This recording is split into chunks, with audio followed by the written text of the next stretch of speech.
Okay. Hello. Good morning.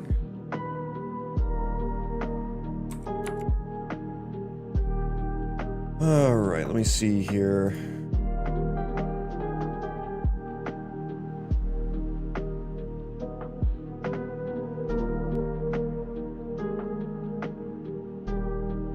Let me see here.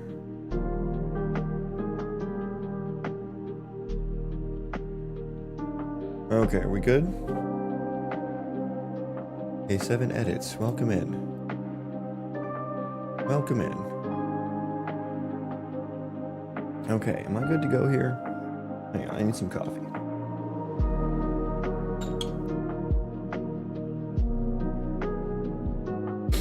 Okay. Let's boot up the engine here. How are we doing? Oh yeah, I remember what I was working on. Yes. So we are doing the Refactor 2, the Refactoring Part 3, the finale. Part 1 of the finale. I assume the finale there will be multiple parts, so we may be on Part 2 of the finale, Part 4 of the Refactoring, but this is Refactor 2. Does that make sense? Okay, crystal clear. Got it. Now, what isn't crystal clear is YouTube's fucking content claim system. My God, could they have made that any less understandable about what is actually happening? So I just got partnered on YouTube like a few days ago. It was on like Friday or Saturday or something. And ever since then, I have been getting these emails. Well, let me back up. Before that, there were content ID claims on my videos for the music that I'm playing right now. And those claims say, this has no impact on your video now, but it may impact your ability. It may impact your monetization later. And I was like, oh shit, okay. I thought I could use this music for free. So I contacted Bits and Hits, and they've been very nice. They've been very nice about it, and actually responsive, so that's wonderful. And they were saying that it should just be a tracking claim, because apparently there's an option to only track the analytics of videos and not actually like affect the monetization. And I was like, okay, I mean, this is worded, you know, the way it's worded is as if it will impact in the future. I was like, okay, well, I'll just wait until, you know, I guess I'm just being worried and nervous, and I'll just wait until I am actually partnered or monetized or whatever, and see what happens. Yeah, well, that happened, and then all of a sudden I start getting all these fucking emails, all these notifications about a content claim restricting. What did it say? Let me read it. Let me read one of these. The title of the email is, "A video cannot be monetized. Copyrighted content has been detected in your video. The visibility of your video is not impacted." Because like in the tool it says no impact, but it also says this may affect monetization. So it's like, okay, which one is it? Because no impact, I think what they mean is like your video is not going to get taken down. I think that's what they mean by no impact there. And I've been like trying to search for that. Like there is no place that has like a single good source of information on what happens. And like, I wish they showed you like what type of claim was being made in a clear and concise manner. My God. Well, this email says the visibility of your video is not impacted, but you can no longer monetize it. Copyright owner is now either monetizing it or receiving analytics about it. This is not a copyright strike and does not affect your channel. Like, and you know, when I've been emailing the Bits and Hits people, they're saying that a tracking or analytics claim should not affect monetization. I've been trying to find like sources on that, and like I cannot find any. So if anyone understands how the fuck the YouTube content claim system works, please let me know. It is so unnecessarily complicated. It's insane. Journeycock, good morning, my dude. Mart statue win. I don't, if you want to model it, I'll put it in. You want to model the Mart statue. What would a Mart statue look like? A yellow giggle happy ball or whatever?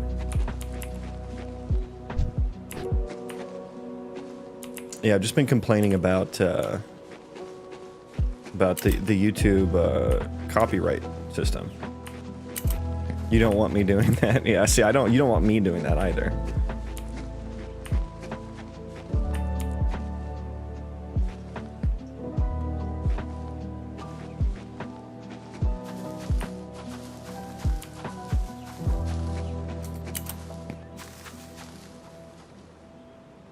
Blueprint compile error. Yes, thank you. Thank you.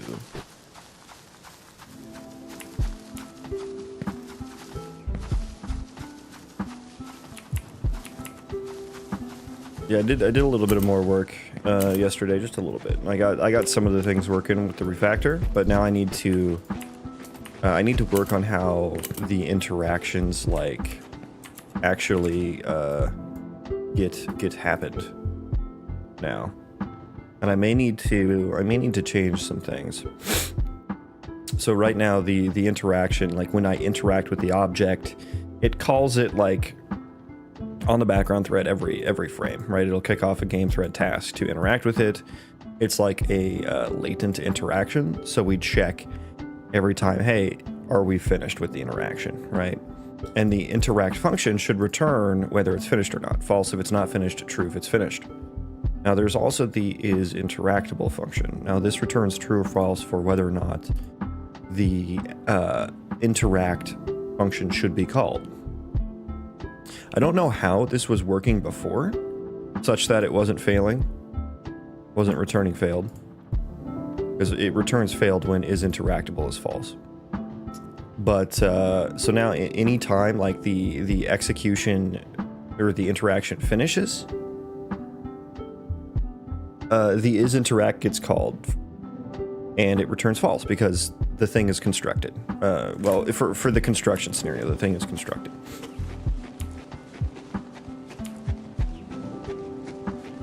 So I don't know how that was working before because it wasn't failing before. Returning failed, not like an exception. Worm juice. All right, let me read this. Here's what's up. You need to drop what you're doing and refactor the refactor itself while listening to Fear Factory's song Remanufacture. Jesus Christ. We can go deeper. At the end of that, your game will be in the hearts of all Mario Kart lovers out there. Just a small tip. Okay, the Mario Kart reference there was a bit of a deep cut for me. That might have been too deep for me to understand. What kind of deep fried meme is that?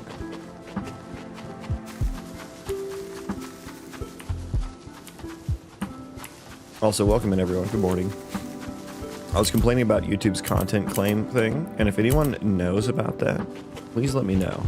Because it is like so fucking confusing as to what is actually happening. I believe that the wrong type of claims are being made on my videos.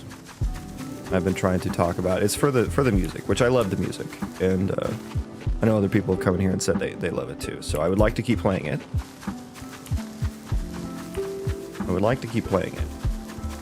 But not if I'm going to get, a half dozen emails about it being unable to be monetized every time I stream.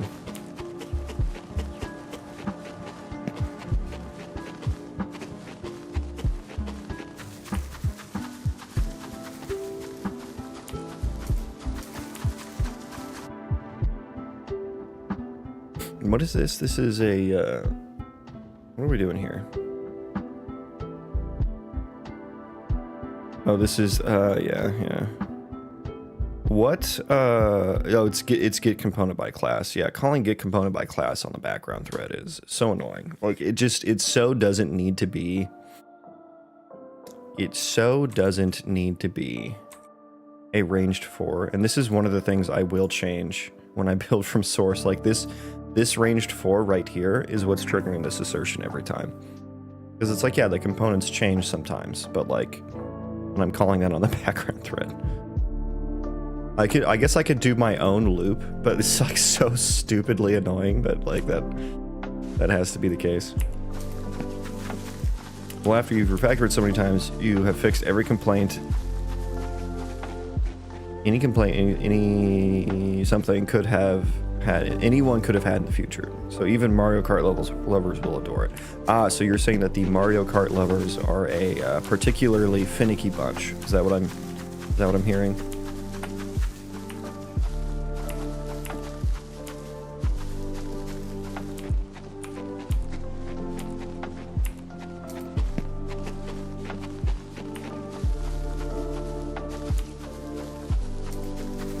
Yes, okay. I see. I'm picking up what you're putting down now. Thanks for looping me in on the Mario Kart lore.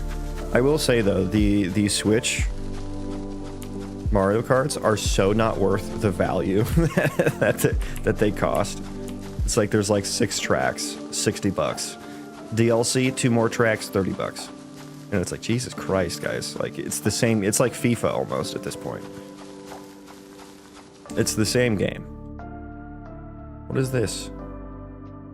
What is this? Yeah, I suppose I should get to interacting actor location. Who? The interact action. Okay, so we have an issue here. Interacting object. It should be self, right? It should be self.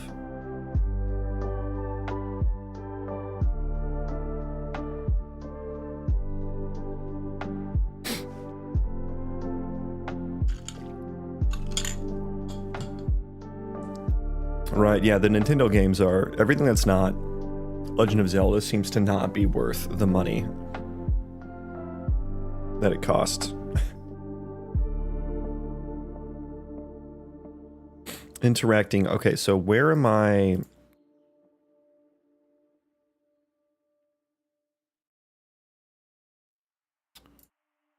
I guess it is... I guess I'm making it from the environment query. This would be from environment query,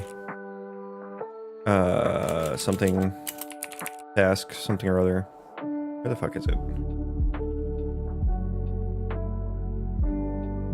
Environment query, why didn't that show up? I probably spelled it wrong. Okay, so the environment object action. Yeah, so I need to like make entity, I need to interaction utils, which I think I'm just going to change to interact utils just for terseness. Just for tercity. Is that a word? Tercity? Make interact action for entity. God, see, look how long that is. Look how long that is. For entity, and then what am I passing in the entity context object? What can I use for that? What can I use for that? Probably I can just use, well, no, I can't use anything. Well, proxy actor. I can use the proxy actor. Yeah. That's got an entity interface on it, right? Right? Yes. Okay, cool. Boom. Welcome in. Good morning. How are you? Yeah, we're gonna start resnactoring here. First of all, this is going to be called interact utils. I know these are huge changes coming. There we go. Okay, so yeah, we are at an exception. We are at an impasse. I'm struggling with the code. What are your struggles? Tell us about them. Perhaps we can help. And if not, we can just commiserate with you. Right now, I'm commiserating about YouTube's way of communicating copyright claims being incredibly confusing and not being clear at all. But good morning, everyone. Welcome in. We're on Refactoring 2, Part 3, the finale Part 1. So there may be a finale Part 2. I'm assuming there will be. That'll probably be tomorrow. Copyright claims, yeah. Like, it's for the music that I'm using, which, you know, they give you permission to use it as long as you credit them, which I do. And before I got partnered, you know, a few days ago, but before that, like, I was getting the copyright claims on all of them, and it would say like this does not affect, no impact on the video, but it could impact your monetization in the future. And I was like, okay. So I emailed them about it, the Bits and Hits people, and they've been very nice and responsive, which is great. But they were saying that it was just a tracking claim or just like an analytics claim, so they can see the analytics on it, and that it shouldn't actually impact the monetization. I was like, okay, well, you know, what it's saying in YouTube is a little bit misleading, but I'll just wait till I'm, you know, partnered or whatever. Got partnered on, what was it, like Friday or something? And yeah, now I've been getting these emails that straight up just say, like, your video cannot be monetized. It says the copyright owner is now either monetizing it or receiving analytics about it. So it's like, it makes it sound like an analytics claim does not allow you to monetize it. So yeah, that's, and I've emailed him again. So yeah, we'll see what happens. Updating from 5.5 to 5.6. Oh boy. I have a simple C++ question though, if you have a moment. Yeah, absolutely. What's your question? What is your query? Perhaps we can make it worse by giving you more things to consider. Hell yeah. I'm a big fan of your. Thank you. Welcome in. Good day. Good day to you as well. I had a problem getting asset packs. Am I the only one that, like, 5.5 to 5.6 was very, very nice for me. It was very smooth. It was like the morning after Taco Bell. Very smooth. I've had much worse experiences with other versions updating. I have a custom enum. How would you include that custom enumerator as a variable type in C++? Easy. You need probably, I just slap both of these on each one. What is it? Blueprintable is exposes this enum as acceptable for creating blueprints. I think blueprint type is what you would want. Yeah, blueprintable probably doesn't mean anything on enums. I get these two mixed up all the time though, so I just slap both of them on everything. But yeah, I think blueprint type is what you want right there.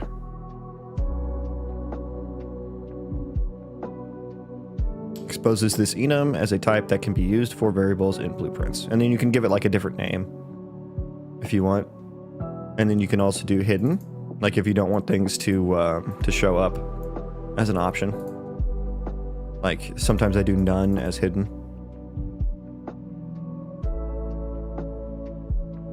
I like story-based games.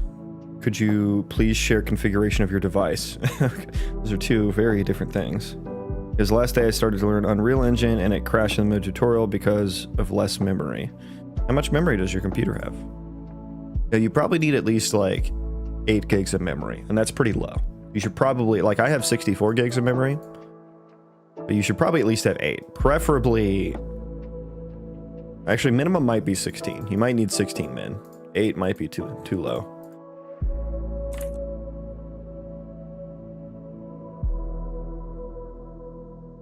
But it also depends on what you're doing. You may have accidentally, you have 8 gigs. Yeah, that's pretty low. That's definitely like the absolute bare minimum that you need. So you may just have to deal with that, you know. Thank you. You're welcome. Let me know if that's what you were looking for or not. How much you have it? 64 gigs. I have 64. Okay, we've rebuilt. Now I need to figure out... What do I need to figure out? Wait, the building component. Do I need to care about that? Do I need to care about that? Player controller. Yeah, I don't need that anymore.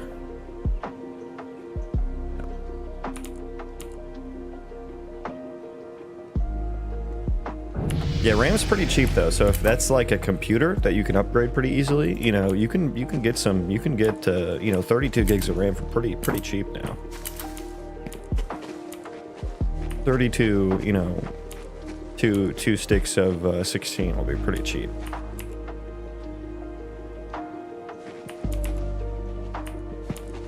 Okay, let's get Refactoring here.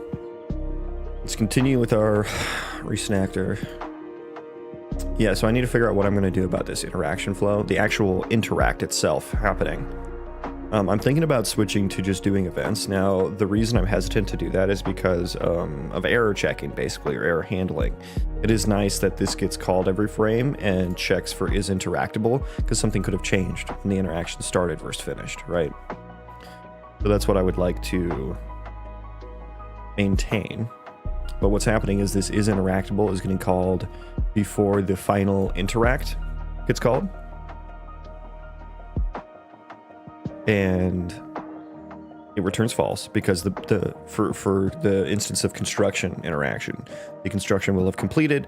It's no longer interactable because the construction is completed. It returns false. Task returns failed. Like, I do want it to return failed when it's not interactable. But I was gonna do, what was I gonna do? I was gonna do something else here. Yeah, we're gonna do has started and interact. But then all that would do is just make I would just skip this, right?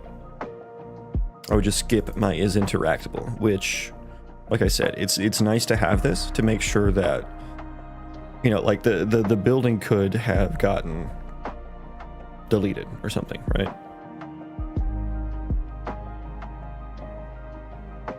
Which, am I checking that anywhere? Yeah, I do check that. So that would return failed. We got in here and the building is null. May I ask, are you building your game based on any story? I mean, there will be lore. I haven't like come up with it yet, but it's more so going to be a sandbox. So it's not going to be it's going to be story driven in, like, I'm using AI. I'm going to be doing AI generated quests. So that'll be like the primary driver of the narration, but there will be like an overarching lore as well that I write myself. I have some ideas, but nothing substantial or set in stone.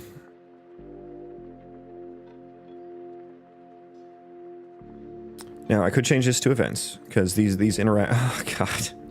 The Harbinger of Chaos himself. Mart, welcome in. Yes, hi. Hello. Incoming keyboard spam. Is it coming? You're just going to start spamming stuff on your keyboard now? Come on, Mart. I expect things from you now. Are you going to ask me to make a happy land again?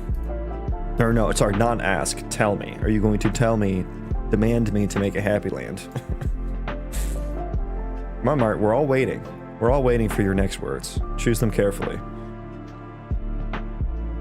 Did I scare him off? I might have scared him off. This is like day 6 of Mart, of the Mart saga.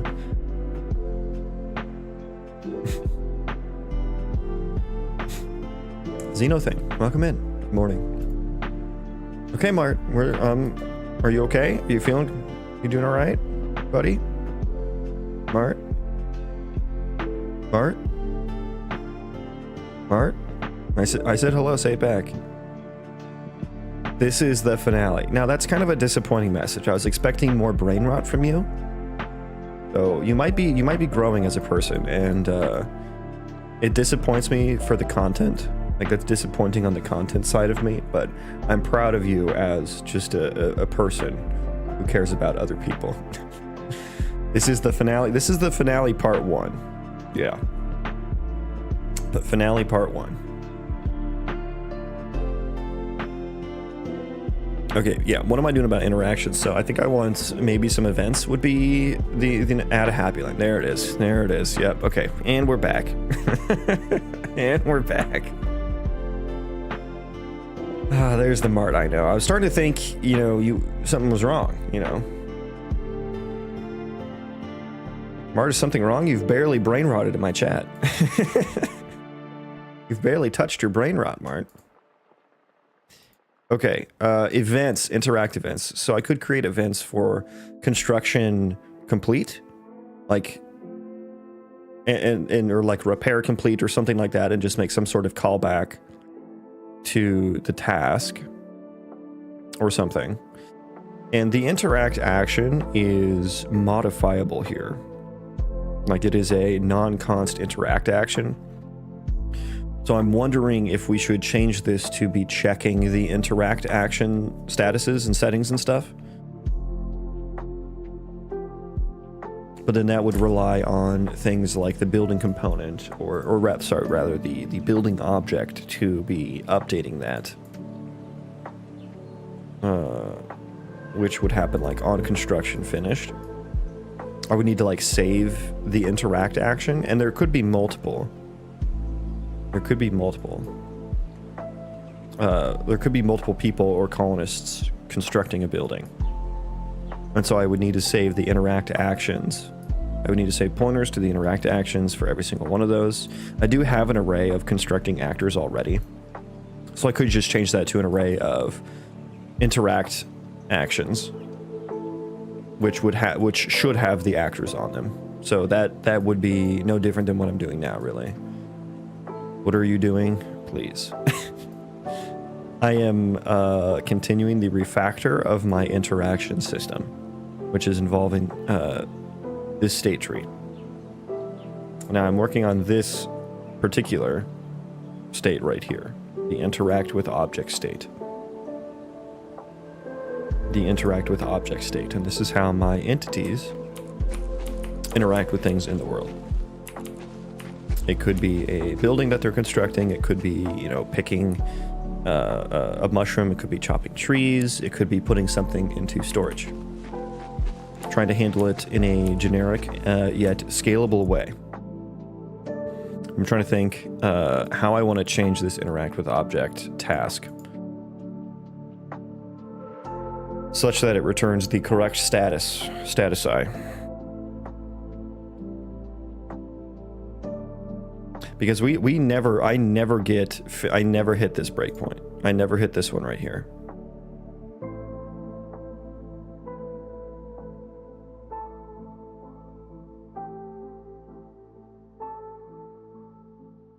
So we never get to finished here.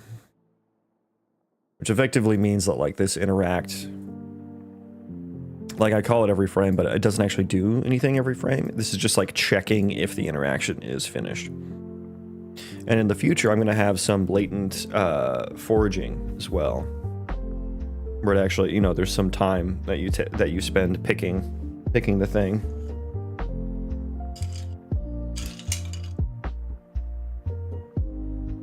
What the heck? Wait, we got here. What? Of course, as soon as I say, and I never get here, it gets here. Interesting. Okay, how did that... I mean, I guess it's kind of a race condition, right? So in between... Yeah, because this is happening on the background thread. Can you interact a mushroom that mounts you? No.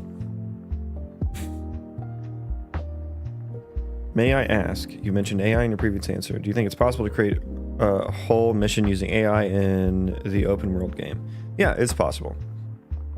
It's not, it's not easy to get it grounded in the game. You know, there is work to do there. So there are some difficulties, but yeah, I think it's possible, which is why I'm using it, or will be using it.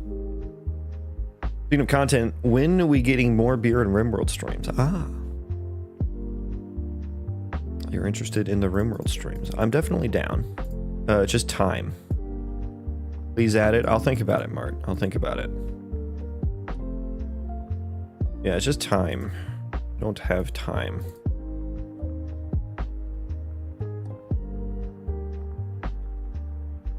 But if the people want it. If the people want it. My colony has died. The cat lady colony has died. Still called my project. Yep. Don't. It's gonna be called that for a while. It's gonna be called that for a while. Don't you worry. So let me look at interact action here. What do we got? The interact status. Started means that it's like it has hit the okay, we're breakpointed, so skip. Thank you. Started means that it has hit this one. We are in this tree. That's what that state. Moving to, oh my god, we're hitting this a lot actually now. But yeah, it is a race condition now that I'm thinking about it a little harder, because this happens on the background thread. We kick off a game thread task, and so in between this starting on the background thread and then the next frame of game thread happening, the interaction, the thing was completed. So that's how we get there. But it's not reliable. And I'd already seen how it was not reliable. Yeah, if we get to move to interactable, that's when we're in the moving state, which I don't think I set anything to. I don't think I set that anywhere. No, I don't. Okay.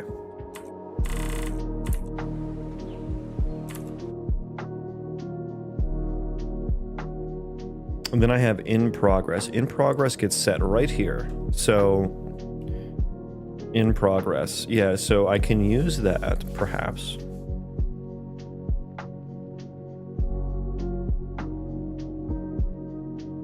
And then perhaps I need to update status to completed.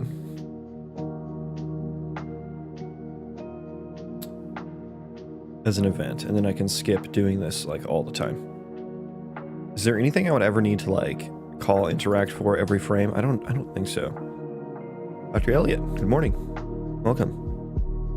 Welcome to the refactoring finale. Refactoring to the refactoring part 3, the finale part 1. Welcome. Yeah, is there any I don't know if there's anything I would want to continuously call interact for. Does one interact action equal one interact function call? Is that what I want to do? I got SSAO working after like 3 days. Congrats. Dr. Elliott, have you seen Genie 3?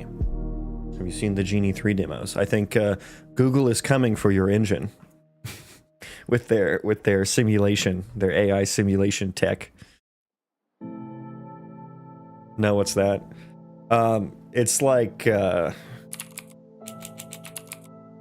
it's their new like simulation model. It's like to spend some time in a world. And so you can Genie actually 3 move has around real-time stuff. interactivity, meaning that the environment reacts to your movements and actions. You're not walking through a pre-built simulation. Everything you see here is being generated live as you explore it. And Genie 3 has world memory.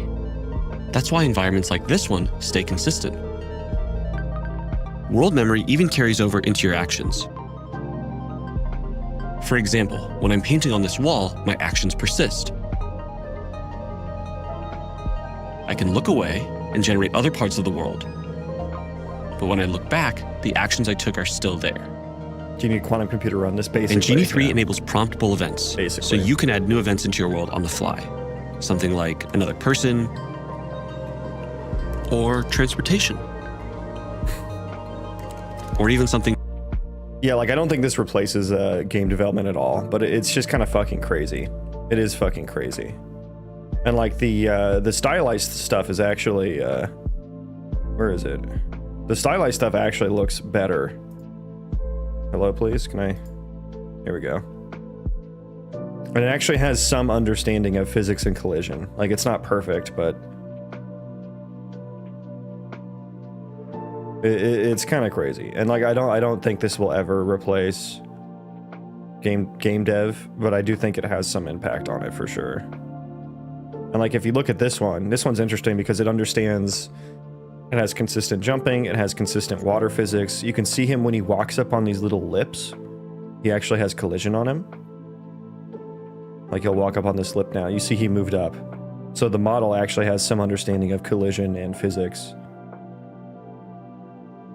So it's kind of crazy. But yeah, it's limited to, you can only do it for 3 minutes and at 24 FPS. So it's like, yeah, you need like an entire data center to like make an actual game out of this.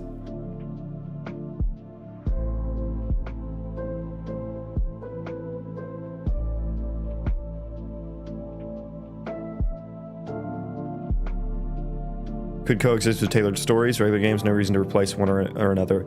Yeah, I just think it's like the because like this is all based off of a prompt, right? And like the point of creating something as a human is to like, you know, express yourself and have input to it. Like for game dev, you want to tweak the values, right? Like a lot of game dev is just like tweaking values, right?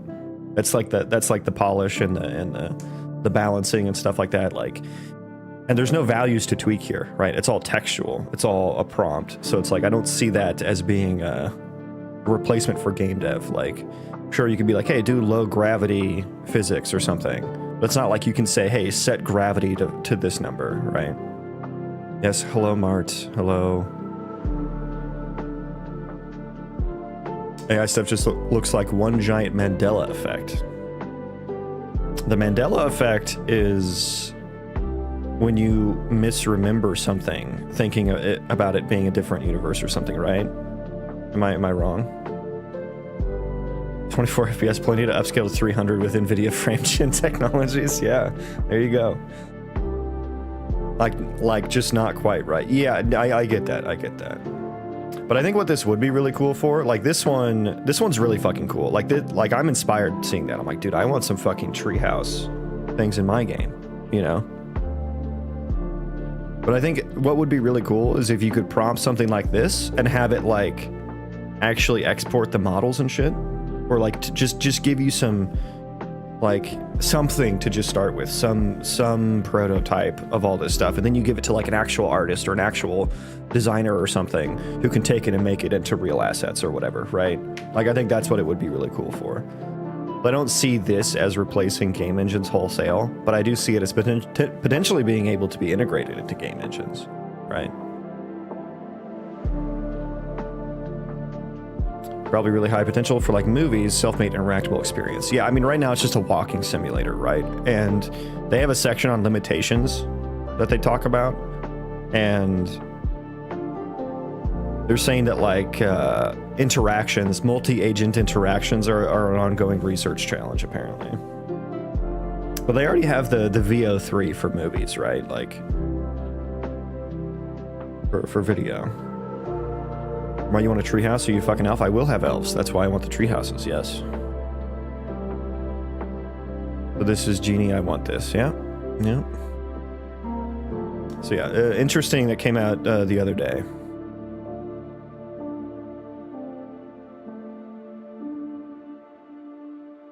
And it's just so funny, like, the amount of energy that something like this must take to both train the model and then to run it on a prompt is so insane. And it's like we can build games like on a complete local machine without having to build an entire data center in the Amazon rainforest, you know? We don't have to burn down a forest to make a video game. Like, yes, it takes longer. Yeah, I mean, it's pretty crazy. It's pretty crazy. And of course, it's pretty jagged in the sense that it's not perfect. Like, it's like what Dr. Elliott says. It's all like a little off. It's all a little off. And apparently you can explore real locations in historical settings, which is kind of crazy. In like a very Google Earth type way, which is pretty freaking sweet, honestly.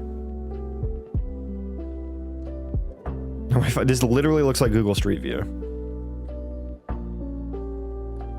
Yeah, you can see your own feet. Now that is going to kill game dev. That is being able to see your own feet in first person. That's huge.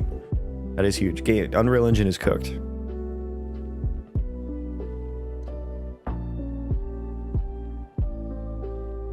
Oh my god, is he gonna get in the car?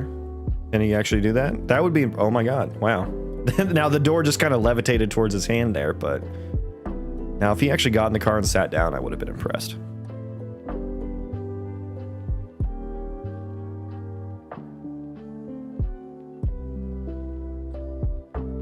Where is reflection? Yeah, the reflection tech not there yet, I suppose. They'll only need, 10 more thousand gigawatts of compute, and then we can get reflections. So yeah, I saw this release the other day, and I was like, you know what? I need to go buy some nuclear energy stocks, because that's the only way that this shit scales. Yeah, the paint demo, we saw that. This is Genie 3 memory test. Is he gonna write on the chalkboard? Wait, does this mean we are living in a simulation? It definitely increases the likelihood that we are, for sure.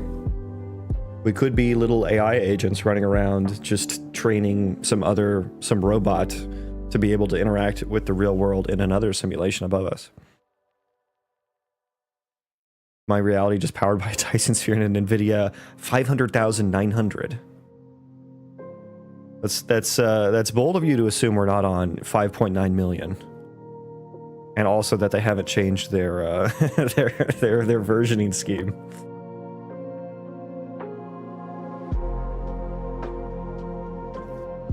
I don't get what this is proving, just that shit is still on the chalkboard.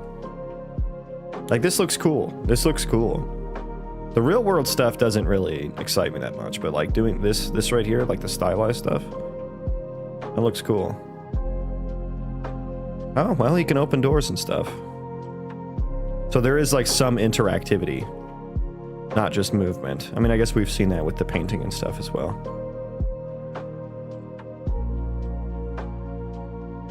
This is an interesting observation here too. Like, they're pointing out these trees stay in there the whole time. So yeah, it does have some understanding of 3D persistence in the world.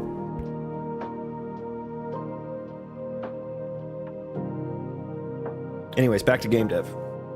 Back to actual game dev and not vibe game dev.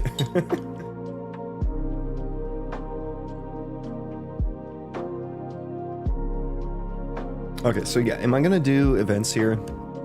What am I doing? My options are to either make this work as it is already. I can use events, and I guess it's not a multicast delegate, although I think I could make it a multicast delegate. I don't think it can be dynamic.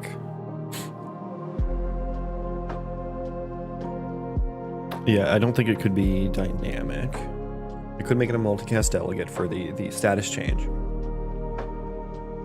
And then that way, when the interaction status changes from the perspective of like a building being built, then this task could respond. I mean, is that how tasks work? No, I mean, I don't think so. I think what I would just need to do is tick or something.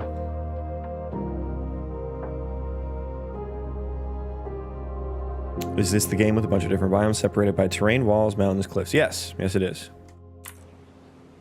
There you go. Yes, it is. My project. Please use the actual name.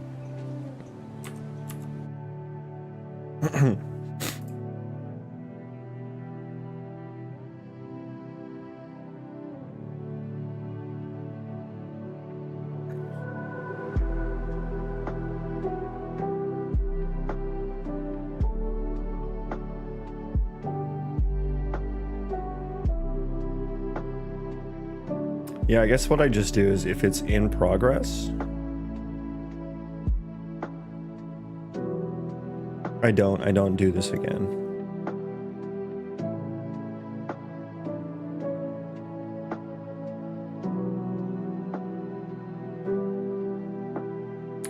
So I would change this here. Interact action status equals in progress. Writer is running exceptionally slow right now.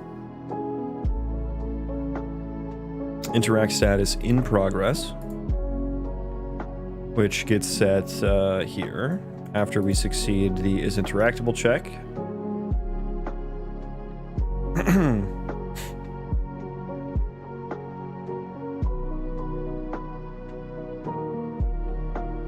Yeah, what is my system doing right now?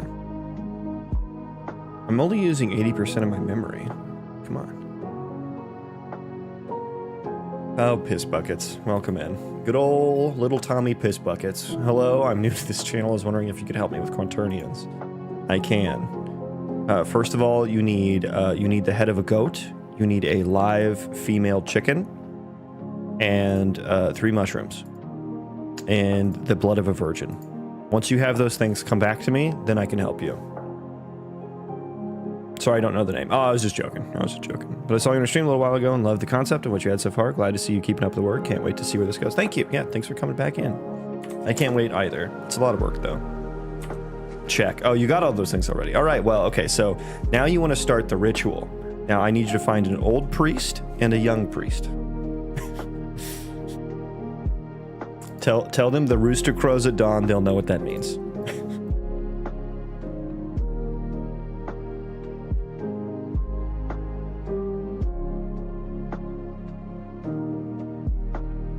So yeah, we just run that once basically, and then interact pending now is really just interact in progress.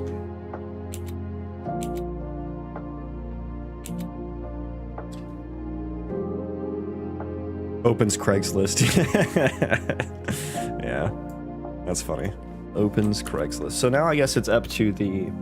It's kind of annoying. Well, I mean, I guess it's always been up to the thing being interacted with as to when it's done.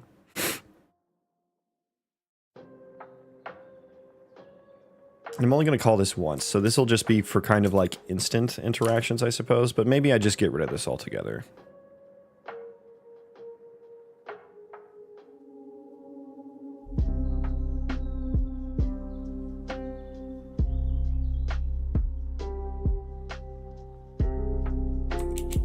Okay, let me grab the interact action here. Well, I mean, I guess I could just call this again, right? What was it? If interact is pending. I mean, I basically do that in interact with object. Yeah. So I think that's fine. And then what I'll need to do is in my environment item spawn, no, not the spawner, environment, ISMC, there we go. In here, oh no, it's in my interactable ISMC, there we go. Is interactable. Okay, I'm gonna stop Unreal Engine right now, because it's, okay, that is better. The interact action, yes. We are going to interact, interact, success, false. So I could put it here, right? So I could do end interact, execute end interaction, which just does what now? We call end interaction on the interacting object as well, passing in this interact action. This is where it gets confusing when they start calling back to each other. But I think here, what I'm going to do, I'm going to go if success, if success, we are going to do interact action dot update. Well, let's just do this. Let's just do a ternary. It'll probably be easier. Interact action, update status. Give it, I'm going to say success, completed, otherwise failed. Yeah, there we go. So that's going to call the, any of the delegates that are registered.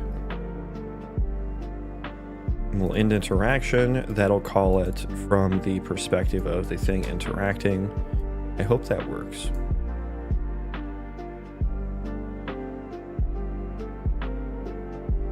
Yes, return end interact. I'm just returning success here, which like what does the return value now mean if I'm doing it this way? I don't know that it means anything, so I might just change it to void or something. I mean, maybe I don't even need the is interactable anymore. Maybe I just call the interact, and that returns true or false or something. Is interactable could be if it's ever interactable by anything in the current state. Then the interact could do the actual check for like, hey, am I close enough to interact with it and stuff like that. Maybe something like that could happen. That's the refactoring to the refactoring part for the finale part 2. That's probably when I'll do that. Loot item. Okay, this all looks fine, so I think that works. What else do I have that's interactable at the moment? I suppose I would need to, first of all, reboot the engine. And I think I need to go into the building, the building actor.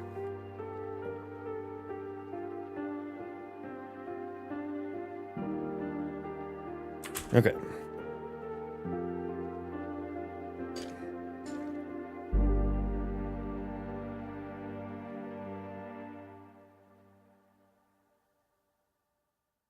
That booted quite fast. Thank you. Thank you, Tim Sweeney.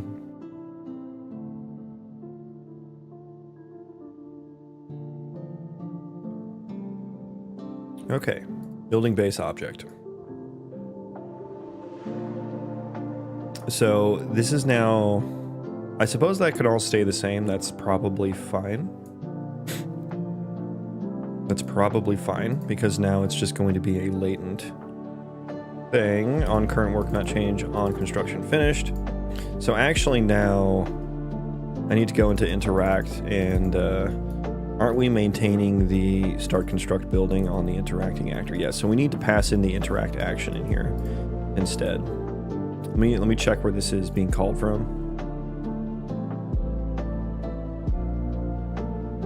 And we'll wait. I just spent like 30 seconds looking through a folder called deprecated. Nice. Okay, this is the only place it's called from. Love to see that. Interact action, yes. Interact action. Okay. So we are starting the interact there.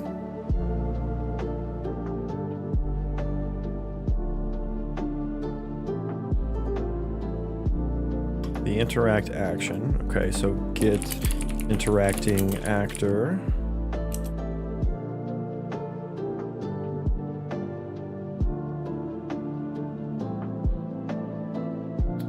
At 100% is fine, yeah.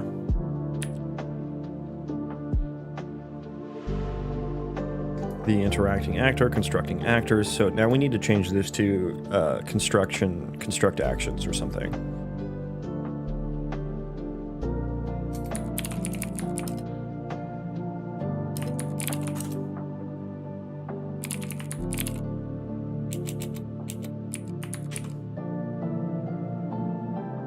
Yes, change variable type. Oh my god, what just happened? The noodles are becoming quite ornery. That is not correct, yeah. Yeah, you're right. You're right.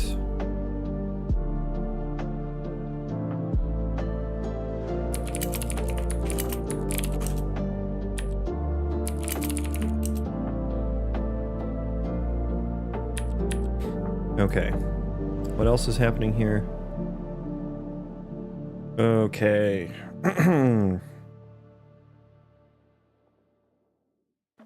If we already have the actor already has the gameplay tag.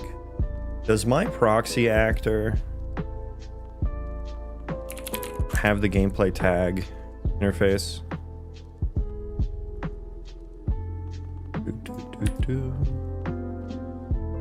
Let me check real quick. Proxy actor. Visibility system interface. It does not have the gameplay tag interface, so I may need to add that.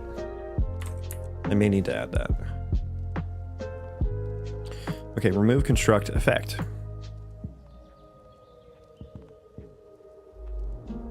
This is just called on clean up interacting actors. Where are you called from? Several places. Okay.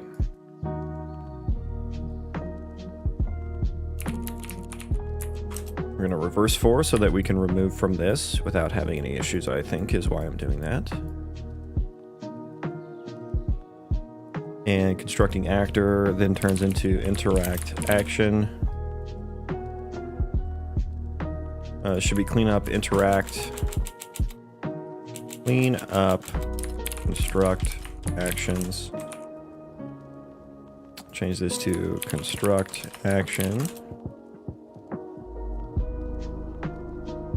Well, now we have this construct action. Now I need to get actor, get interacting actor, and then that is we go in here. Make sure the noodles are noodling. They are. And then I'm not passing in anything in here, which I think that's probably intentional. I think that's intentional. Okay, now we compiled successfully. And remove construct effect. Yeah, so I remove it. Cancel. Ability system component. Cancel abilities with tags. That's on the current, that's on the building's ability system component. And then where do I actually... I guess canceling that ability or something maybe removes all the gameplay tags from the constructing actors? Is that what happens? Remove construct effect. Okay. Let me check if that, oh boy. Let me check if that works just for me.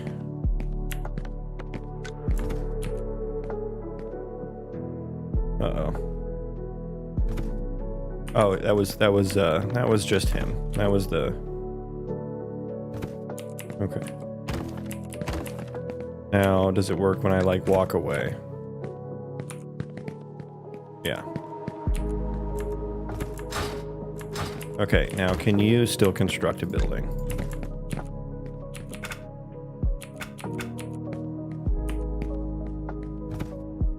Okay, he never finishes though, so he's kind of stuck. And that makes sense. Remove construct effect. I suppose this would be the place to do so. Clean up constructing actors. Let me find out where this is called from again. So on construct finished.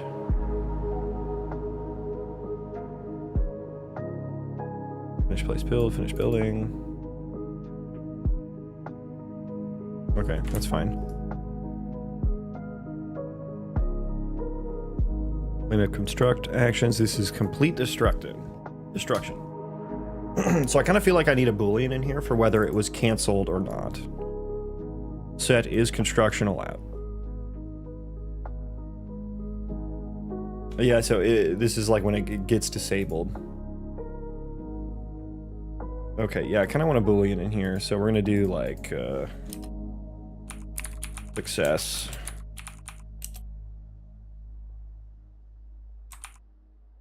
If it was successfully built. Now, complete destruction would be no. This would be success. Okay. Remove construct effect, and then I would want to do. Oh, I need an actual function for this. I forgot that. Yes, I forgot because it's on a struct, so I can't use it in blueprints. Very annoying. Very annoying. I wish you could do U functions on structs. I wish. Finish entity interaction. I guess this was the function I was writing for this.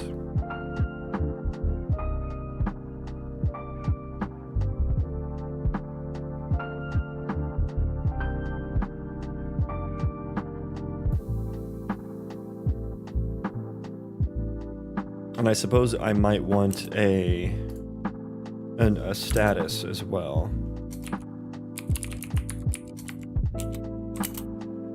Interact action status.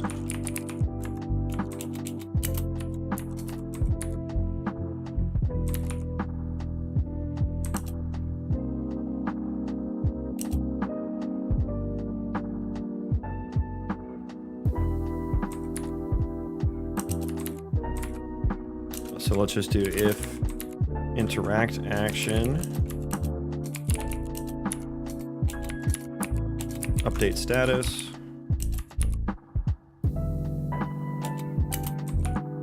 And and then that should also set the interact action to null pointer, so he exits the he can also exit the state tree. But also, I don't wait. Should that happen there, or should the state tree handle that?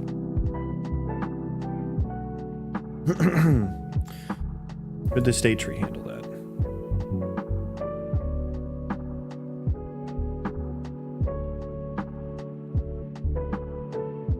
If not, it's going to be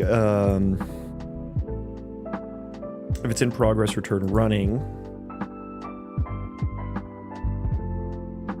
And the process, hang on, the process interact action ask. Yeah, it does the checking for if the task is done, if the interact action is done. So I hope that always ticks before the children. You'd hope so. But the Unreal Engine conventions have surprised me before. I'm gonna cross my fingers and hope that one of these gets hit first. And what I should probably do is, this is where it should set the interact action on the proxy actor, probably, right? Do I always want that to happen? I think so. I think so.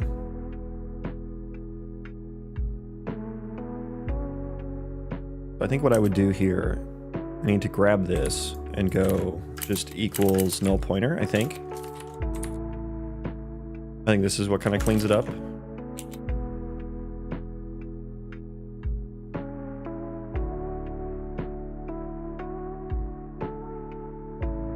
And that way I don't need to do that in every single one. And if it's null pointer, we fail. But I mean, we should be returning succeeded here, so the state tree can respond before that ever happens.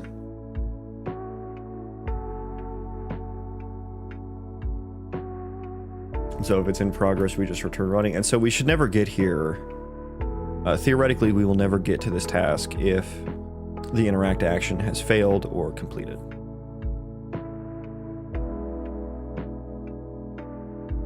Okay, so we're not going to do that here, actually. So then, you know, this just becomes, yeah, this becomes a stupid simple thing where it's just update interact action status. This is just a literal wrapper.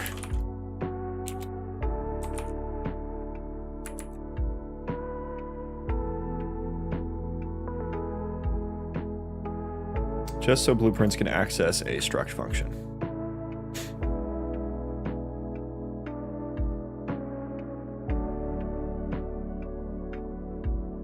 Okay, I'm liking this. This is feeling good. This is feeling good. And so update status is going to get called from there on each interacting entity. And then the colony entity data will, it will have been bound. If it's a colony task, it will have been bound. We call handle task status change. Construction handle task status change here. The construct action, it will have a chance to, yes, it will have a chance to respond first. I hope. Delegate gets executed immediately regardless of thread, right? So it'll just continue to execute on whatever thread it was on.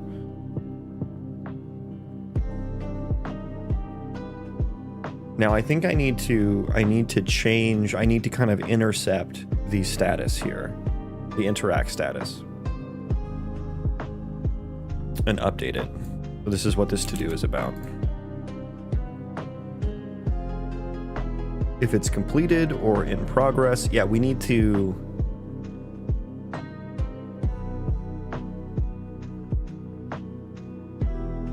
if status is completed or in progress. No, because once we get here, interact status is going to be completed. If we get here and it's in progress, we don't really want to do anything. We don't need to do anything.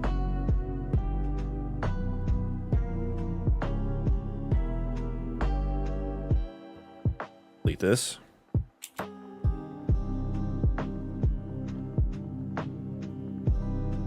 if we've gotten here to update status and it's not equal to completed, if the building is built, if building is built and the interact status is completed, that means we built it. That means whatever this entity is built it. That is good. That is a success.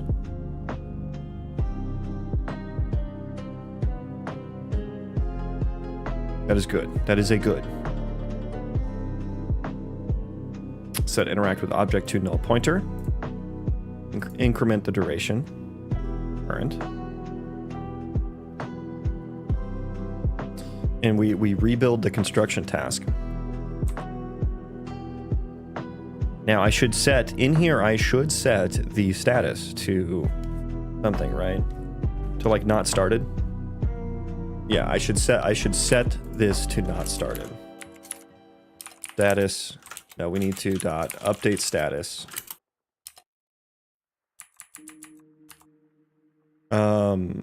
Wait, is this going to remake the action entirely? I wonder if we should just remake the action entirely, right? We should just delete the action here.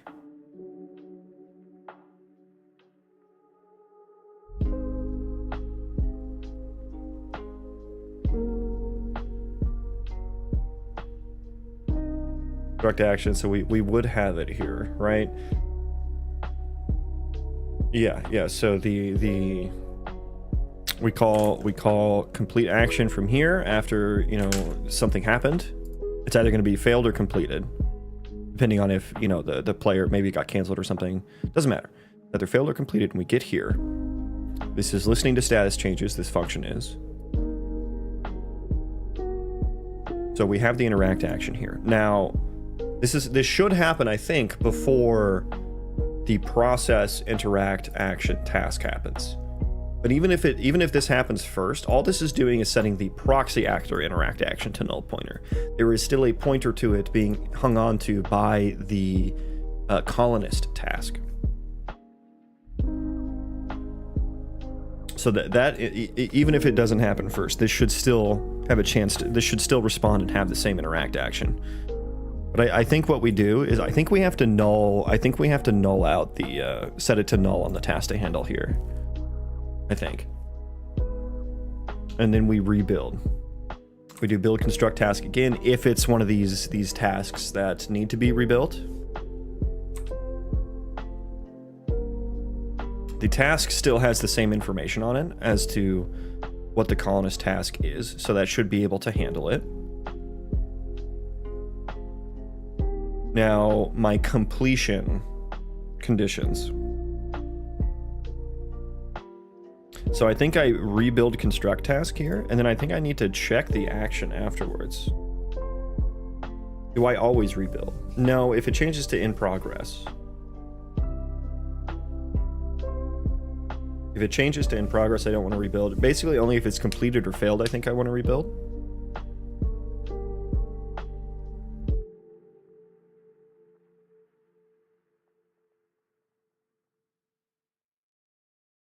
Okay, let's do this. So we're going to do that. Rather than that, we're just going to interact action equals null pointer. The lobby. Hello. Welcome in. Okay, so we're going to do task to handle. Completed or... And do I need to check if it's built here? I don't even know. If it's not built and we've gotten... Yeah, I don't think I should check any of this, actually. I don't think I should check any of this, because, like, the building might have gotten deleted. And so we would hit this, and then the task would just kind of be stuck. So I think we actually want to do none of that. I think this actually gets a lot more simple. Why? Can you stop? Thank you. And this is just like... Task is still in progress... or something, or some other status update we don't care about. Okay, so here, successfully built a building. That's a, I'll just say interact action completed. try to rebuild. And then at the end here, what I can do is I can check this. I don't even know that I care about this. I think we're just gonna do this here. So I don't actually need the construct action there.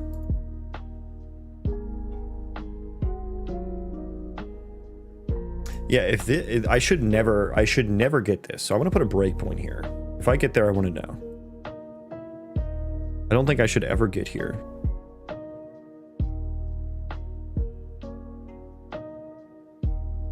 And then here, I want to check the interact action.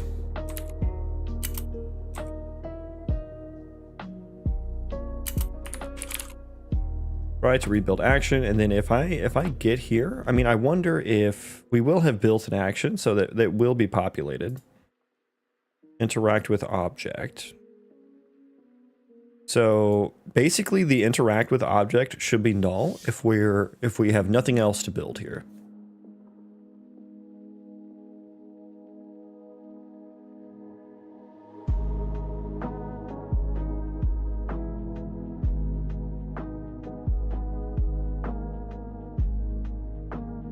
And I don't think we actually need to update the status again. I think we can just return here and be done.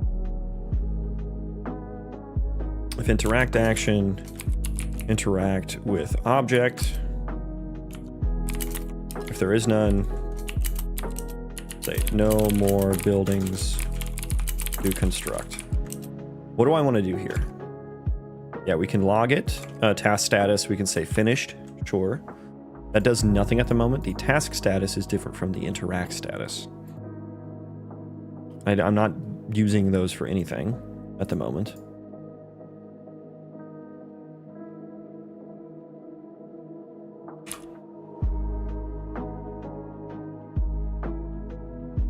No more buildings to construct. So, I mean, this just is a no op at this point. Does nothing. Build construct task. Now, I think we would have actually have reset make interact action for entity. Yeah, I think we would have actually set this. Yes, we would have set it on the proxy actor if we rebuilt it. So I think that's what I need to do then. We would have set it, and then now we're going to be like, nope, just kidding. Nothing's there. Nothing's there. Now, should that be the responsibility of the construct task? Build construct task function. I'm thinking maybe it should. Actually. Yeah, because I could be calling this. I could say, hey, go construct any building anywhere. No status update has happened yet for the interact action. It does not set an interacting object, or rather an interact with object. It does not set that.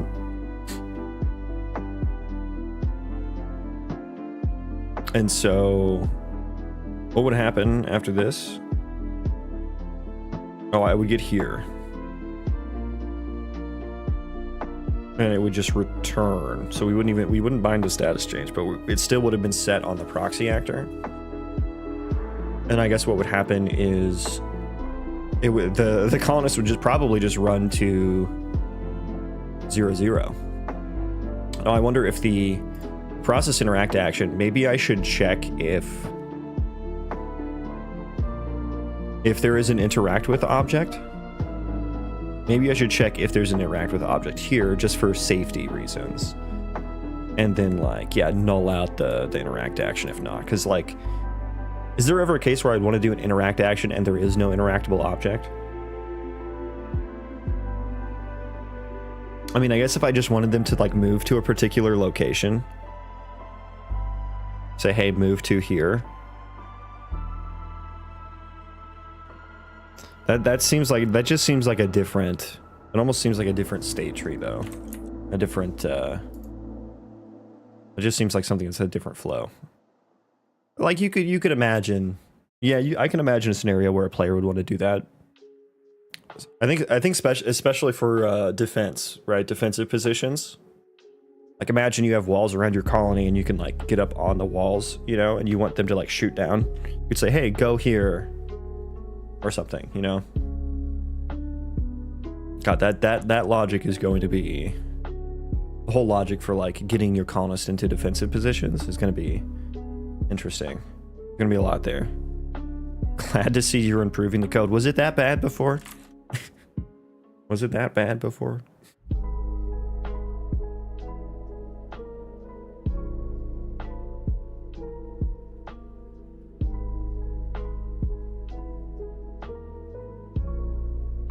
I would go here and then it would fail. It would return to failed. And so right now, return failed means go to the next state. Not...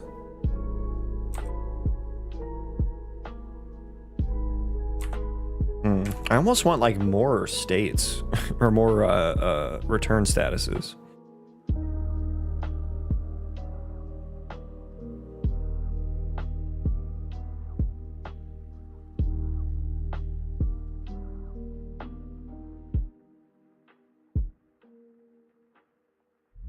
Because really, returning succeeded or failed, it's really just about, do I continue the execution of this tree? Do I go to the, like, is there an interact action? If there's not, we want to wander. But if the interact action has completed, then we want to go back up to the root and like rerun the whole tree, right?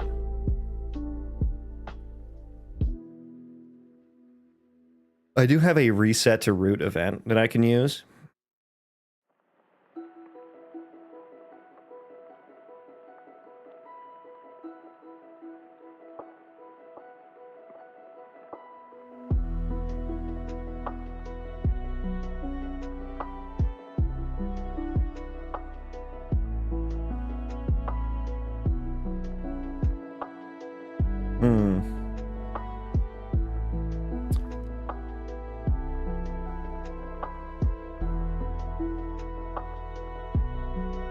I think I want to return succeeded here, actually, which seems weird.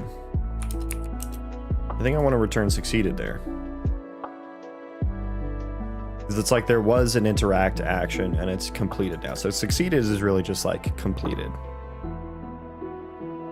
Failed means there was no interact action, continue the flow of the tree. Which feels really weird, but the failures mean different things, so I need to signify that somehow. Otherwise, run, yeah. And then what I'm thinking is if there is no interact with object, we fail as well. I don't know, I think let's handle that from inside the task. I think that makes a bit more sense. If building else I need to unset the proxy actor essentially, which is kind of annoying. Because I don't have the proxy actor here.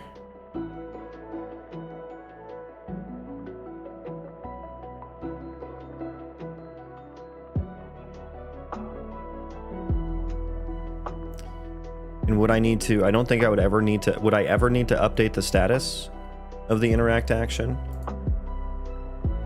This is built, so this either happens, no, this either happens before the interact has ever happened, or in response to an interact action status update.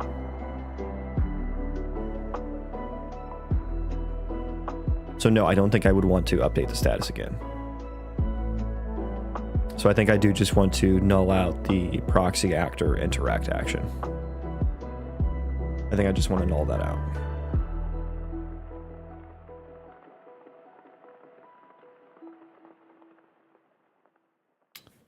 Should I make a reusable function for that? This utils file is growing. 'Tis growing. Execute delegate.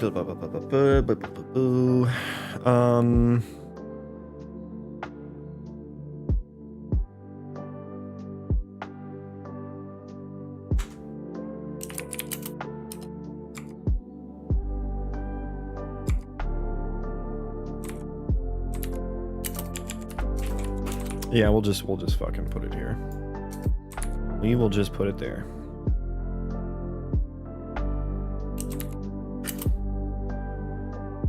Yeah, that's exactly what I wanted. No valid buildings found. Now, if we get to this point,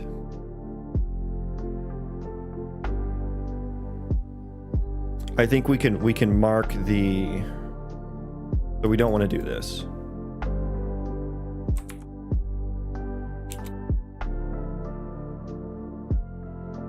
All right, so we'll mark the task as finished. Now I don't, what do I want to happen to the colonist task at that point?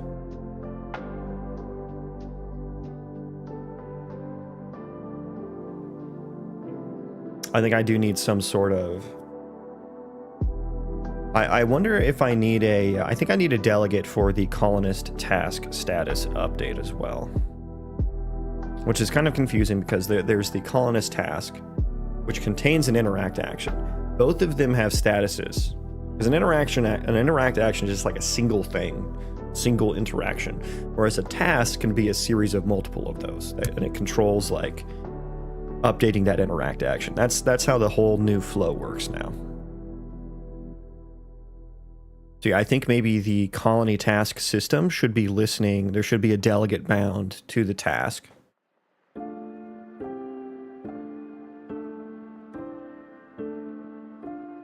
And what would be listening to that? Probably just colony entity data, which is what the other one is listening to as well. I guess there'd be a delegate on here.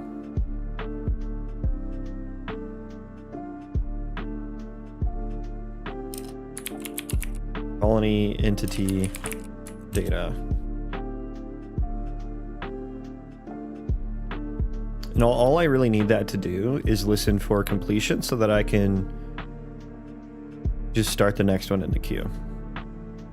That's really all it needs to do. And it would be nice to have that outside of these individual tasks so I don't have to write that logic for every task. Right? And honestly, this logic probably gonna be pretty duplicated. Because I think for any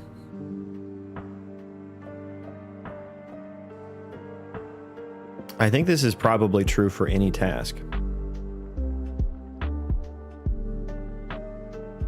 This part at least. This part different, right? Well, really, you know, all of this probably the same. So maybe I can think about putting that into the listener here. This part here. So handle task status change. I'll think about that next though. I don't want to do that yet. I don't know if that's going to be what I want to do here.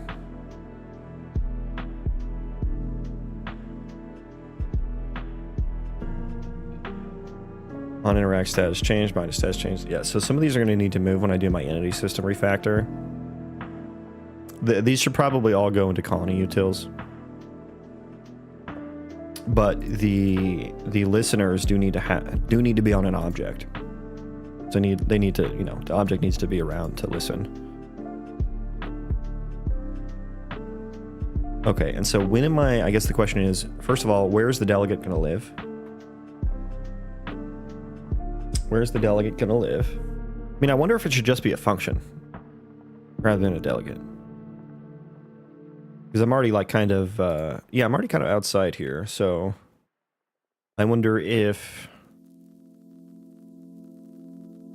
yeah, I wonder if there should just be a function called update current task status or something.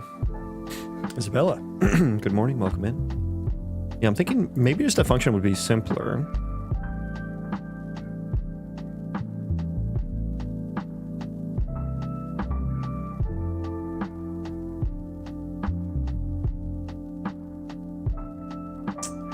Because we have the colonist task and we're just going to call like update status on that as well.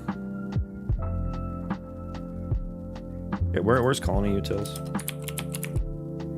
Colony utils. Yeah, it's an empty thing. It's empty at the moment. I vibe coded my enumerator variable back to spaghetti. Oh, are we vibe coding now? Man, the spaghetti, wait till you get to code spaghetti. That is some very uncooked al dente spaghetti. The vibe code spaghetti is going to be just very difficult to digest. Repro, what's up, my dude? Welcome in. What are you using C++ for nowadays? Yeah, I do want... That is actually kind of what I wanted there. I know what I wanted. Subsystem. Okay. Thank you for the description. Dare I ask what kind of subsystem? I want you colony entity data in here as well. Kind of a long function.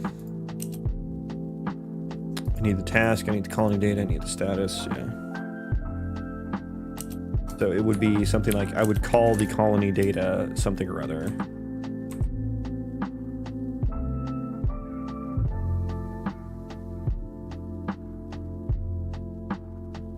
Yeah, I think task dot, I'll say if task, task dot, task status not equal to new status. Yeah, something like that. Although I think I just want to kick, should I kick that off onto the colony data? No, we want to interact with that from outside of that. So yeah, we can do that. Set the task status. If we have colony data, task queue, remove the task. The new status equals finished or failed. What are we, this is some vibe code here. That's not at all. That is not at all what I would want to do here. Okay. Now remove task is going to not, I need to remove at. I wonder if this should be update current task status. Update current. I don't know that I would ever actually need to update the status of a task that is not current.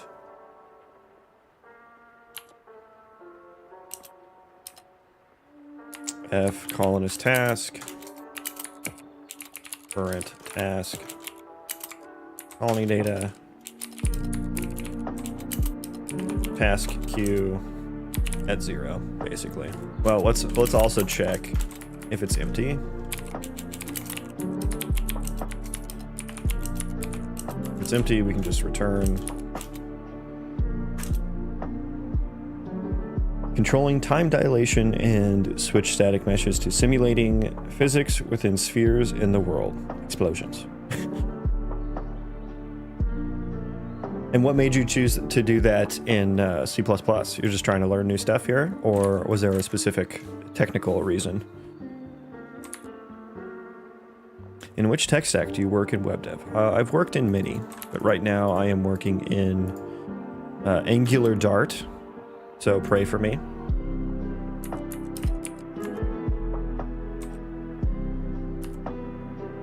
And Java on the back end. So yeah, also pray for me there.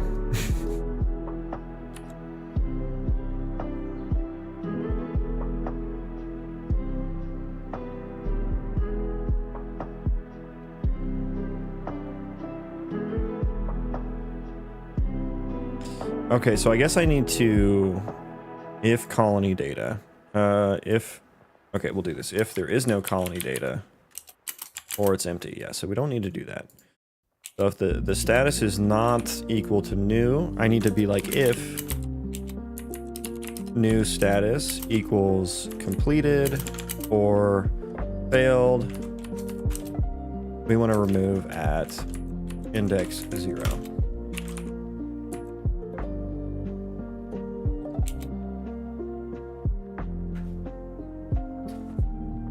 As in Dart instead of TypeScript and Angular. Yep. Hi, how's the work going? Going well. Welcome in.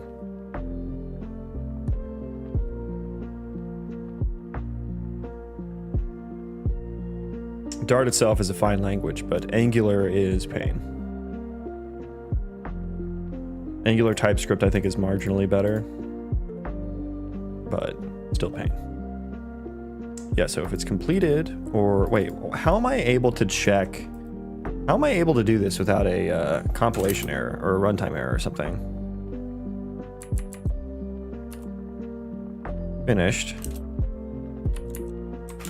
Task failed. I want to change finished to succeeded.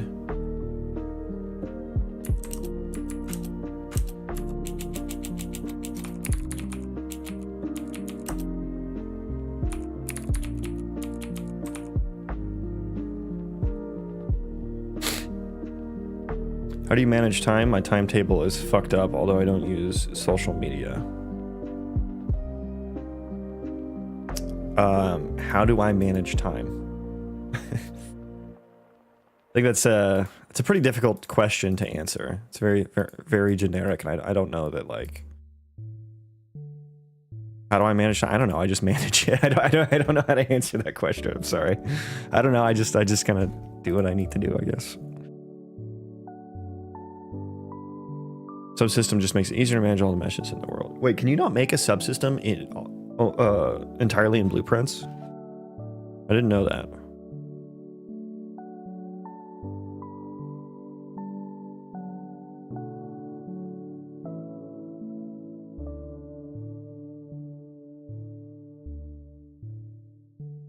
Okay, so if we're removing the current task, can if you do some C++ first. But yeah, I guess that's the thing, right? Like, you have to do that C++ first.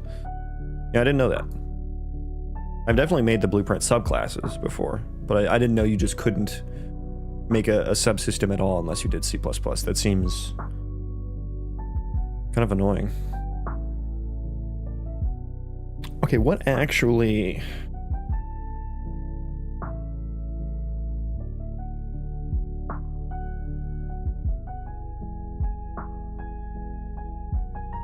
Okay, so I'm just now realizing that this is going to overwrite the current interact action. When I'm thinking about this task queue here.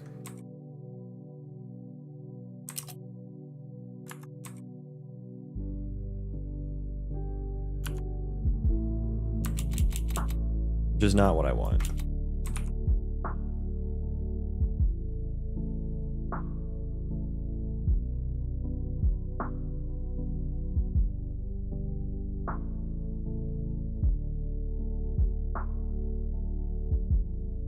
I wonder if I should do entity context object, maybe.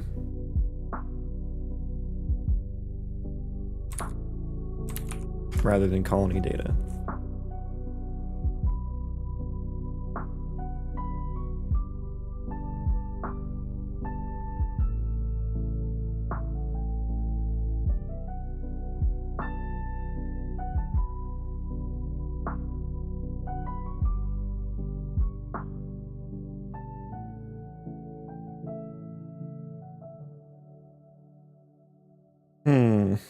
How do I want to handle this?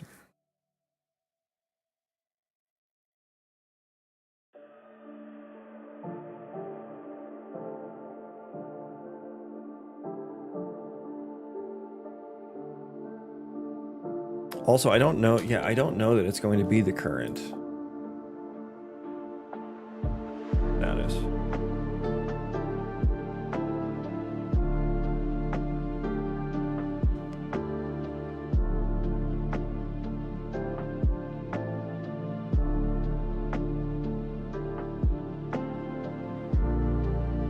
I don't know that this is going to be the current task status.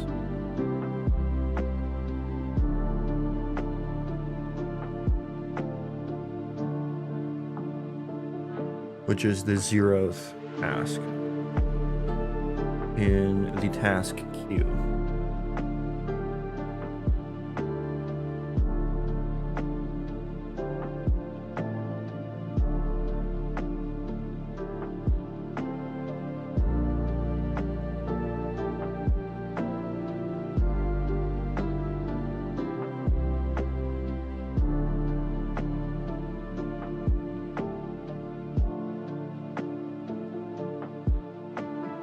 Okay, what? Yeah, I'm thinking maybe there should be a better defined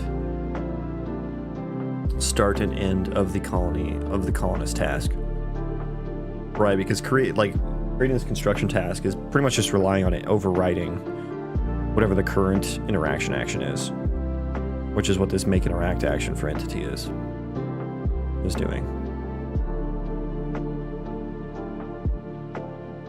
So I should put this into the queue, basically. Build, interact, build, construct task. I do have that set, what was it? Set current task or something? Set current colonist task. The new task. Yeah, so I'm in placing.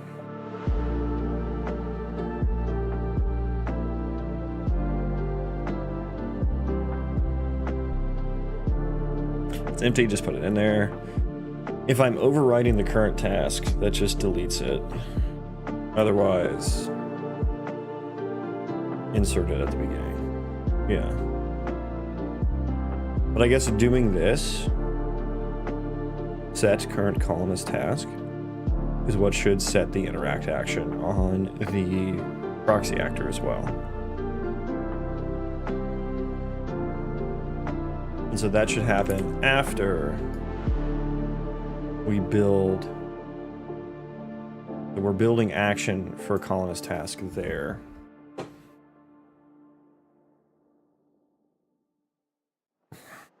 And that specifically needs to happen after we've ended the current interaction, which has its own interact action. That's why we need to end it first. So maybe just push that to the beginning of the function.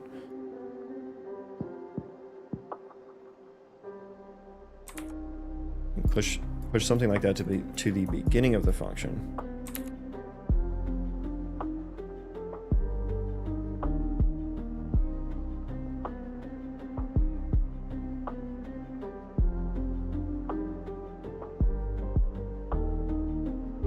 Yeah, we set the members. I think build action first and then set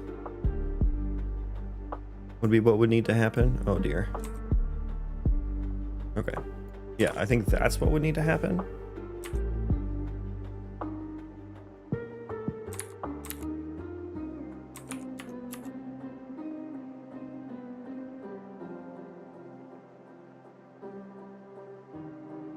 Then I think I would want to do an update, potentially an update status here or something. Or maybe just a process task queue function.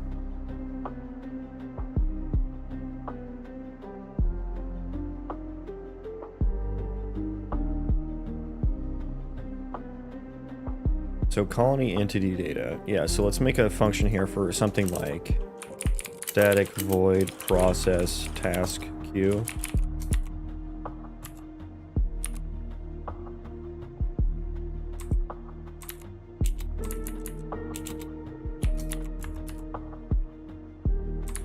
I'll make a blueprint callable, although I don't think I care about that. So we're just gonna go. If there's nothing in it, just do nothing basically. Otherwise, colony data task queue at 0.update. Well, let's do f colonist task current task. If current task dot task status equal to task not started, set it to in progress. Well, can I do a switch case here? Let's do a switch case here. Current task dot task status space task not started. Why are I don't like that those are like, I wish it would match this order here. Beggars can't be choosers. Task not started. Then I want to current task update status.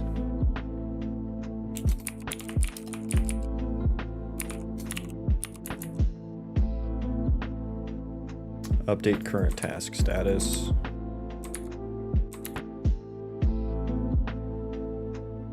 Do task in progress, I suppose. Otherwise, if it's succeeded or task failed,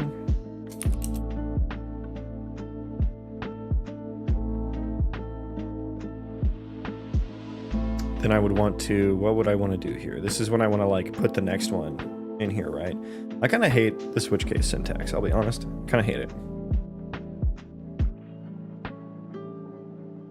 Can I do brackets? Is that a thing? God, that looks even worse. Or braces or whatever you call them. Default, do nothing. Okay, you have to have a new line there. That's so annoying. Okay, so if task succeeded or failed.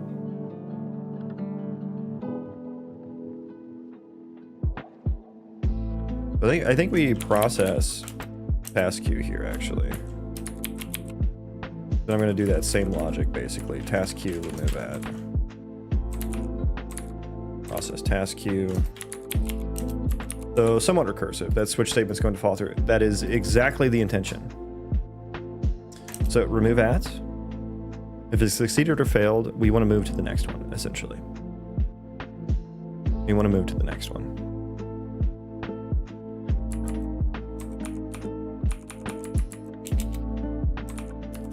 Oh my, why does it like keeps putting new lines here? I hate it so much. Stop putting new lines here. I don't want that. Look at that. I keep hitting save and it just keeps adding new lines.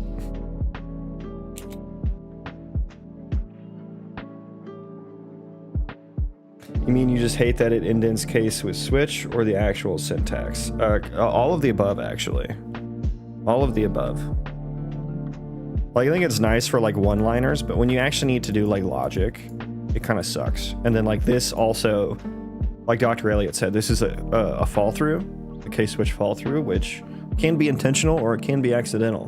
And then you also have to add a default case or else it's like, meh, even though you're like, yeah, I don't want to do anything, you know? So I think something like,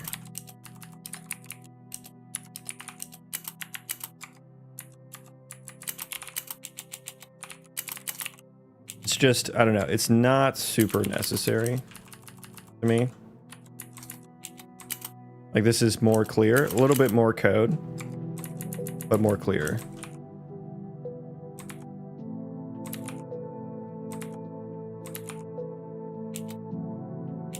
Yeah, I don't know. That seems way cleaner to me.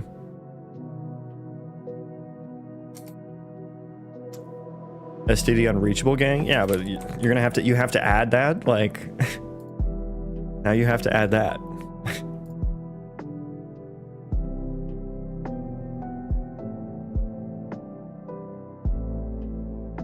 Remove, I mean, what else do we need to do when we process the next task?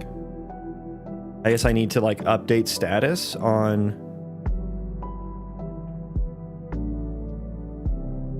current task. And then current task, like update status on the current task to, I guess I just update current task status to new status, in progress.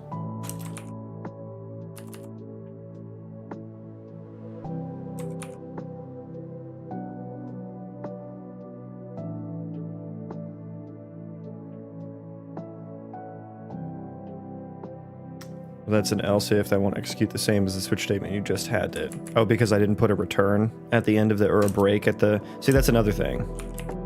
Something I literally just missed as well.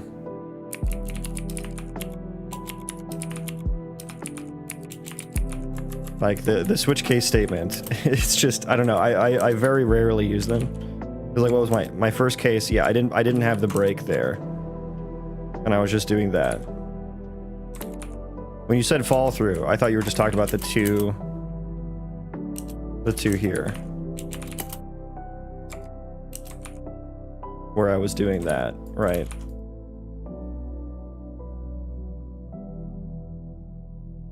You're talking about the first one, not the, I thought you were talking about this, because this would be a fall through as well. And see, that's annoying. This is another reason why I don't like it, because you just have to do so much extra for it, I feel like. And it's like, yeah, I should have had the first break. I missed it. I missed the first break. Yeah. It's like, it's...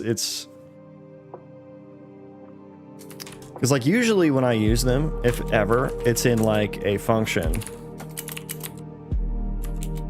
where it's in some like getter function. It's like get text. It's like get label or something, label text, and then it'll be like thing, and then you'll do switch thing dot some type or some enum, and then you just return here, return text enum or something, you know, like something like that. I don't know. I just spaced them out with braces and it looks decent, but you're typing more though. Like you have to type out more. And I think the switch case is the only good thing it does is it kind of makes you, I guess it's more so explicit about handling every case, like every enum. In some way you have to explicitly handle it. So that's the only case I think it's good for, is when you want everything to be explicitly handled. The code kind of, well, I guess really the editor kind of lets you know. And Go, you never have that problem because it doesn't do fall through. See, there you go. And switch cases are different in every language. Great. Great. You know what isn't different in every language? A fucking if-else statement.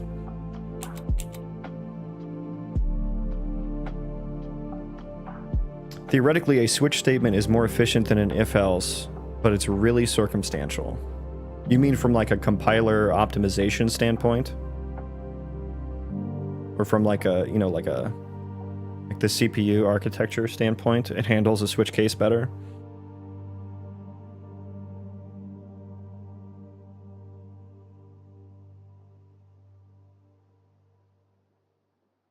Probably because it keeps this in memory or something.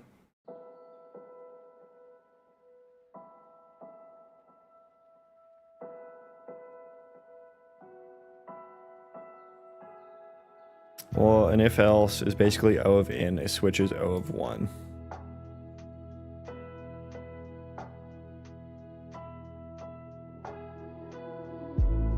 Yeah, I mean, I guess that's...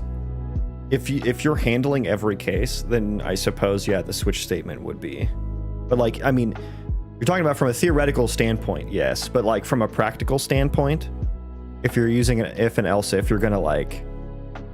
You know, the first one's going to evaluate and skip the next one, right? So I think for the most part, they're going to be pretty similar in execution complexity, time complexity, in actuality. Yeah, I get that the time complexity is actually different. But yeah, if you're enumerating every case in a switch statement and doing that in an if statement, yeah, that makes sense. I just think in the most way, like... There's only 2 cases, right? Super nitpicky, though. Yeah. I'd rather go for readability, honestly. I'd rather go for readability. It's easier to read and write, so I don't know. Like the micro performance benefit that you would get in probably not even the majority of cases. Honestly, I think a switch is easier to read. But we just talked about all these fall throughs and stuff and how they could be. Like, you have to write more code. I think it just depends on how it's laid out. I mean, I think the only case where it's easier to read is where you're handling every case.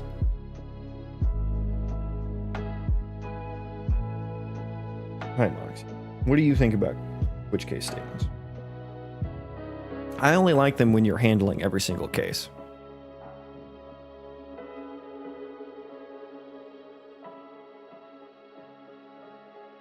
I didn't use them, but until I wrote rendering hardware interface, and for a lot of those, yeah, I mean, if you're just like that's kind of what I meant with, like, you probably have some function that takes in an enum and then outputs, you know, the new enum.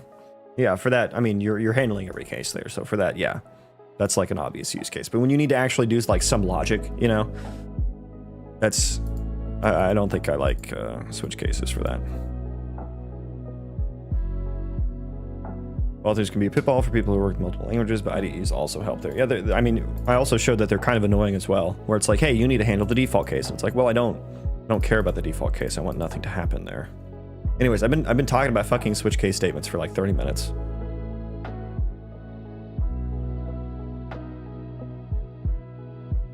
Anyways, yeah, so we're gonna update the current status. I guess either way.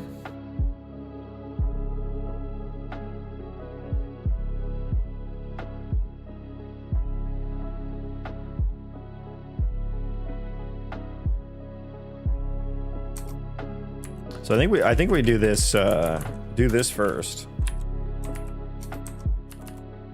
Actually. So I think we're actually going to do both of these anyway. So that fall through, if I inversed it, would have actually been. Okay, so now I'm not going to use that anymore.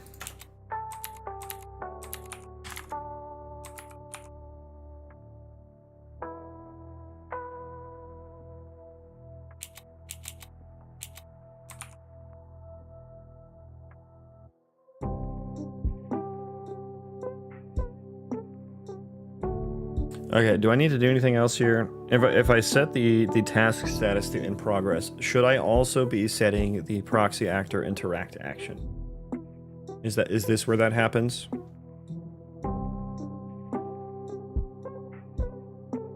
Is this where that happens?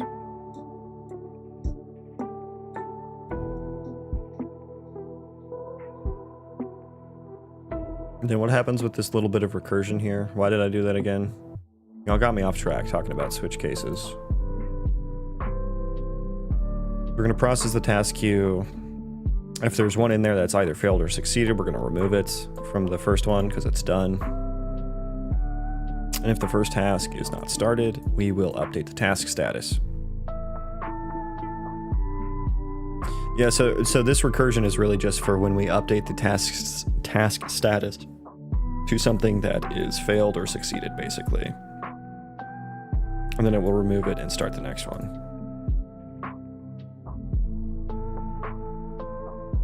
Or if we set it to not started, it's going to start it, but that should never happen. I should never update it to not started.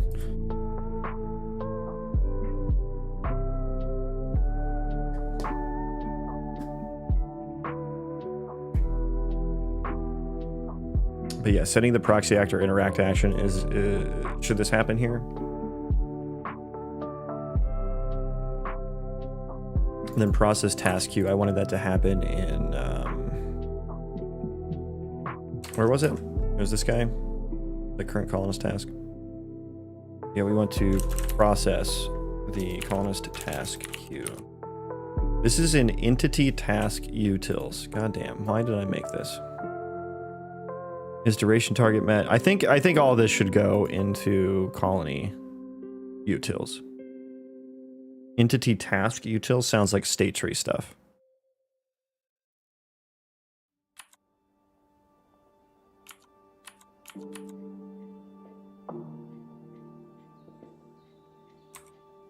Get current task copy.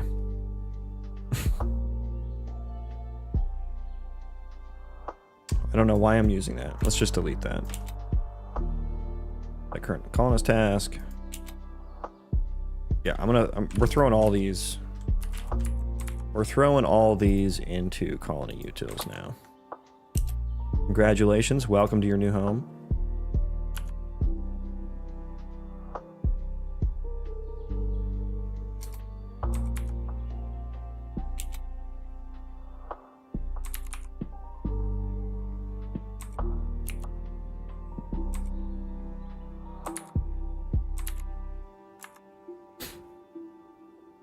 Process task queue. Okay, let's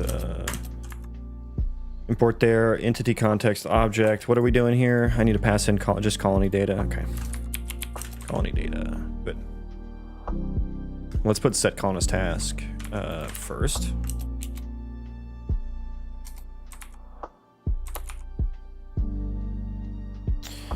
Update current task status. That gets called from outside. Process task queue. Okay. Duration target met, blah, blah, blah, blah. Building utils, we can import that. Instant static mesh component, import that. Okay.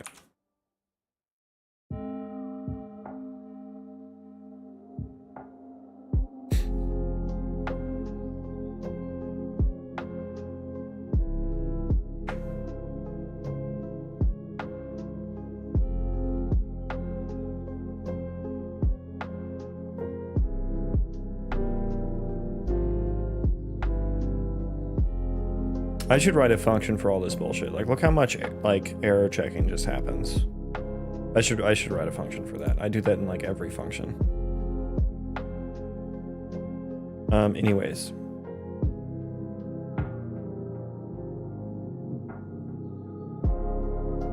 If I'm going from not started to in progress, do I always want to set the current interact action?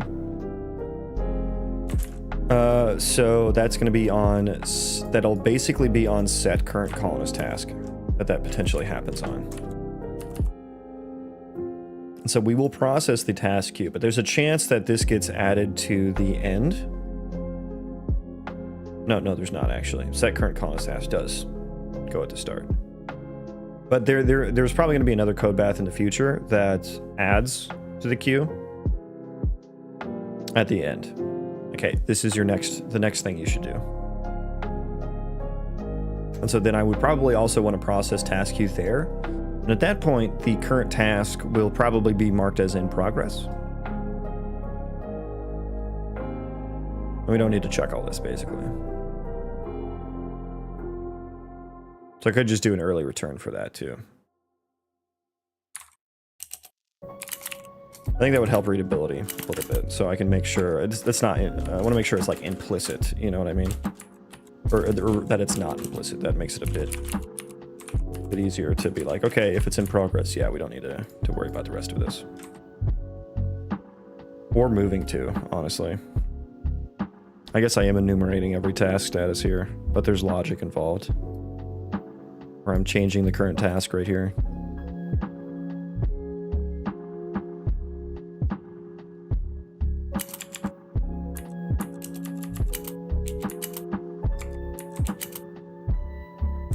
Hello, come on, compiler, or editor, come on. Moving to, okay. I still don't know what your game is about. It's gonna be an RPG Colony Sim Roguelite. That's the genre combo. Unless your game is about refactoring. It may as well be at this point. May as well be.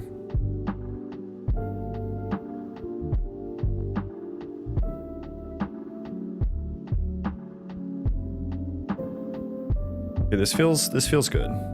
This feels good. Okay. I hope that okay, here's another spot where we will want to do that first. I should probably check all those.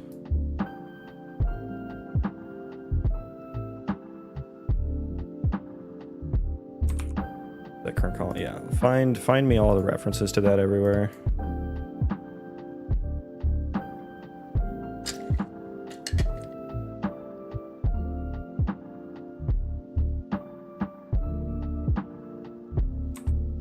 So now we're doing that before we set the colonist task, and that is important that we do so.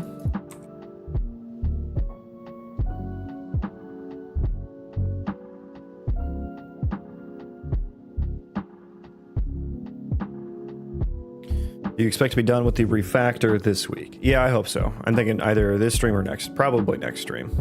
I'll be done with it. I am ending interaction up front there. That one I already changed. I'm ending it up front there.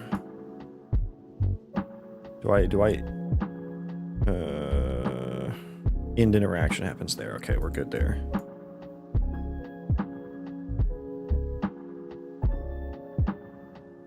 I basically just have to go through. I'm fixing all my tasks now and trying to iron them out.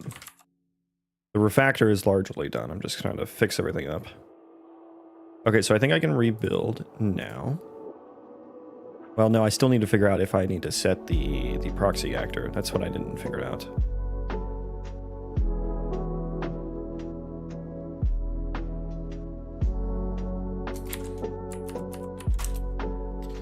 I'm not passing in the proxy actor data here, so...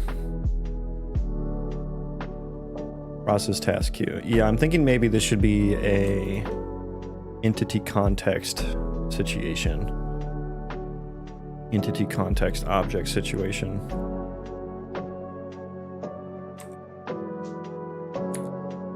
And then, yeah, update current task status. I'll need to change all the usages. of updating the task status to that. Yeah, I'm thinking probably pass in the task because I don't know from the perspective of those functions what is the current task and what isn't. It should probably, any task update that happens should be the one in progress, but I guess I don't necessarily know that. So I think I should go back to passing in the task here.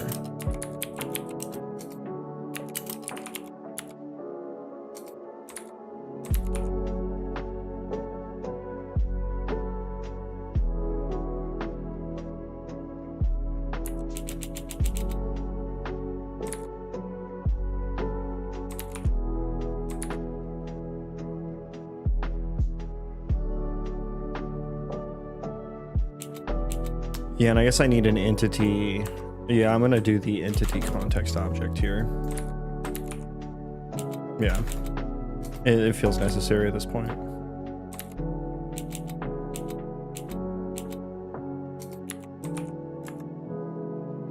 Feels necessary at this point.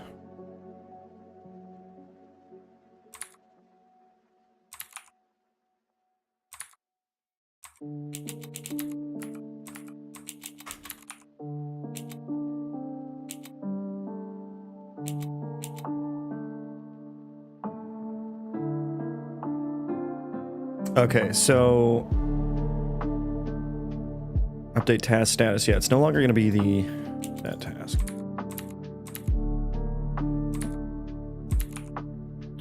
Update task status, and we change that here to instead do entity context object and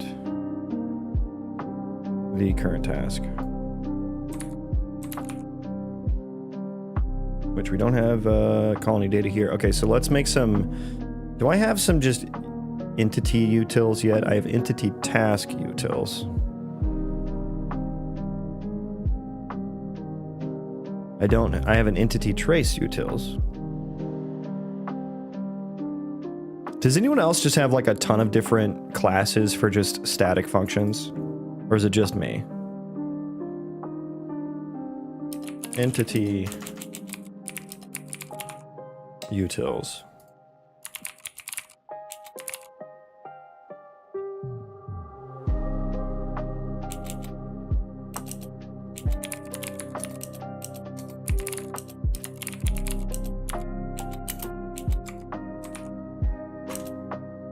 I just have one, but it's so long it crashes my code editor. Yeah, that's my, I have my generic utils. This is my Giga thing that I'm like, yeah, I need to split everything out. This is just the definitions, right? The declarations. Yeah, 1,500 lines long. Not the longest file I've seen, but definitely needs to be split out. Especially because of all the dependencies it causes. Like, changing something in that file causes me to rebuild like 30 actions or whatever. What am I calling this now? This is actually, I think this is a C++ only function. So I think this returns t pointer. Yeah, that's actually, bro, holy shit. That is actually exactly what I was gonna write. That's kind of insane. That's kind of insane. Context object and the class that I want.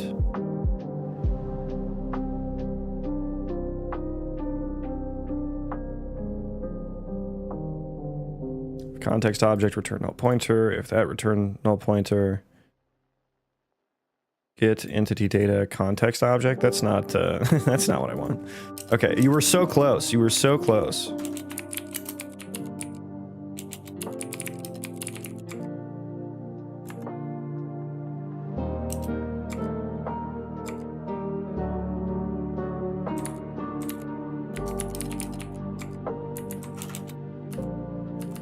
Well, it's actually, it's templated, so I have to write it in the header file. Yeah.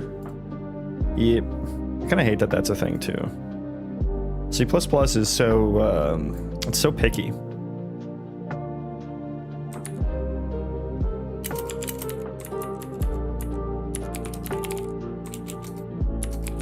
And then writer just doesn't know how to handle this because it's templated.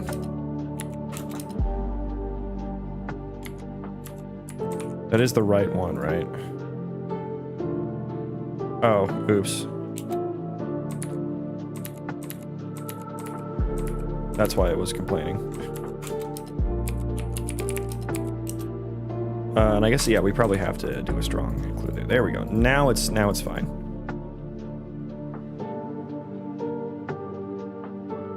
Get entity data T. Yeah, I guess I don't need that anymore because we're just, it's entirely templated. Yeah, it should be static as well. Okay, so that's colony data equals get entity data from context object. It's such a long name. Let's say from context.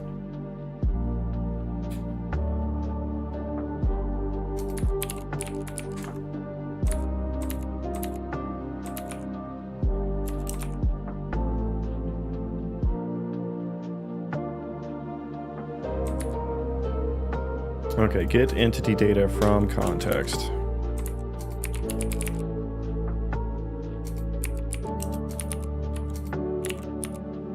So we will pass in the context object, entity context object, and then also template it to uColony entity data.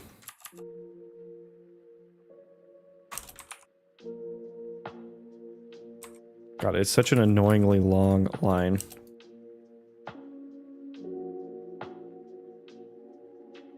And I guess it's just always going to be mutable. Would always be, at least.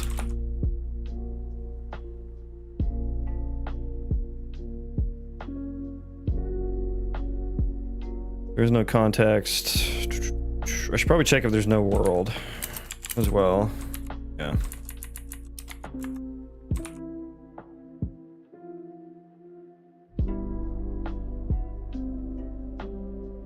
So all that goes away. Look how much smaller that function is.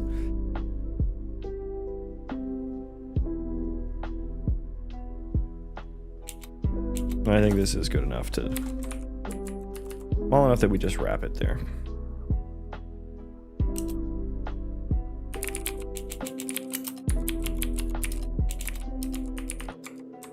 Nice. Okay, colony data. Now, there's a lot of places I need to use this function.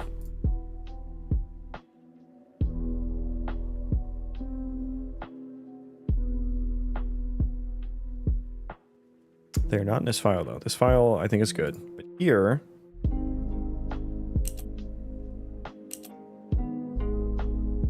is where I need to auto proxy data equals u entity utils. There we go. Try to do colony data again.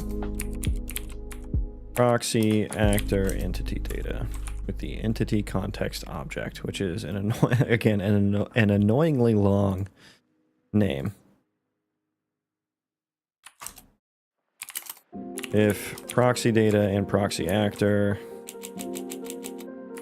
and there is an interact action. Okay, so we're gonna do something like this.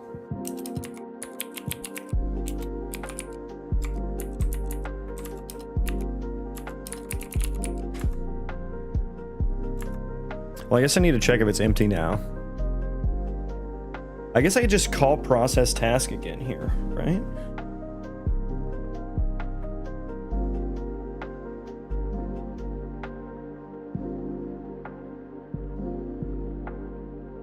Yeah, I think I just process again. I think I can call just process task queue here again.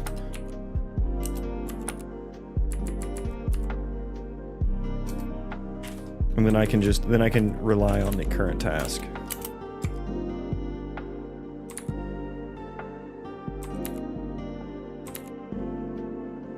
What language, bro? This is Unreal Engine C++. Process task queue, and we should return here.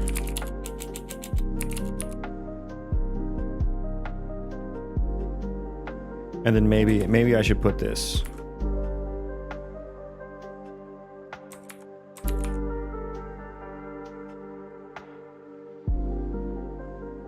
Let's put that up front. I mean, that just makes sense for the life cycle of it as well.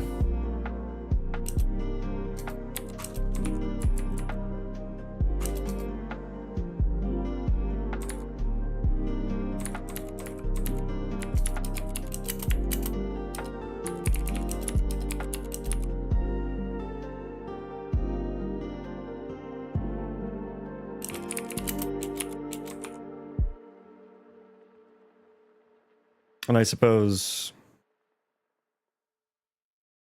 let's do the else if here rather than the returns.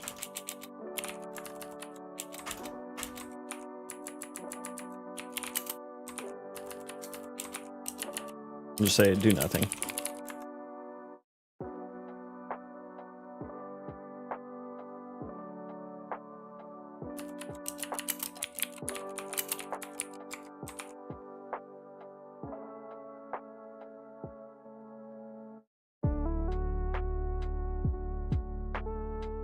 I'm a J's dev. I assume you mean JS.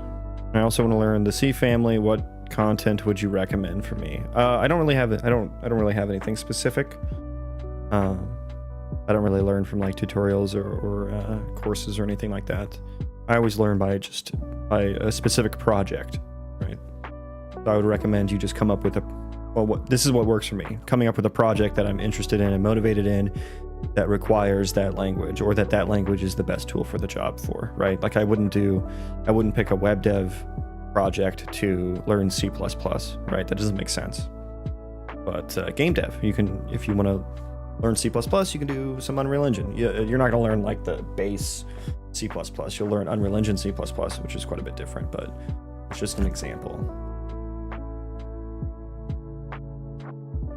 Just an example.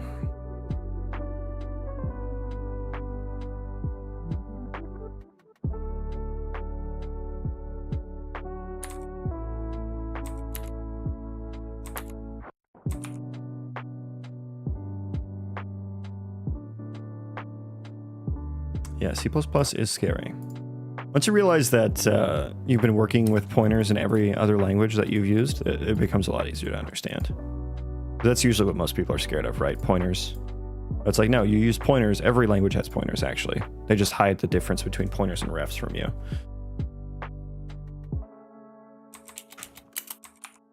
And there is a current task interact action set. I mean, if it's null here, could it still override the current interact action? I don't know. What happens if this is null here? What happens if this is null here?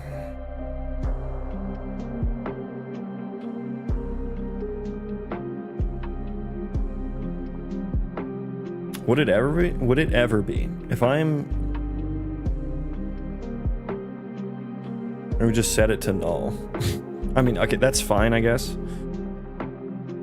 That's fine, I guess. Okay, let's go through and change... Let's go through and change all of the colonist task status updates.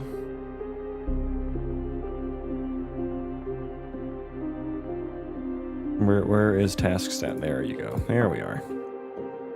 There we are.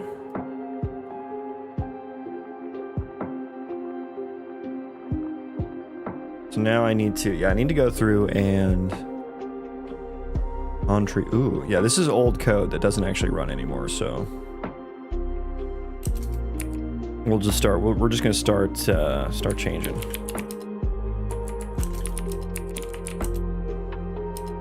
Entity context object. I guess just this character is good enough for that.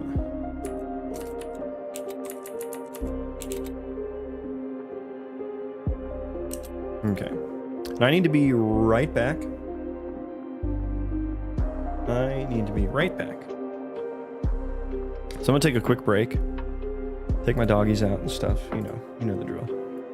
So after that, I'll be back for more Refactoring. Stay tuned.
Okay, sorry for that. Was a long break. Sorry for that.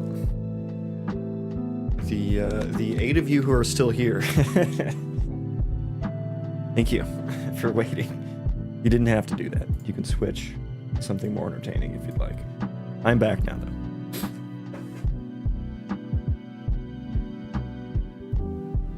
though. Okay. We are back to the Refactoring. Still here. Hell yeah. David, Boom, my biggest fans. Oh, thank you guys. That means so much. I'd like to thank Boom and David for sticking around and staring at an empty screen. Okie dokie then. Yeah, so we're updating the statuses. We are updating the statuses. I should probably make a getter for it to make sure that I don't... Oh, you were copying my code? Shit. You know, the code that was on screen probably would not have been very helpful to you. I don't think it actually works. Just vibing to the music? Hell yeah. Yeah, I hope I can get the copyright shit figured out with them, because I'd very much like to keep playing this music.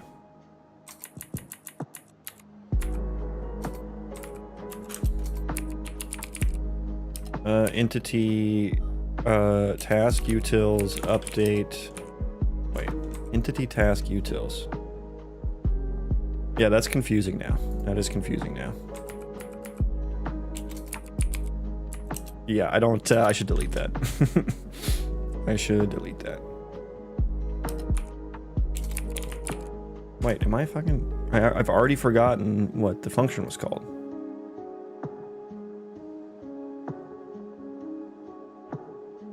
I've already forgotten it. It's colony utils, right? Because it is a... Yeah, I don't know why. I have too many utils functions now. Too many utils files, I suppose. I don't know. That I guess it hurts discoverability when you split it. I don't remember where I was. Construct handler. There. Update task status.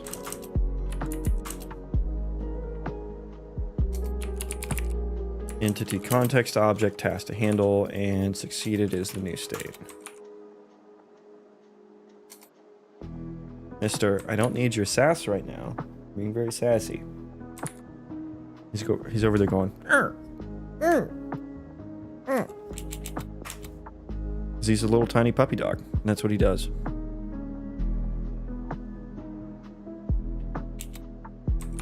Get closest within area. Didn't I move that to the entity utils?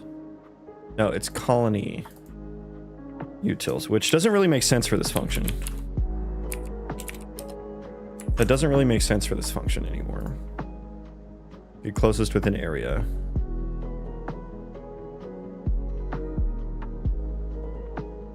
Closest to what? Return object types. Mister.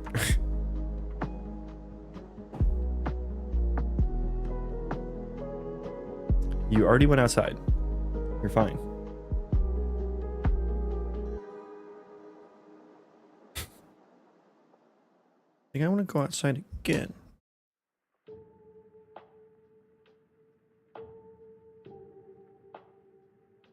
Okay, so this is just like a giga function. I kind of forgot what I wrote this for. This does a lot of things.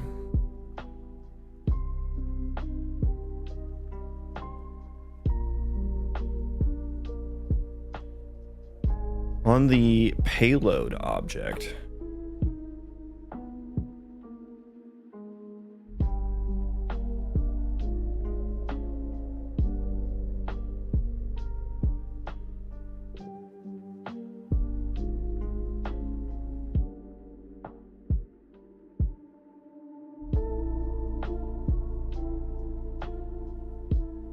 Yeah, I don't know where that function should live. It does a lot. For now, that's fine, I suppose. Okay, so in here we're setting it.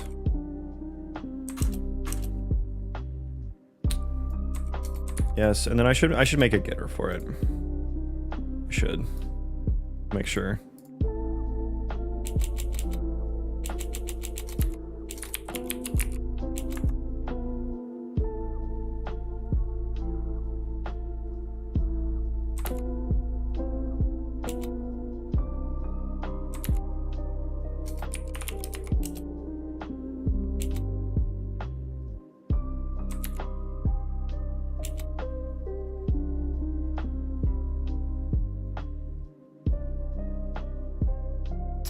That one's the only one that should be used now.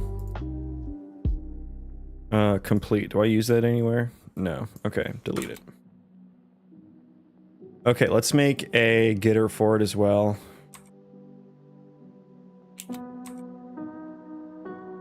And also let's delete entity task utils, was it? There it is. Yeah, we're gonna delete you so that I am no longer confused.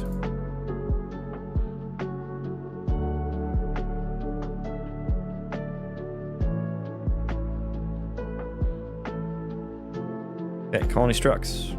This guy. So task status, we're gonna make you private. Or at least protected.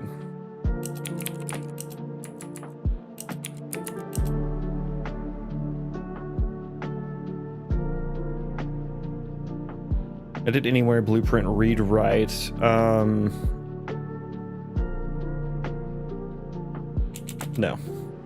Not blueprint, read, write. Edit anywhere? I don't know. I mean, I guess it's nice for just creating. Yeah, we're not going to do edit anywhere. We can do visible anywhere, though.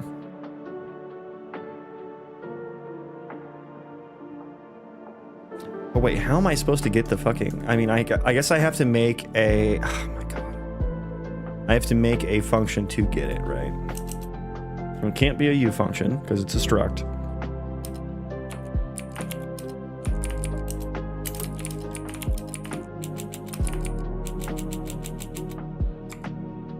Const return task status, and then in I guess colony utils is where it'll be.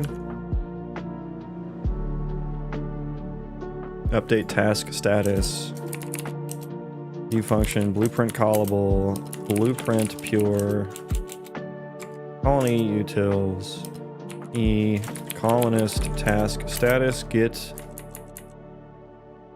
task status. Colonist task.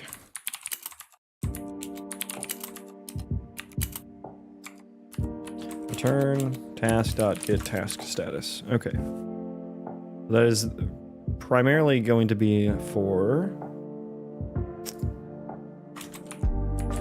blueprints. And then from here, we need to do any place I see dot task status. Let's just do a find and replace for dot get task status. I think all of that looks good.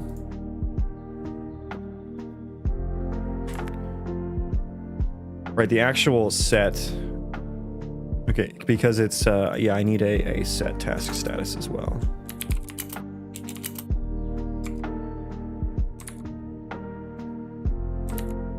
And that should only be called from one place, basically. I guess I could do the friend concept, right? That would help me do that.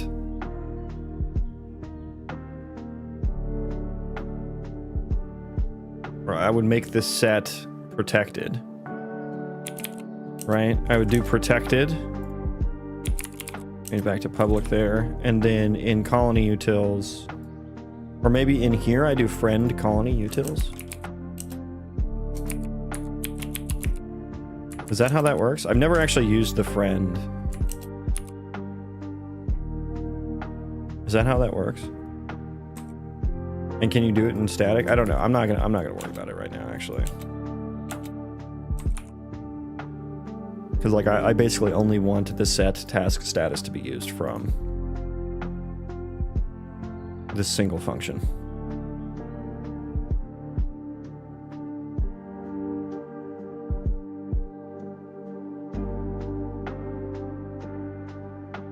I mean, I guess this should maybe...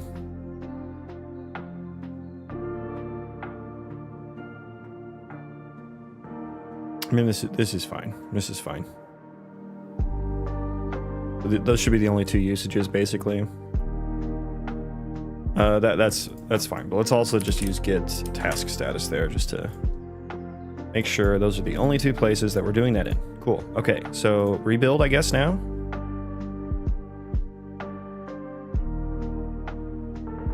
.42 actions. Wonderful. Okay. already bad. I guess, yeah, bad imports, so bad imports.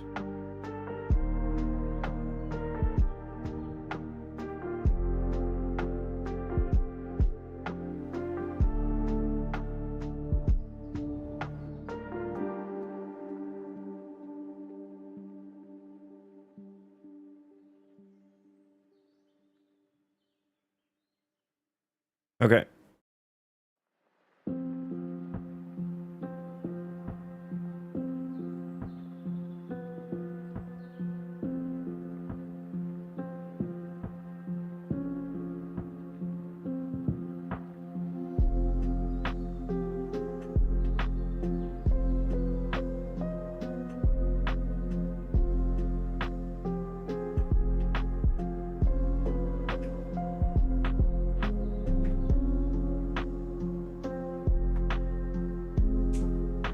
Okay, come on. We're looking good.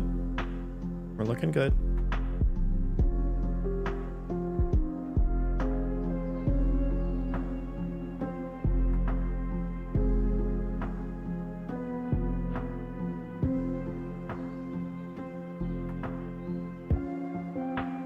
You know how nice it would be if everything just works now? That would be so nice. That would be so nice. There's like a 0.001% chance of that happening.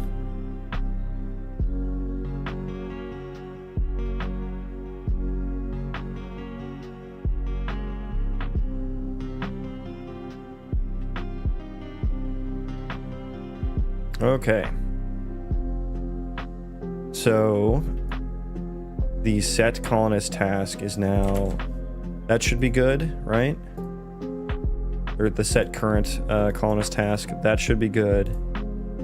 Yeah, I think let's see what happens now. Let's see what happens now. Test some construction here. Okay, let's test, we're just gonna test target. No, you need to do task. All right. Go construct this guy. Yay, he did it, but he's stuck. He is still stuck trying to do it, I think, still.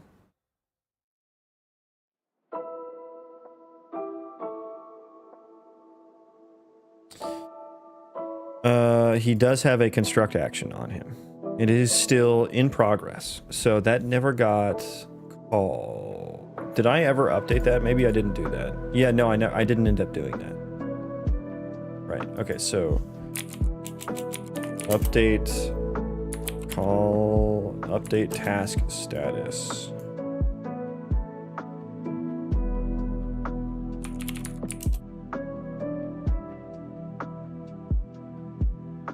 Action, I should get interacting object. That should be the actor. Success. Succeeded. Failed. Okay, so that's what we were missing there.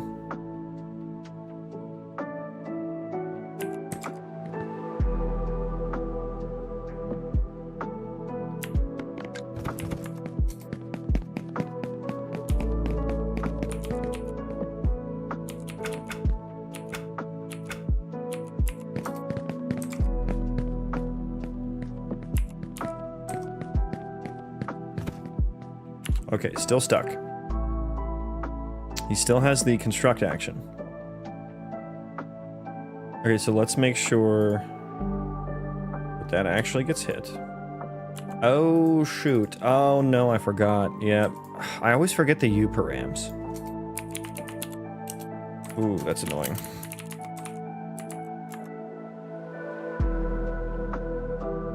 The U param, yep.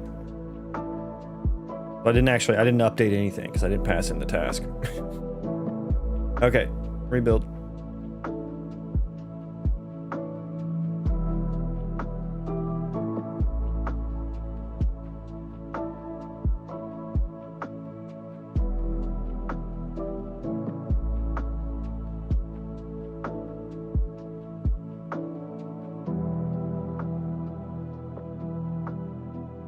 Okay.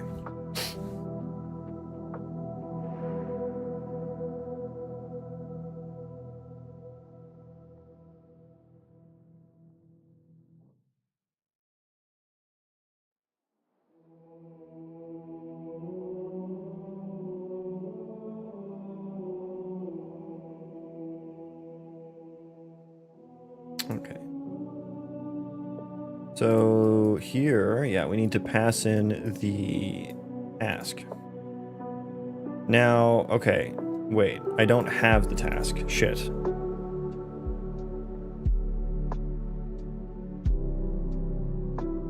Shit.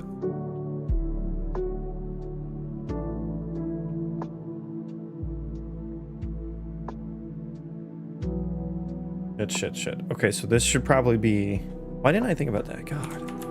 I don't have the task right there. All right, we'll still need this function. I don't have the task right there. So I need some function for completing an interaction. Update interact action status. I mean, I guess this is what I should do. Update status. And then the colonist handler would pick up on that.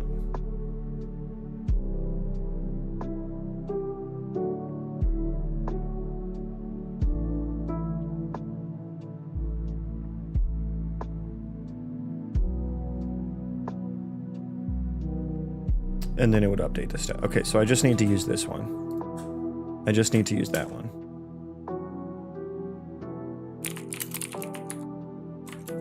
Hello?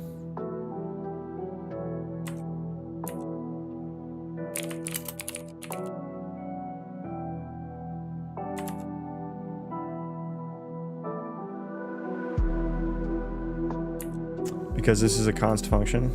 It's not a const function. Why is it not showing up in here? Yeah, here it is. Okay, the context sensitive was not working very well there. Oh, because it's not static. Ugh, okay. That was why. I see. Rebuild again. Rebuild again. Good lord. You know what? My game would be fucking finished by now if I could instantly rebuild header files. You know how much more productivity I would have?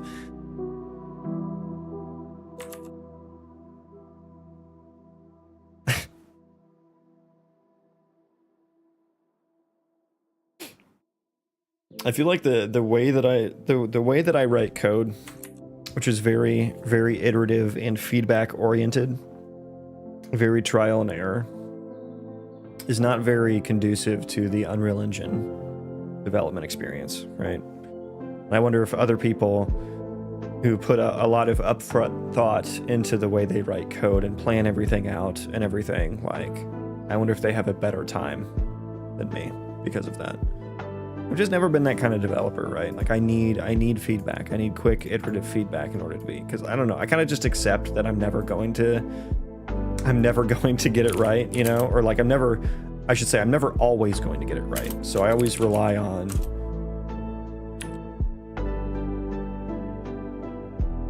wait, what? Oh, that's interacting on.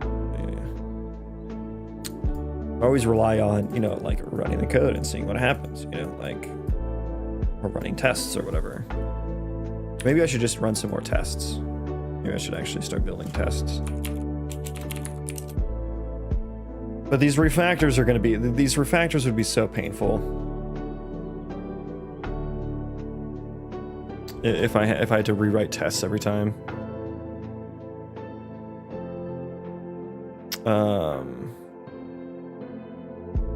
They completed or failed. I kind of want to change that to succeeded.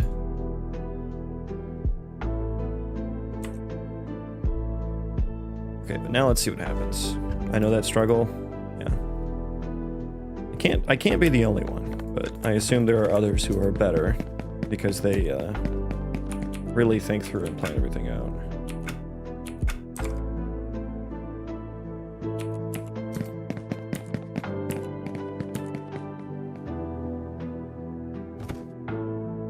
Okay, he's still stuck.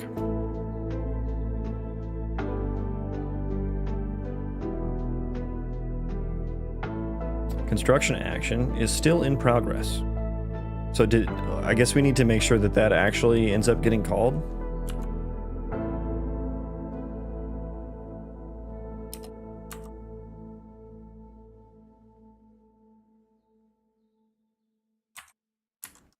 And with what?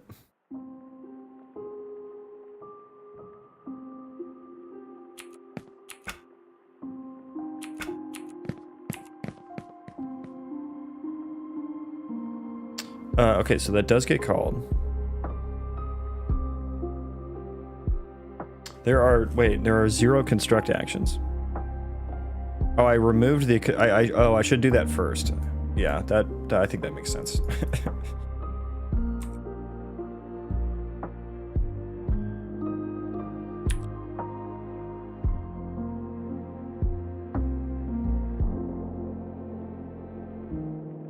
Then remove it afterwards. So I think it's just I was calling it with a null interact action.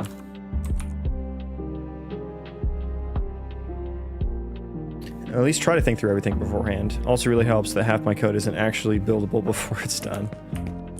Yeah, I mean, you know, I think I'm getting to the point where I just kind of have to spend more time thinking up front before I do things. I very much always just figure things out by writing code. And I think I'm getting to the point where my project, there he goes. Now he finished. Wonderful. But I'm getting to the point where my project is sufficiently complicated enough to where I need to spend more time like planning.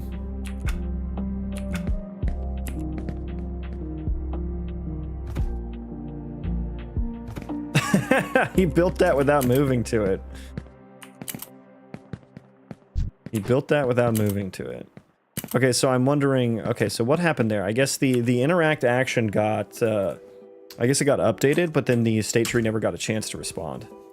I think probably is what happened.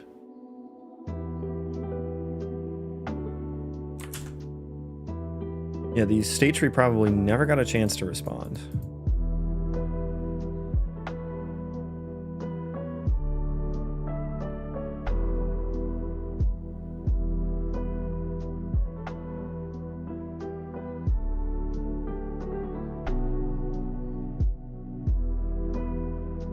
Okay, so I want to, I guess I maybe should reset to root. That would be an easy way to do it. And I have a function for that.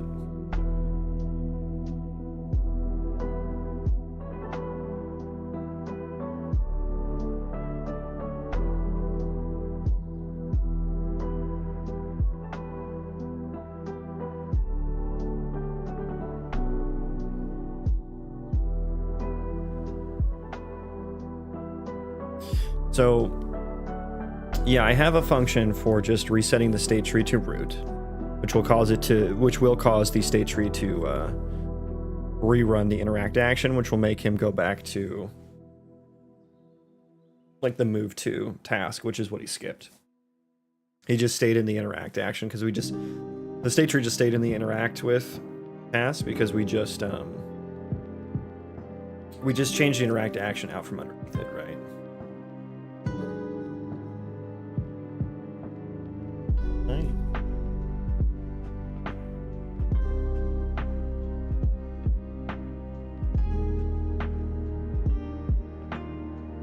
We update the interact status.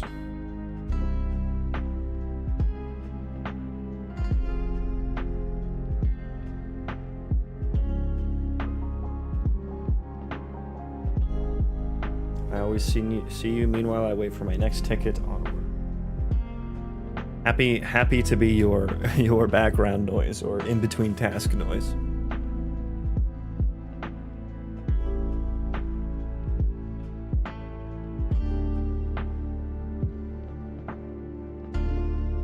Yeah, I could just reset to root, which is it kind of just feels like a shoehorn way to do it. It doesn't feel like a very natural flow way to do it. I guess it would be nice if, you know, we ended the interact action.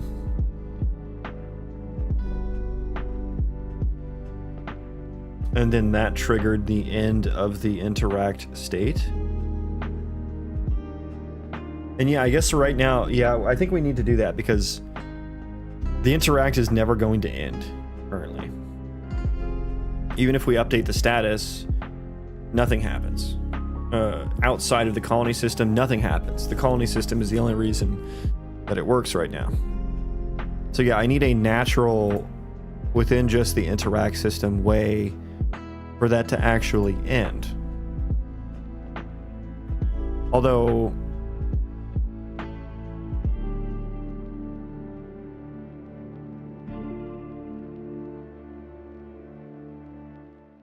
yeah, I guess this should listen to the status.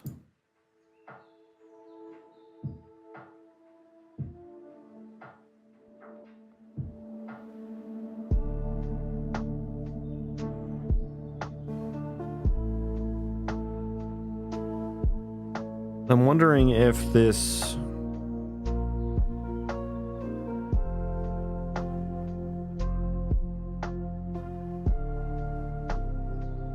I wonder if I should have a task that takes the...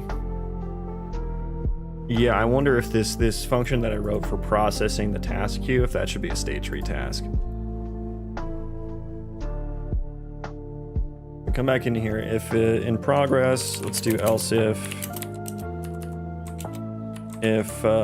interact status is failed, return failed. If completed, which I want to change the name of to succeeded,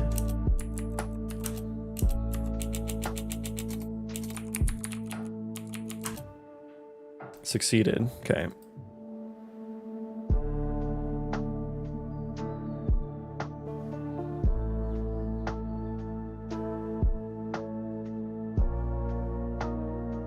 Oh God, what am I gonna do about an interact action that requires you to move while you're interacting? Am I ever gonna have something like that? Or is an interact action always stationary? Because right now I'm relying on it being stationary. I mean, I'm even saying, hey, don't do anything if you're still moving.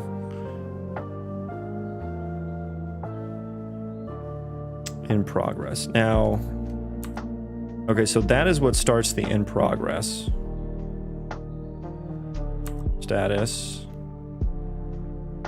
And where is the status being updated? Here. So the interaction itself is actually in progress.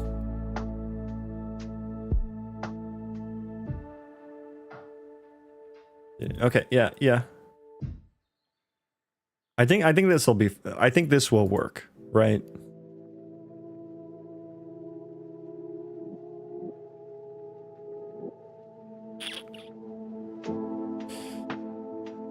Interact status succeeded. Failed. I think I returned success here regardless, actually. Because failed means it'll fall through.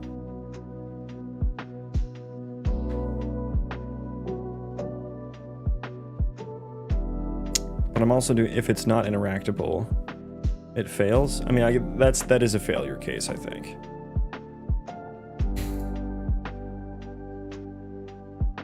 And then the state tree task just is like whether it continues or not. Because the way I have this state tree set up, and I don't know if other people do their state trees this way. Like mine goes top to bottom, basically. You know, like basically select children in order. If it fails, each one of these is, if it fails, it goes to the next selectable state. I mean, and that just kind of means like, hey, this isn't valid, right? And I guess like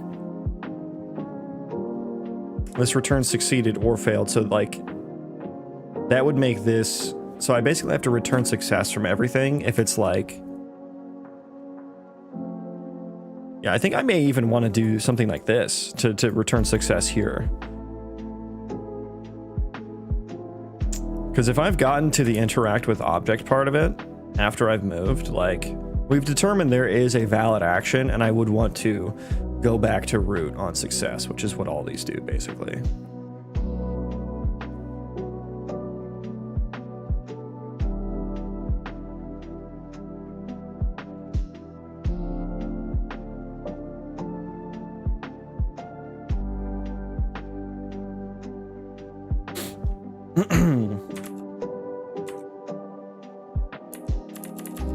Okay. Yeah, so I'm thinking like failed, go to root. Yeah, I'm thinking that I think maybe let's put another state here. That's just gonna be, this is just gonna be like process colony task queue or something.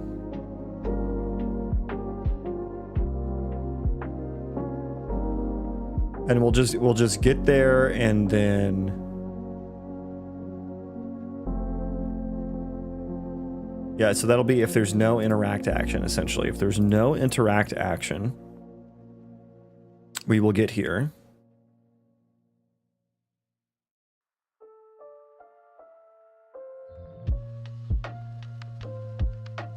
And this is just going to have a task that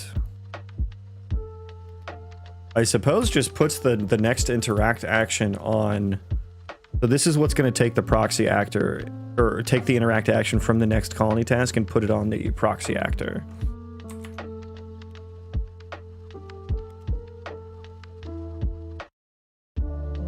And I wonder if the Hangi tree actually doesn't become a separate tree now.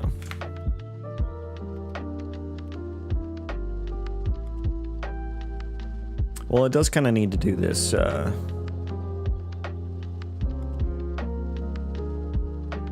If hungry, eat food.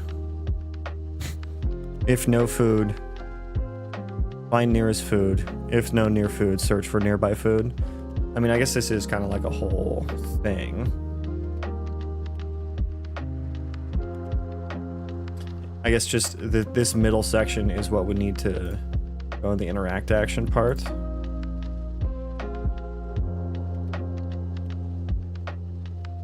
I suppose I would just need to respond to the individual scenarios, which I don't have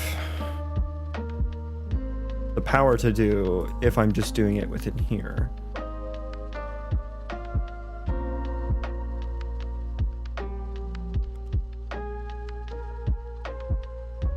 I guess that's why you make the tasks modular and you just create the different kinds, different states.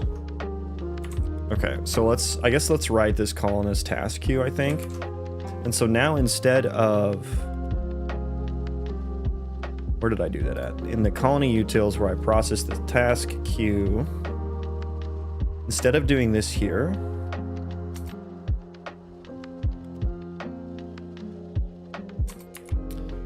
yeah, we're doing this in a lot of places. And so we will hit this interact succeeded or failed. It'll return and it'll go to the next one.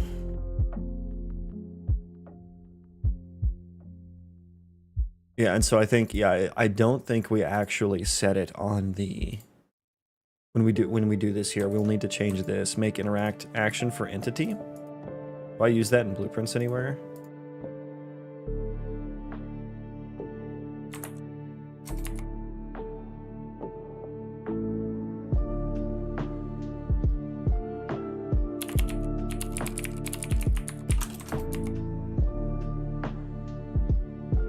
Make sure I don't think just from hit result. Tonic, welcome in. Hello. Okay.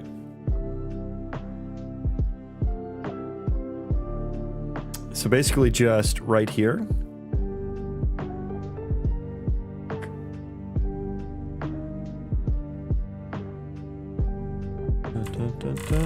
Oop.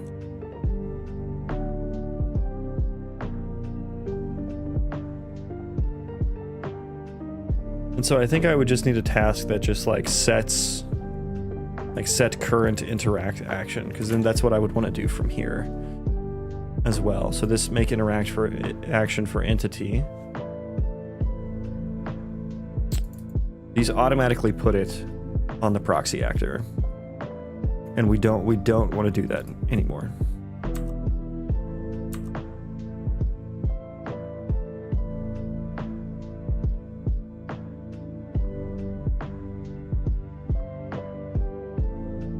Oh, no, it doesn't. Yes, it does. That part. Okay.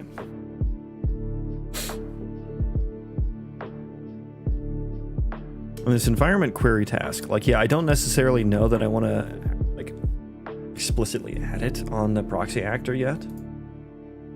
So yeah, I think I need a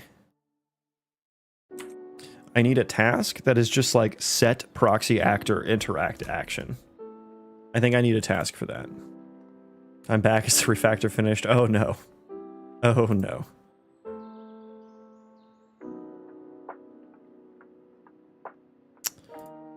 So I'm going to call this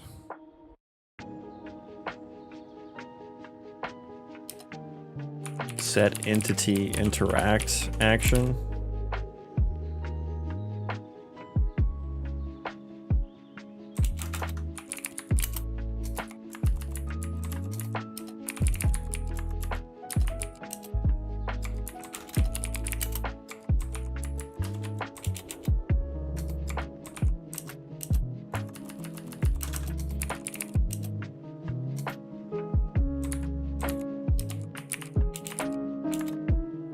Set entity interact action data. So the only thing we would need here is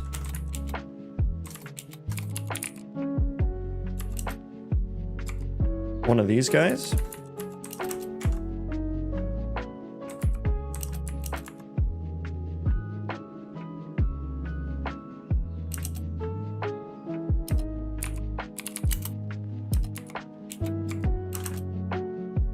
Oh, come on, AI. I know you know what I need here. Fine, I'll grab it from something else.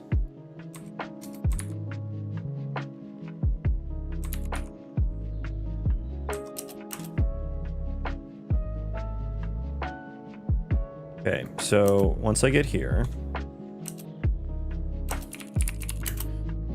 return, I think I either return success or failed here.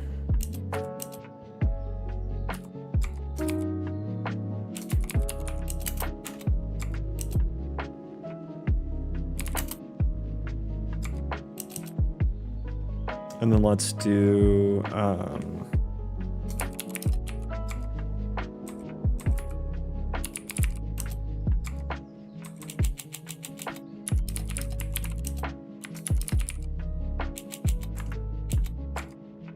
we go. So we got the subsystem, auto proxy data. If proxy data or no proxy actor. Why did I do a forward declaration there? Return failed.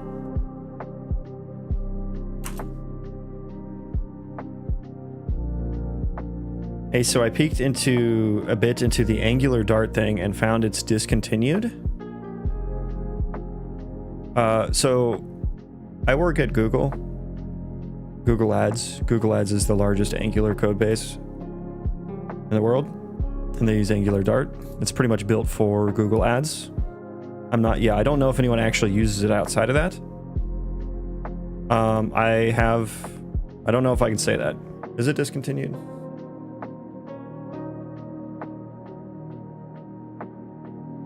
Sorry. I know that there is a public thing.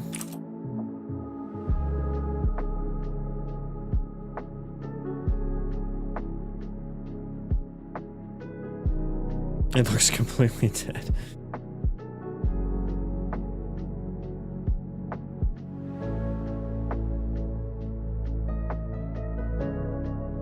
They do not want people to use Angular Dart externally. Yeah, I mean, it sounds like the open source part of it is dead.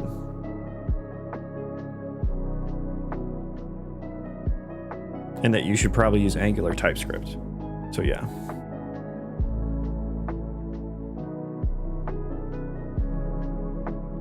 Yeah, I'm not aware of what the external facing part of Angular Dart is.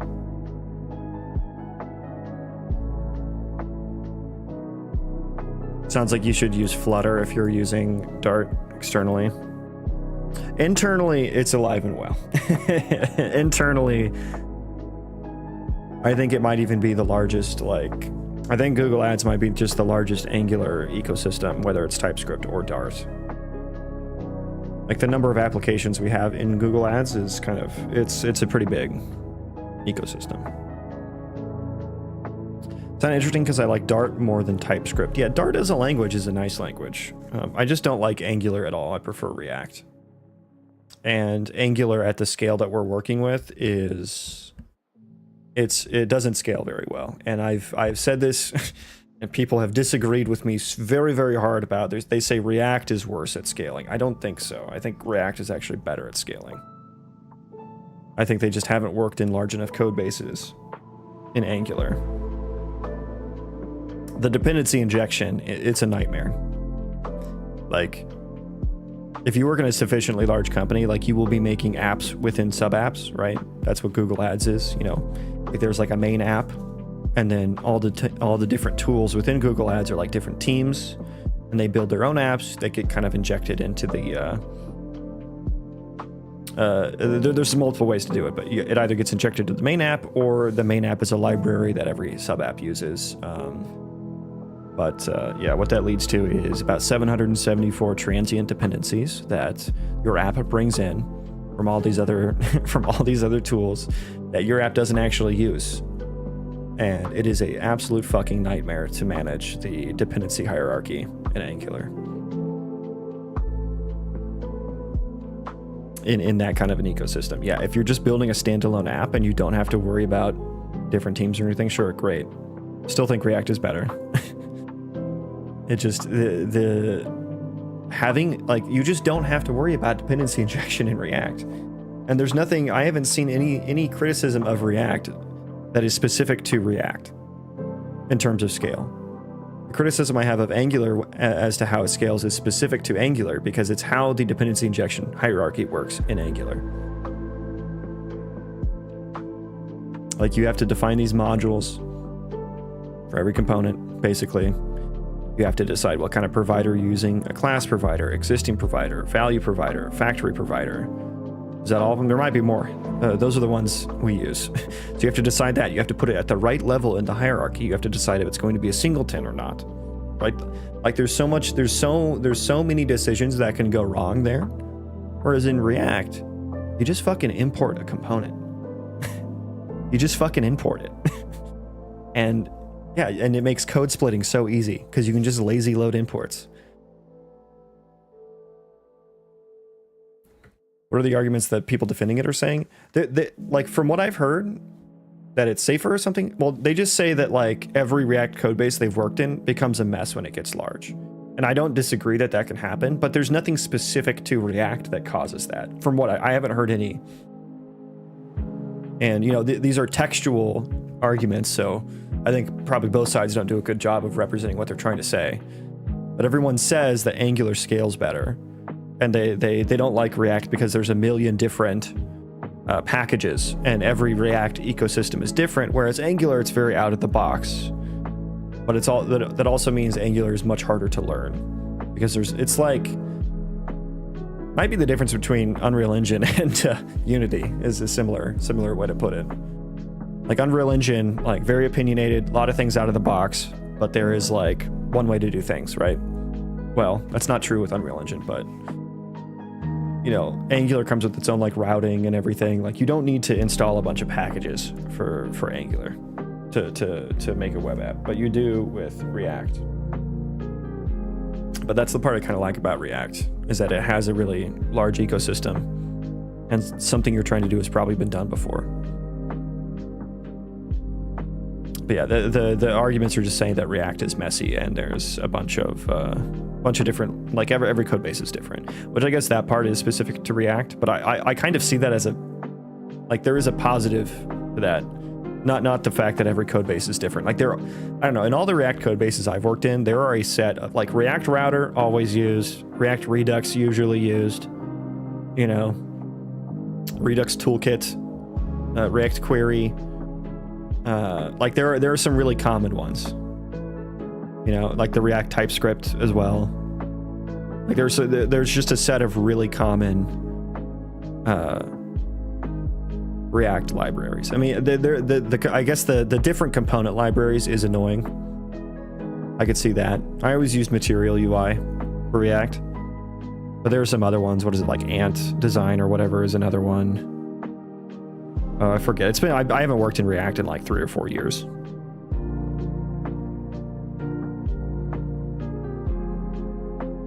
But yeah, I actually kind of like the fact that I could go browse a bunch of different modules.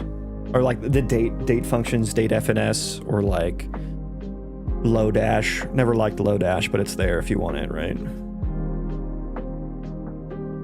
Whereas like all that stuff kind of comes with Angular out of the box, but then Angular has like a ton of different APIs that you have to now learn, right?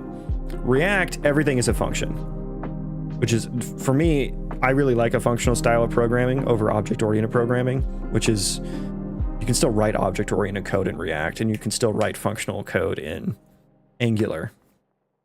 What can you say about Vue? I haven't used it, so I can't really say anything. I've heard it's nice, though, on large scale apps. Yeah, not sure if it's popular enough to have that kind of a. I don't know how many people use it. You know, I think if you want a job, you learn React. I think that's how it goes.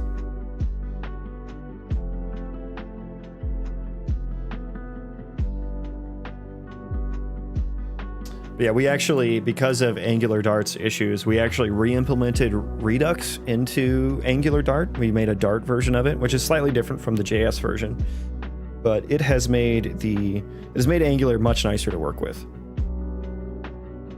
for us. And we're going to be migrating one of our other code bases to using it. And it helps with that dependency injection nightmare. And like what you see, and here's another thing about Angular Dart scaling. It's not just about dependency injection. It's about in Angular you have these, like you can just you inject things everywhere, right? You can inject these classes, or they're called like services, right? And these are like your services, these are like your classes that do things. This is like the controller part of MVC. This is the C in MVC basically. And you might have models as well. You might have some model classes that get injected. You have controller classes where your business logic lives, and that theoretically, that, and then you have your view, which is your component. That makes sense, and that sounds nice and clean. What that turns into, though, is now you have controllers injecting controllers. You have these other classes that are just aggregating data from a bunch of different models to come up with some thing for a view component somewhere. And if you try to follow a code path in that pattern, you will end up with 20 to 40 tabs open at a large scale. Not only because Angular splits off its Angular's template syntax is also awful. Like, you have to learn so much up front. There's so many different ways to do things in an Angular template, and you have to learn all of that. Whereas JSX, it's just JavaScript in HTML. Like there's very little you have to learn to be successful with that. There's not really multiple ways to do things. You just gotta know the brackets, right? That's it. Brackets, you gotta, what is it, like style equals, although you probably do like, class or whatever, style equals like min width 10, right? Like that's all you really have to learn. You have to learn like that. And it thinks I'm writing it now too. And then you have to learn like maybe like fragments for this thing, where it's like you want to wrap something, but you don't want to actually give it a component in the tree. And then you have to learn that. And then you have to learn like some Boolean and my component, right? Like you have to learn that. That's about it. It's pretty straightforward, and everything is a function in React. So you don't really have to learn any APIs or anything. You don't have to learn any classes. And when you follow code, and the way you write code in React can get messy, but if you're using Redux, it should be all following a particular pattern. And it is just functions at the end of the day. And the benefit of Redux is that they are pure functions, so they don't have any side effects. Which is why we're using Redux over like a model view controller architecture, which is our old code base. Because what happens is, like I was saying, you get controllers injecting controllers. All these controllers all these different services need to interact with each other. They have to update different models. These different models have to, get different data. We create these things called oracles, which is where you, it's a class that needs multiple models to come up with, some answer, and answer some question about some models that then inevitably gets displayed in the UI somewhere. But it's like you have all these different classes being injected all over the place. And like I said, controllers calling controllers. And so when you're just following a code path, you end up with like 20 different files open. Are you like forced to use Angular? Yeah. There's no other option. There's no other option for us. And so yeah, using Redux not only cuts down on the number of dependencies, but it also creates a flow for the data that makes it to where all the business logic is in one place.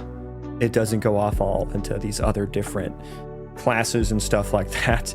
When an event happens in the UI, the inevitability of that event is all in a single function, and it's very easy to follow, and there are no side effects. Because with the MVC architecture, there are a lot of side effects. Anything can happen because anything can be injected anywhere, and you have to go make sure, like the bug that you're searching for could be in any controller, and you have to now go track that down. Whereas with using something like Redux and Angular, the bug is right there in the reducer, which is your pure function. That's your business logic. Your bug is likely there. And if it's not there, you probably just forgot to listen to the state member for updates in the component. Anyways, rant over. I forgot what the fuck I was doing here.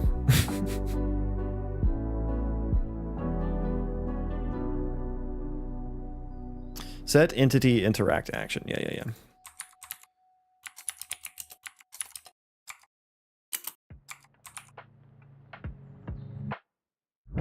Okay. Sorry I made you forget, but thanks for that. No, it was very cathartic. And if anyone wants to argue with me on that, I will defend that take to the ends of the earth. And maybe Angular TypeScript is a bit better, but I still think like the template syntax sucks. Like the template syntax sucks because there's like so many different ways you can do things. There's an Angular template, you can do like that, you can do that, you can do that around different, and then you can also do it like that, like for a property on a component, right? Like you have like some component. Also, it forces you to use a different file basically for your, like there's no you have to use an HTML file basically, otherwise you're just doing it's just in a raw string, so there's no editor support for it, which kind of sucks. But you have like some component, right? And then like in here to like use a variable on here, there's 4 different ways to use a fucking variable in here.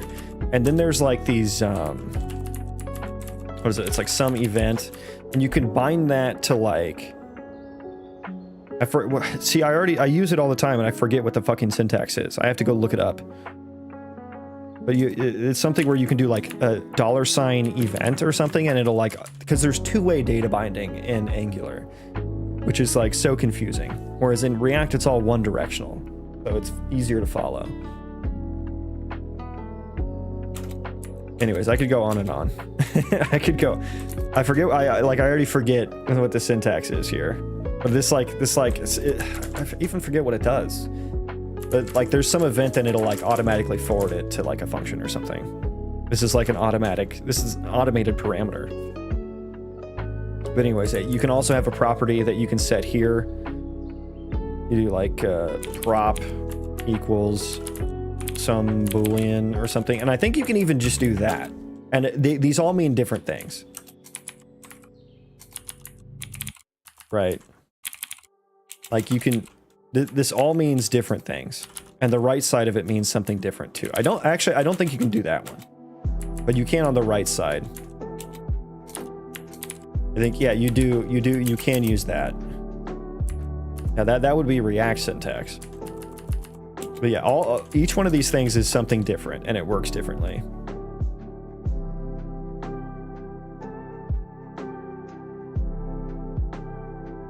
Two-way data mining sounds weird. Yeah, I feel like you shouldn't use it, basically. I feel like you shouldn't use two-way data mining. I think it just makes things more confusing. And like, because of Redux, we don't have to anymore. Because we just fire off actions for everything.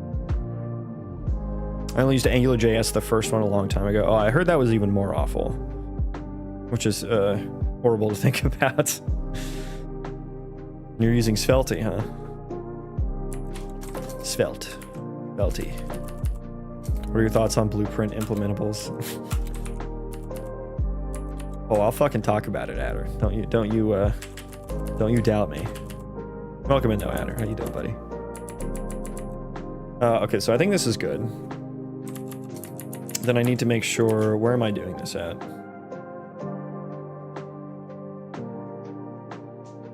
I think that makes sense to automatically set it to null pointer in here.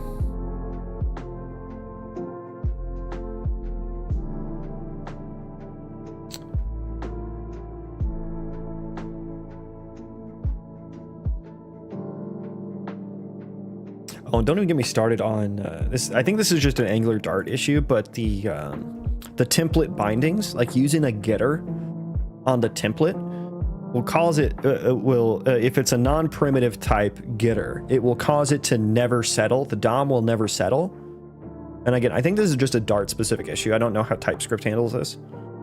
But the Angular template doesn't understand that it's the same object and that it shouldn't update. So it will always update until you, and there's there's two different change detection modes in Angular.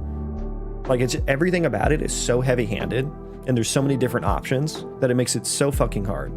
Whereas React, it's just a component, it's just a function that just returns something. Renders the same way every time, you know? Like, it's so much easier to get into and to work with. And I think people don't understand how to write functional code. And I think that's why, that's people's main issue with React. They don't have, by default, you know, the object-oriented dependency injection everywhere, you know, that they're probably used to if you're working in some backend system or something. But I think they get to React and it's all functions, and there is a flow to the data because front ends are inherently stateful applications, right? And it doesn't compute as well as something like Angular, where it is all, you know, these classes and stuff like that. Anyways, I digress. Is blueprint implementable is another quaternion. It's there is a blueprint native event and a blueprint implementable event. There are two different kinds that do effectively the same exact fucking thing from the perspective of a blueprint, which is what it's for. And so the reason I got upset about it is because it caused me confusion as to which one I should use. And it's happened multiple times. And I got frustrated because I've read the difference. The only difference is one has a default C++ implementation and one doesn't. But when you look at a blueprint, you cannot tell the difference. When you look at that in a blueprint, it doesn't tell you anything. And it doesn't say, so there's no point for it. There's no point to have the two different properties for that. All it does is cause confusion. It's like, which one should I use? And even if it did show the difference in blueprint, it still would be, the complexity that it causes is not worth the small benefit of explicitly stating that there's not a default implementation. Like, just make an empty function, you know? Like, it's not that, you don't need an option for every permutation, right? Which is kind of what Angular does. Anyways, am I setting this interaction here? This is the NPC character.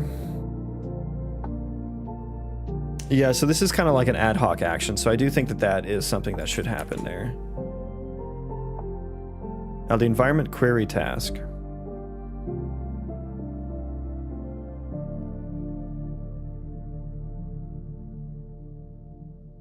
Yeah, that's one that I think I'll want to manually do as well. Because this is an output, right? Yeah. So I'll want to manually do it there too. It should happen there. Okay, so now it shouldn't happen here.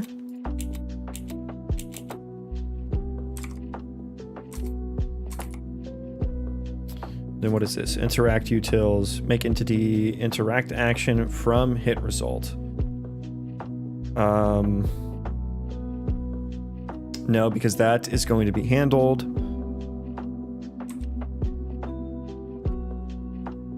No, because that is going to be handled in the make it into the entity interact action from hit result. I mean, the whole purpose of me doing this is to set it on the proxy actor interact action. Actually, this function becomes useless if I delete that, right? Now we're not using. I guess we're just pre-populating the interact object. I guess that's the only purpose now.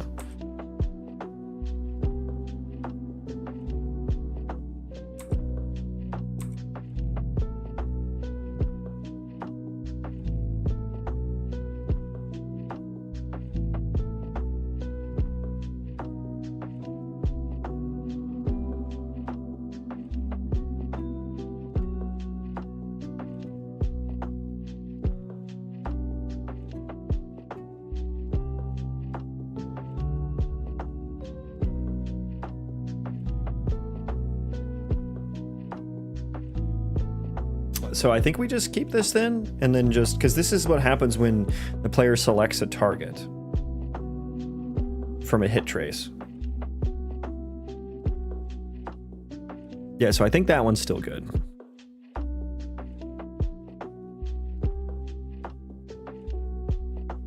Okay, I think we're good. Let's rebuild here. I'm gonna grab a drink real quick.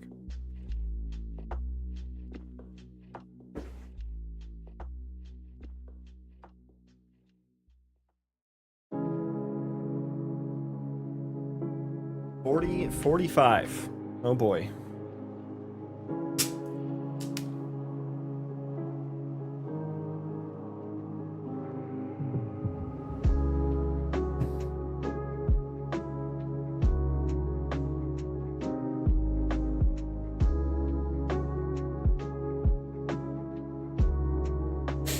Okay.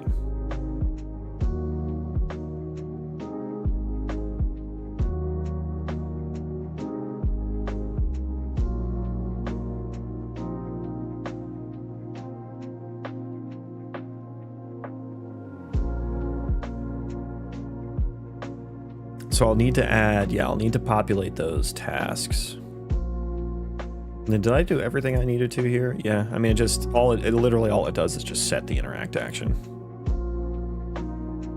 This would be the kind of thing that would be really nice to be able to do in blueprints without having to rebuild C++ every time.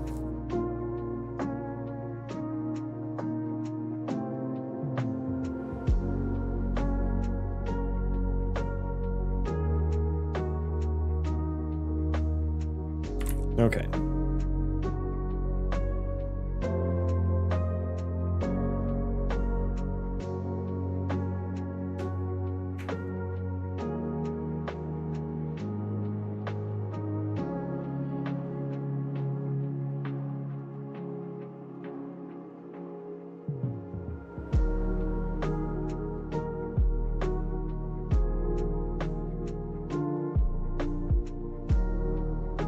Okay, colonist root. Yes, so process colony task queue.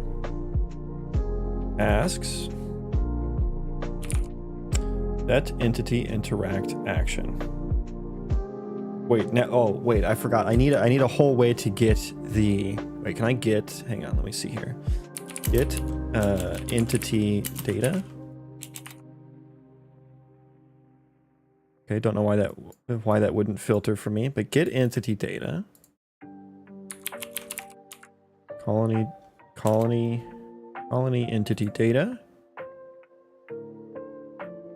Out entity data. Can I bind to that?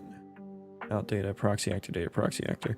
Okay, so I can't get the current task because it's not a property on there. See, that's the frustrating part about this. I wish I could call functions with these bindings. Because now I need a specific task just to get the current colony task. Which again, this is the kind of thing that would be really nice for blueprints.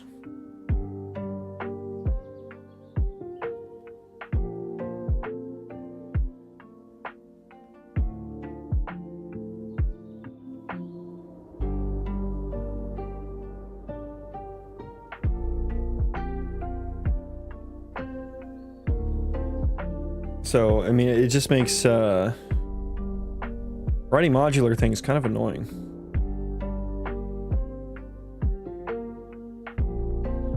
Because if I wanted to make these modular, I would just write like a get current colonist task as well. But now I might as well just make this singular task just to do the actual process colony task queue. Well, I think I also just need be able to bind that in what is it, like find food.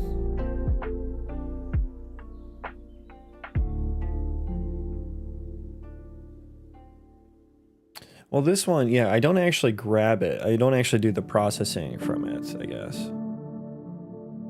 So I wonder, should it even live on the proxy actor anymore? I think I still need one. Yeah, I still need one, so that still needs to be there. But actually, I think this one might be fine. I don't necessarily need to... I don't think I need to set it on the proxy actor at all here, because then we're just going to move to food location, and then we just have that interact action. It only exists within the state tree here. That one's actually fine. So maybe I don't need to be able to set the entity interact action.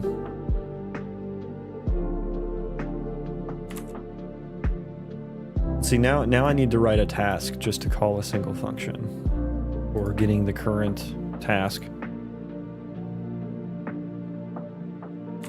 Dare I try to write a blueprint of it? I'm like guaranteeing that it won't work, because it seems to work in some cases and not in others. But I suppose it was like specifically for tick. So let me try.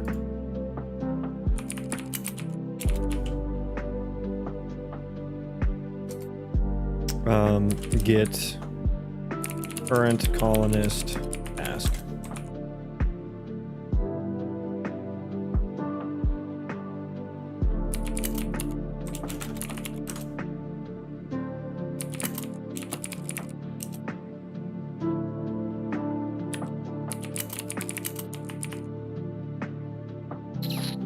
Wait, do I have to use that one? Wait, what is my source object here then?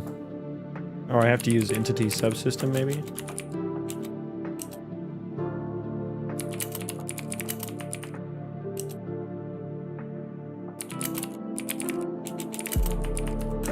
There we go. There we go.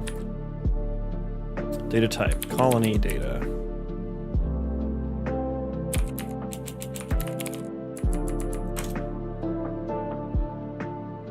Colony data. So if we have the colony data,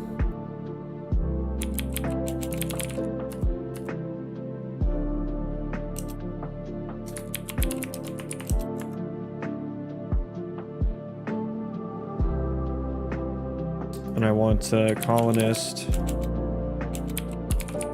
task.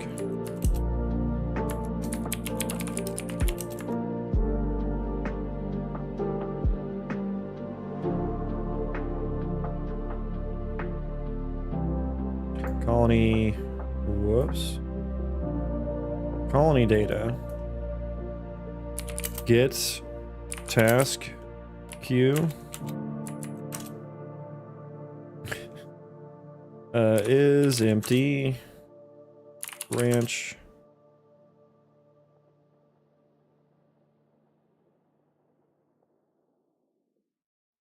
I mean, I don't know. Maybe this would have been if I could rebuild instantly, I would have written all of this so much faster in C++. If it's not empty, get a ref, I suppose. I don't know. No, we can just get the copy. At 0. Okay, that should be instance editable stuff. Now I would go in here, get current colonist task. Oh shit, and then I made it private. Oh my god. Oh, I made it private, so I can't even see it on here. Didn't I? Oh no, it's the interact action, which I don't think I made that one private. Yeah, yeah, okay, no, we're good, we're good. Oh, I thought I was about to be so upset. And then I really want to start working in Unreal now. It's quite finicky. It is quite finicky. Okay, let's see if this works. I feel like it might do the same thing to me. I don't know. Yep, there it is. Yeah, so that's why that's why I can't use blueprints. There it is. There it is. We tried. Okay, let's write yet again another task. Let's write a state tree task, another one.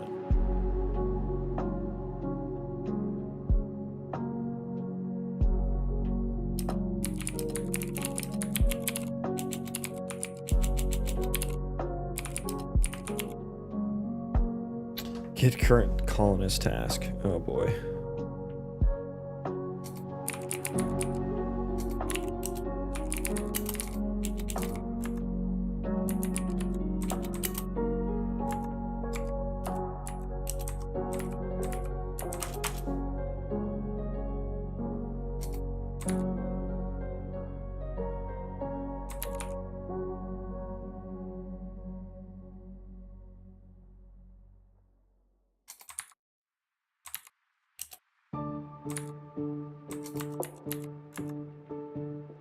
Input. I don't think it doesn't have any inputs actually. But it's there if we want it.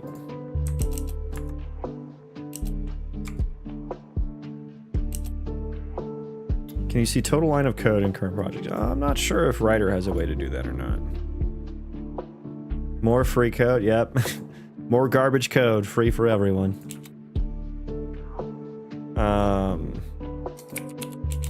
My entity subsystem. Yeah, colony data, give me that.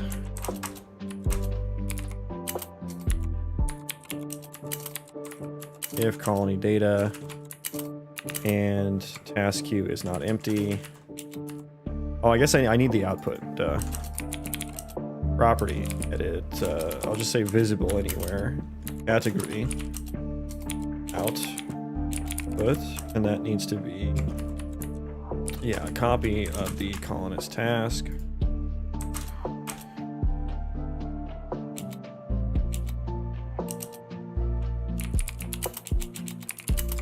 Like, that was so much faster. That was so much faster. But now I have to rebuild, so that's the not faster part.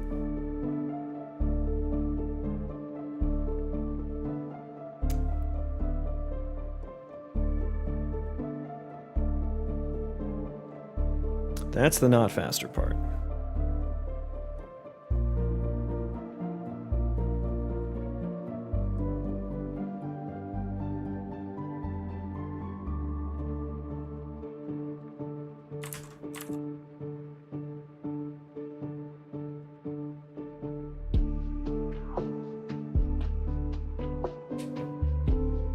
Okay.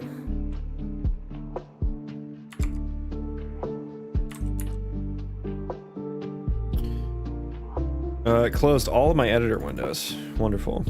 Except for one. I don't know why. I don't know why. Replace with get colonist task.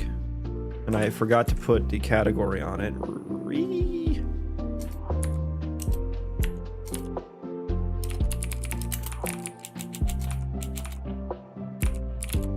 Wait, do I do my entity system on here? You are the best. Thank you. I appreciate that.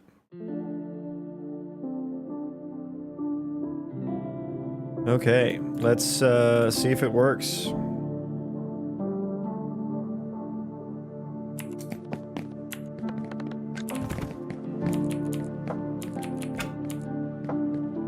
Let's just do task. Nice. Where's he going? Where are you going? Did you not clear you? Yeah, he's freaking out. Freaking out. Did you not clear your current action? No, you did not. It is marked as succeeded, but it did not get cleared.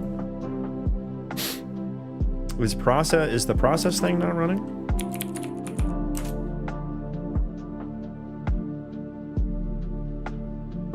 We should be getting here now. We should be getting here. Interact action status.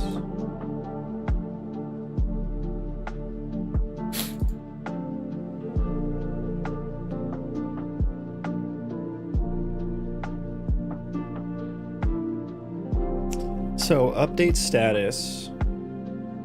So we do get here, yeah? Yeah. So we are setting the proxy actor interact action as null, but then I guess the set entity interact action is just setting it directly back. Because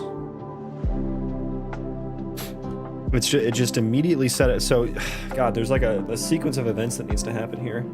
I guess this task needs to process the colony task queue, I suppose.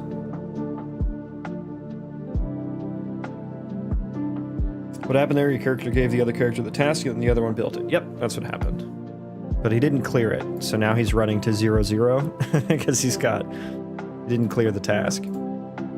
And the task had garbage data on it, so he just ran to 0-0 and is freaking out. Yeah, so I guess this just needs to turn into like an overall, just like, I wonder if this is like, I wonder if this task should turn into like process on this task or something.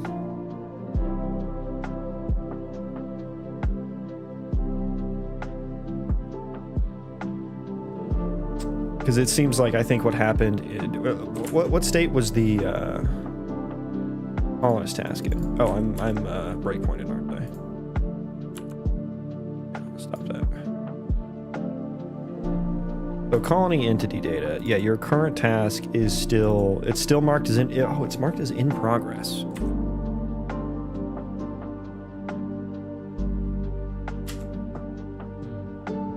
Right, so we never actually updated it to true.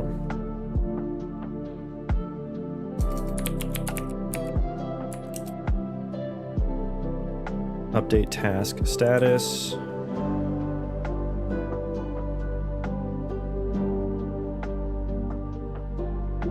So did we never get here? We never got there. I would like to know if we got there. Okay, let's try again. Let's try again. Okay, I know it's difficult.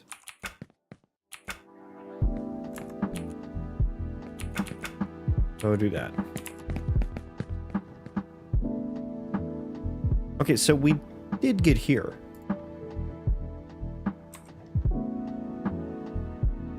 We did get here.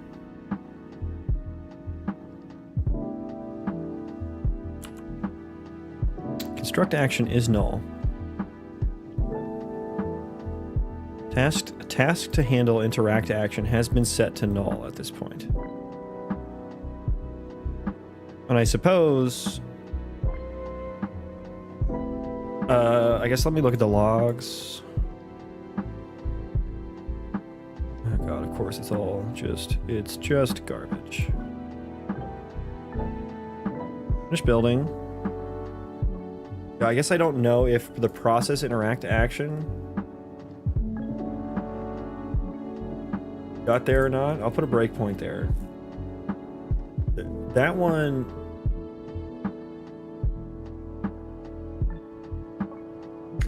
yeah, I guess we don't know which one happens first. Either one could happen because they're ticking at different rates.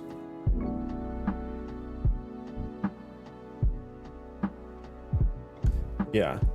They're ticking at different rates, so I don't know which one happened first. Android Studio. Now, guess again. Not Android Studio. This is Unreal Engine. Oh, this is Rider, but we're working in Unreal Engine.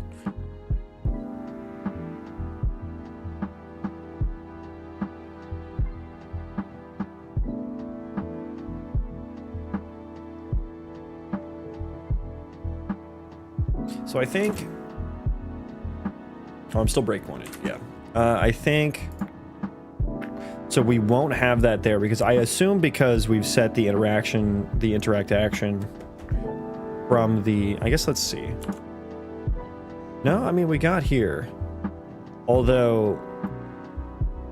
we probably just reset it. Hang on, let me put some breakpoints in...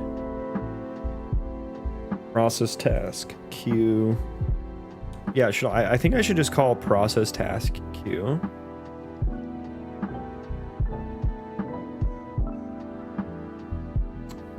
Maybe from the state tree.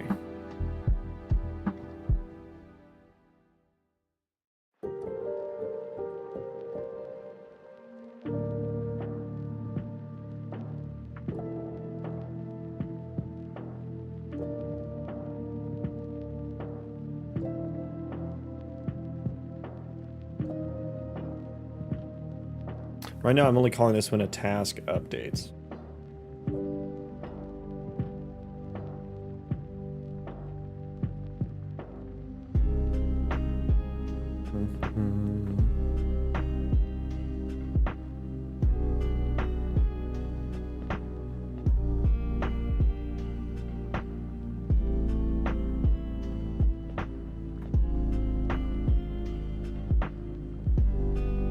Oh, I can delete that.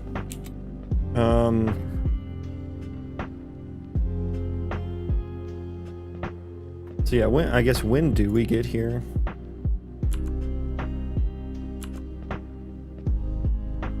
So I just get the current colonist task.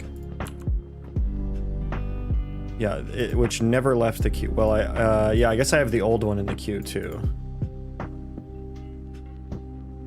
I have the old one in that queue too.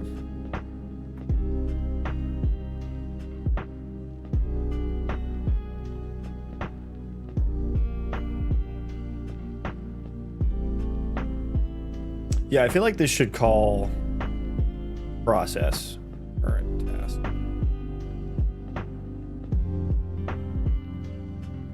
I think it should call process task queue.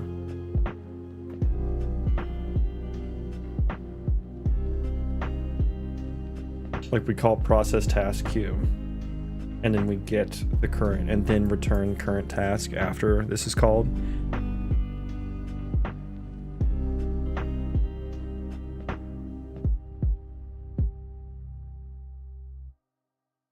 I think I like that. I think that makes sense. Entity context object. Now that's that might be an issue. I don't have an entity context object.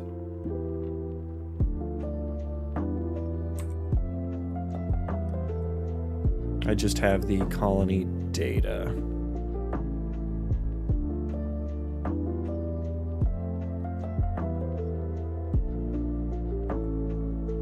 I mean, I guess I have to call it with the proxy actor, which is kind of weird, but suppose it works.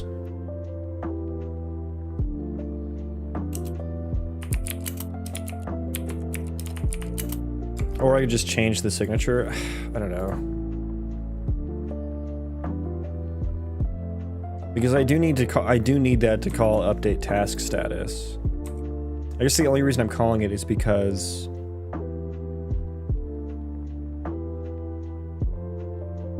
okay, let's do this. Let's make a blueprint one and a non-blueprint. Well, I don't even know. I'm not even calling this in blueprints, am I? Oh, I'm calling it with colony data here, which is not correct.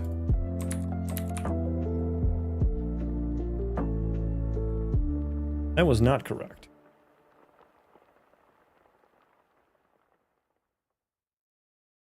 Maybe, wait, was that why it was broken? I mean, it still set the current task, actually. But I guess that's, it just didn't handle the finish. Okay, let's actually see, hang on, let's rebuild. Before I do this, before I make that change, we're gonna say to do maybe process colony task queue here. Okay, let's rebuild. I do want to know the flow of this though. Where we succeed or fail. I want or fail. Colony utils. Okay, we have the process task queue. And then what other events do I want to know about?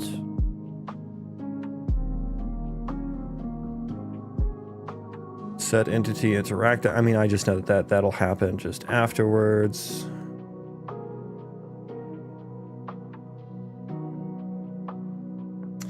That will just happen afterwards.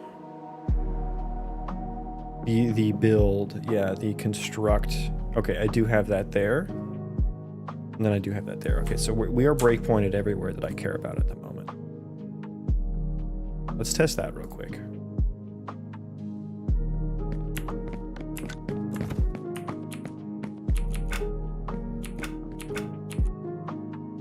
Okay, so we get here. It shouldn't be null at this point. Yeah, so it's populated. Populated with all the data, so we're just going to go ahead and do it. Process task queue, getting called from set current colonist task, which is getting called from blueprints. So I think this didn't happen because the entity context object wasn't correct.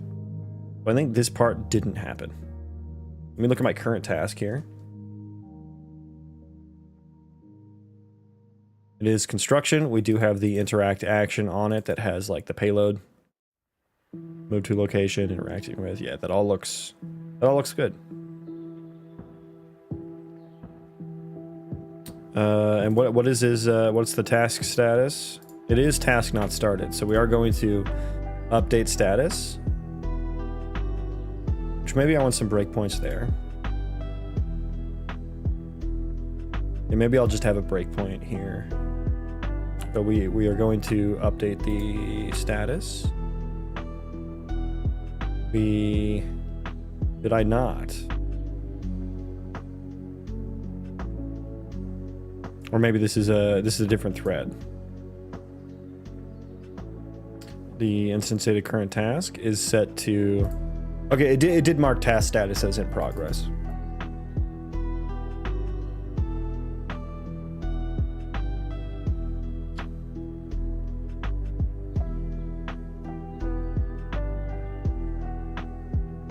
Oh, it's because I didn't bind to it yet. I didn't bind to the status change handler yet.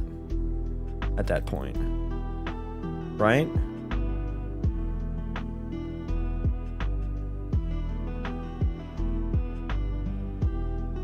I feel like I should have actually. Anyways, yeah, so we get the current colonist task. Interact action is none. It hasn't started yet. Okay, so task status change happened, so we probably set it to in progress. Yep, it is marked as in progress, so I don't think, yeah, we're not going to do anything. Okay, he's doing it. Now what is our status? We've got a status update. It has succeeded. So we will get there. We will get here. This will be null, so we're going to make a new one. Because we did not get to... Wait, did I get to the process interact action? Yeah, so we haven't hit this yet. So there is a bit of a race condition here, potentially. Because I don't know if the interact action is going to tick, or if this is going to get processed here.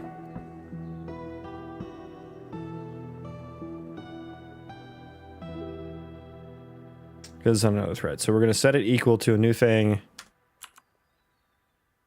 So we've got like a new task that is pretty invalid, probably. Well, no, it's set it to... What is the task here? It is target, and I think that is the... It should already be built, actually. This one should already be built, so he's going to try and construct an already built one here. So we got the current task. Yeah, I believe this. I guess I can check here. Interact with object. I can check if this is built, right?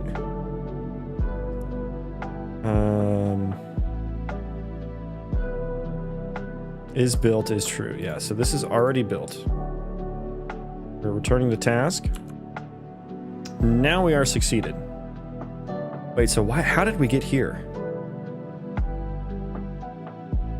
How did we get here first? How did we get current colonist task first?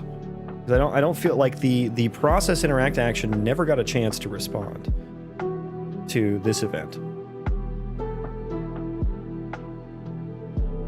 So I think we straight up exited that state tree hierarchy without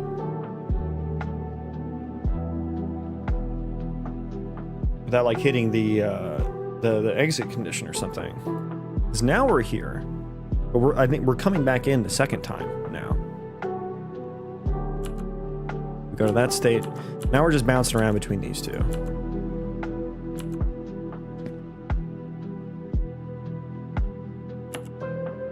Yeah, how did we...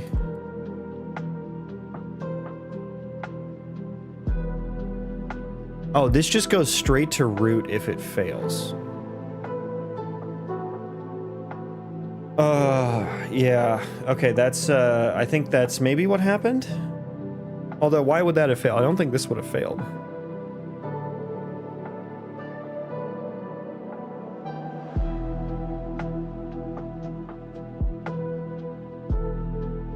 I don't think that would have failed.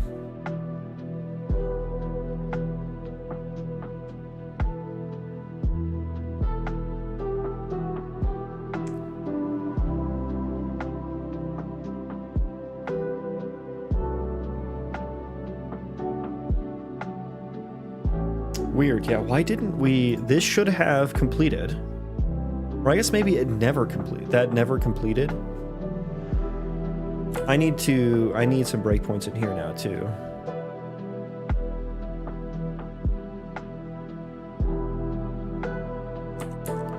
Okay, let's try that again.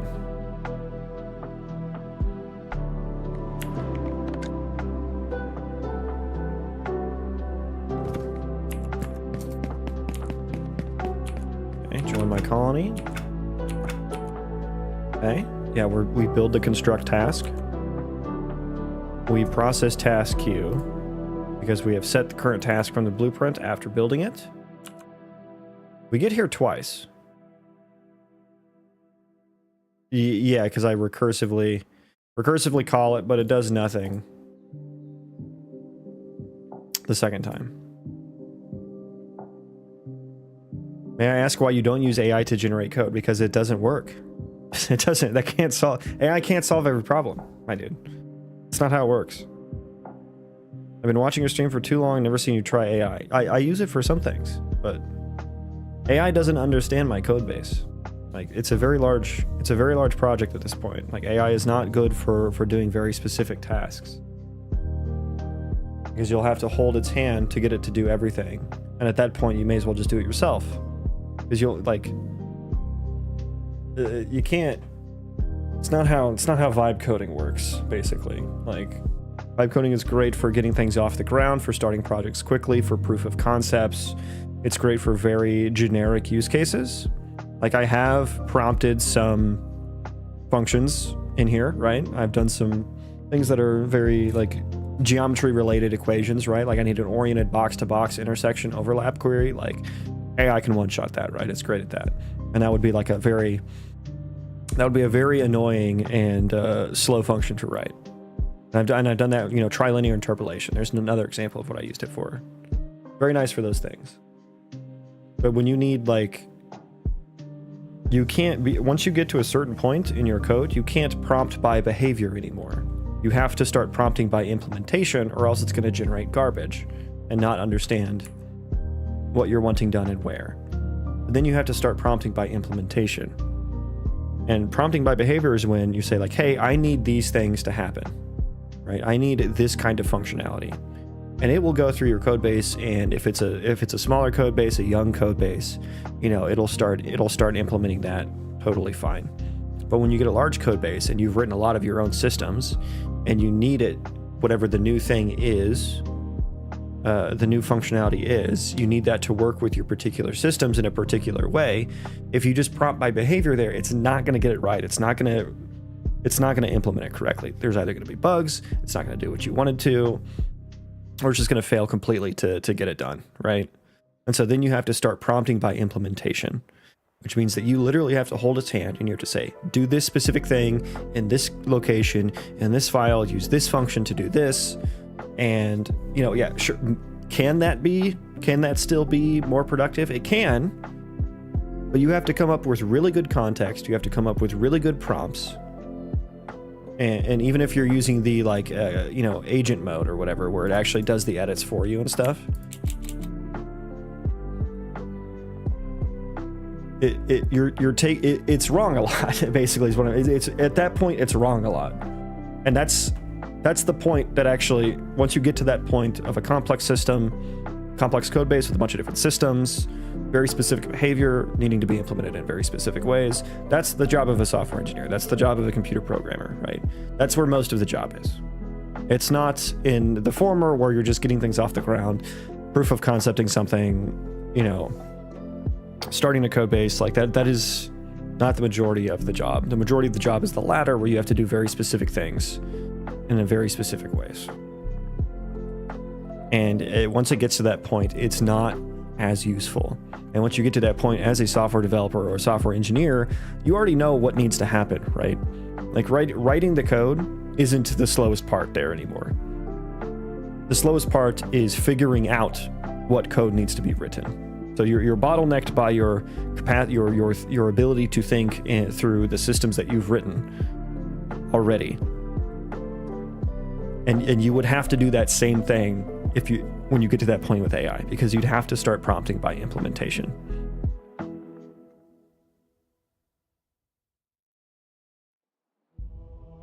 Sorry, I kind of got a little worked up. I've had a lot of people come in here and just be like, just use AI. And it's like, dude, you literally don't understand. So you came in and asked about it really respectfully. So thank you for that. But I had a little bit of sass there from those past experiences. So I appreciate you. Thank you for stopping by and asking and letting me rant for a little bit. I didn't get the job, but I'm not going to let that get me down. Okay, Jacques, what you got was experience from that interview, and that will help you in future interviews, right? You'll be more comfortable. It'll be more natural. You know how to have better answers now, you know. Yeah, don't let that get you down. Look ahead. More doors will open for you.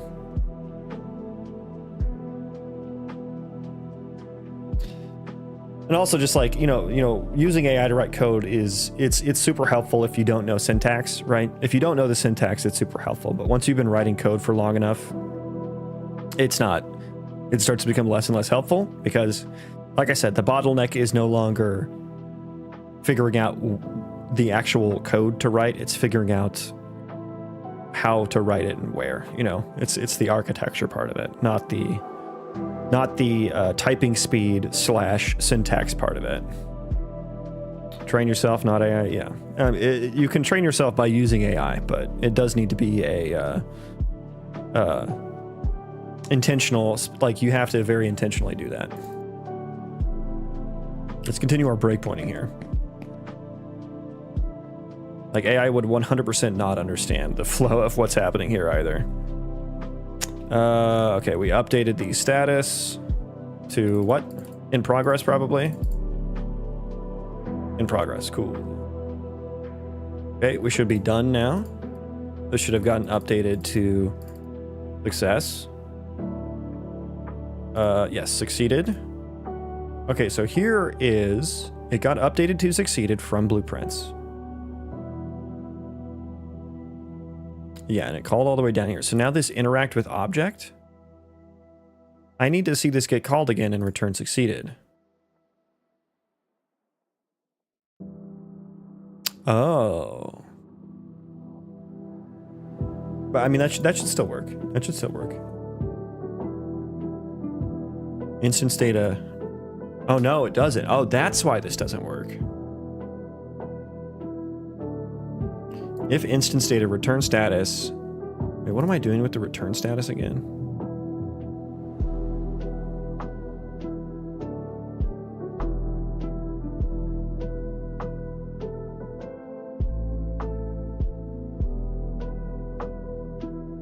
Yeah, I think I can't. I think I don't do that anymore. That's probably why this isn't working. Okay, and so I've gotten in here, and so we're going to rebuild the task already. That tracks so far. We go in there. Next one, process task queue, because I updated the status because there was nothing else to build. Okay, that's actually good that that happened. So process task queue. We should be popping it out of the task now, right? Are we popping it out of the task now? Why wouldn't that happen? Well, we're marking it as succeeded. We set interaction action to null.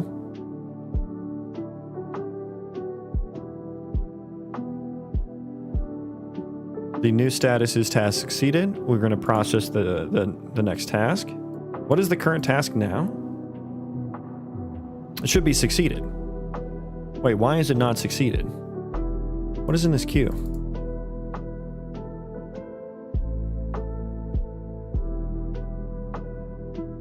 Struct action 0. Oh, the task is set to succeeded. And the interact status is a new. But yeah, we are set. Wait a second. It got set to in progress here. Wait, when did that happen? Process task queue, set task. Wait, what?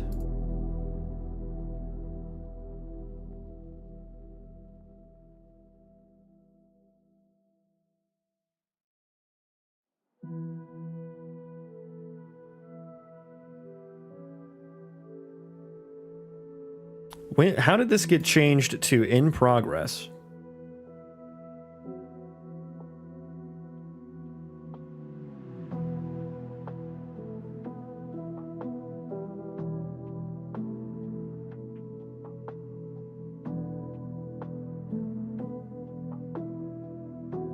Did I am I working with a copy or something at some point?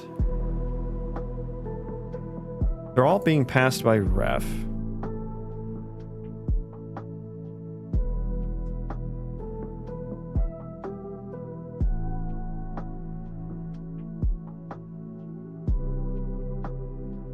So why is this now? I'll continue.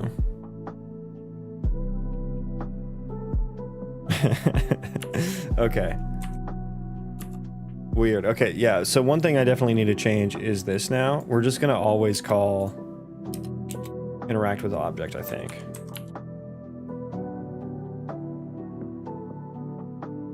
And then we will get rid of return status.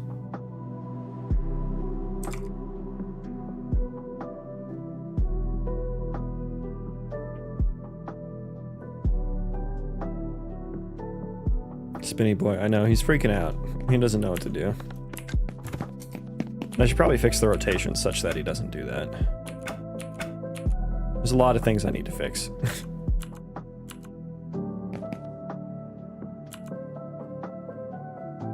Okay, we're finished. Build. It's null. We're gonna create a new one. We process task queue because we got here. There is nothing else to build for this task. This task to handle is marked as task succeeded now.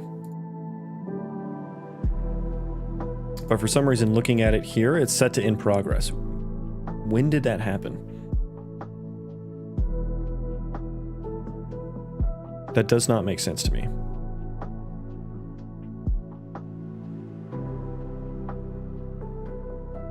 Oh, it probably, I guess, did this get called again?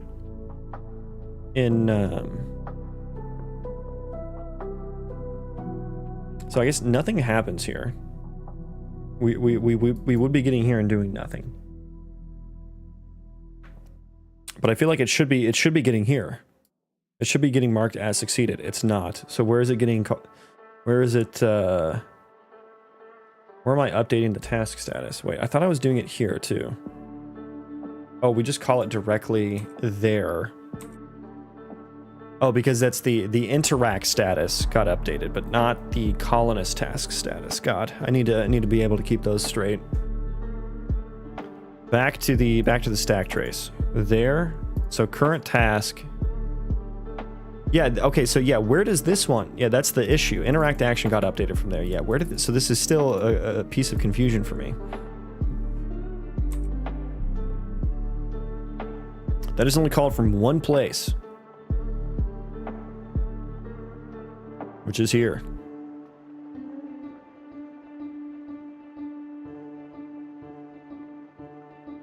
Updating it to in progress only happens from here.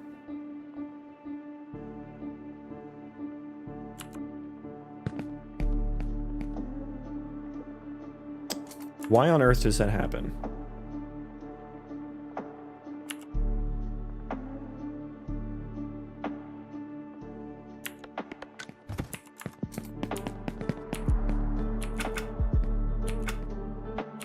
Select target, go. Yeah, that makes sense. It's set to in progress. We get here. The handle task status change is a little bit disingenuous. That should probably be called handle task interaction status change, just to make sure that I understand. So the interact action status is in progress. So we are in progress. We are finished now. Oh, the task to handle is set to not started. Wait. The task to handle is set to not started, so...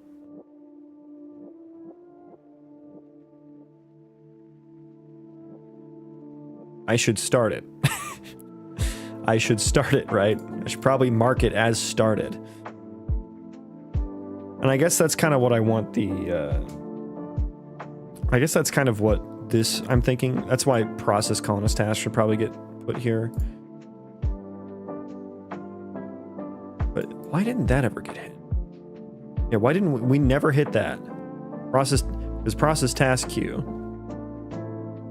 It gets set from set current colonist task. That should have set it, no? Why didn't that set it?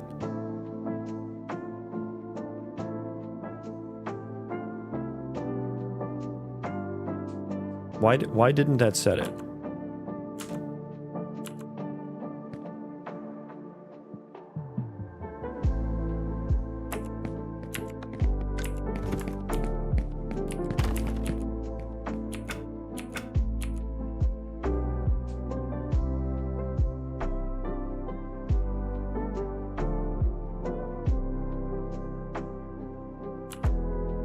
Okay, so we did get here. We did get here. It's not started now, but update task status should set it.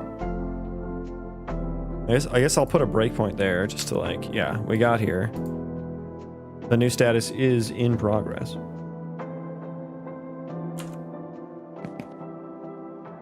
So we've gotten here. Why? How did it get set to not started?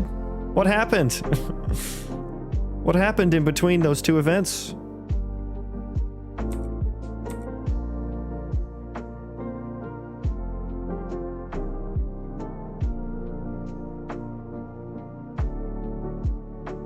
It only ever gets called from... And that never got hit. That didn't get hit again. Something hinky's going on here. I don't even have one that sets it to not started. My voice is cracking because I'm so distraught. How did that happen? Oh, I was looking at the wrong one. Duh. Okay. That would be why.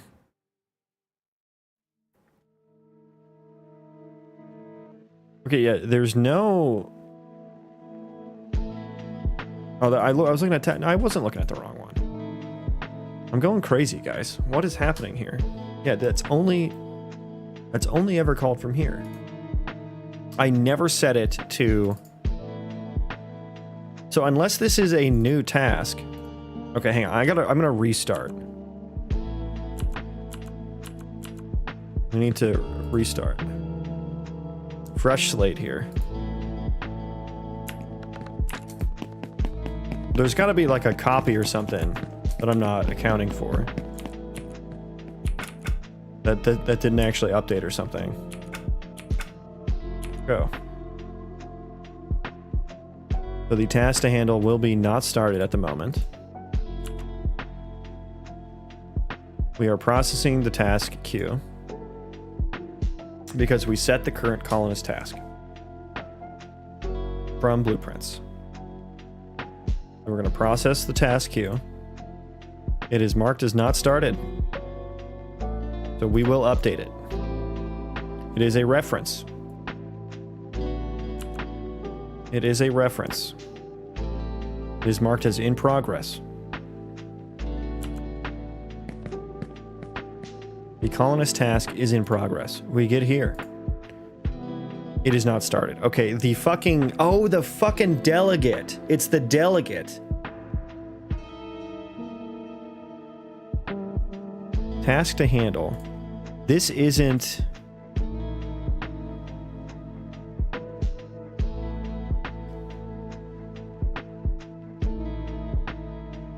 It's the fucking delegate. But I'm passing by ref. Okay, so hang on here. And I'm passing by ref here. Okay, I need to put some breakpoints here now. I know. Spare me. Okay, let's try again. Can you give them the task of pissing in a bucket? I will do that just for you. Okay, we've gotten here. Yep. That'll still be marked. Okay, so apparently I just can't breathe. Ugh, I hate lambdas sometimes. Okay, we have updated. The task has been updated. It is marked as in progress. It is a reference here. We should be changing it. We've gotten here. How did my breakpoints not get hit? On interaction. Oh yeah, I didn't bind it correctly, or I didn't breakpoint correctly here. Okay, well, hang on. I gotta redo that now.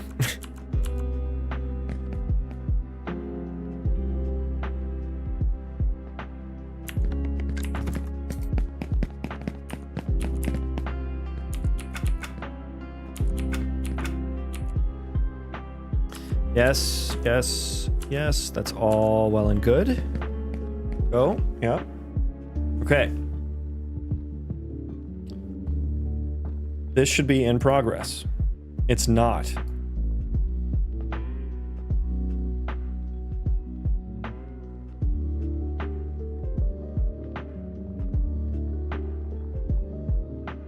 Oh, this is the interact action. Right, this is the...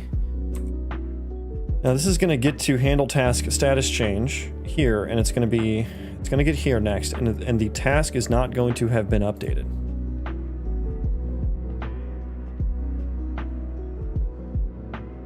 The colonist task is going to not be updated because it's not updated here.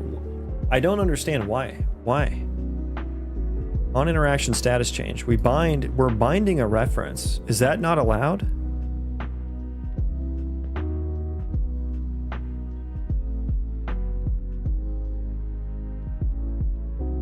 I think this is the broken part, right? Bind to status change.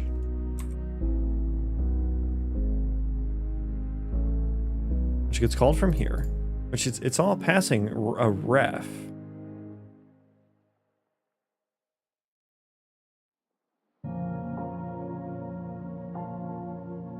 We're gonna have to refactor everything. Yeah, I think we're gonna have to. This is why I knew there's gonna be another finale, because I'm past due on my time to end stream now. Ending the stream is past due, but I feel like I'm just like fucking balls deep in this, you know what I mean?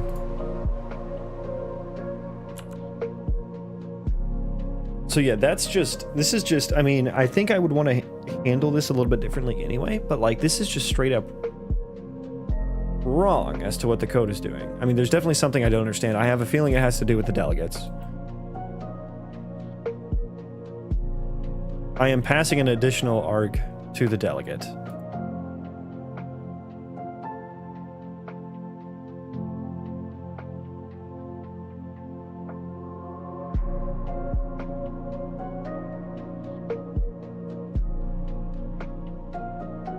Yeah, I don't think that this is actually copying it correctly.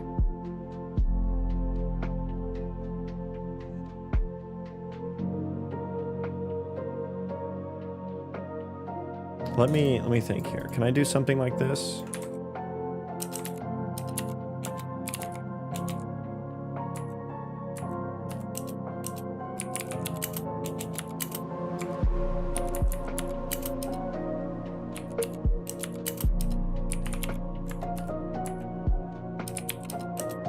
No.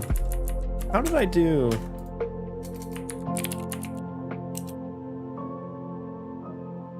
You can bind additional args. I've done it before.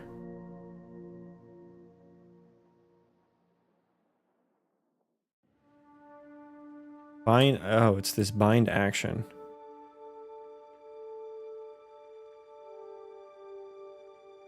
Or did I do anything else here?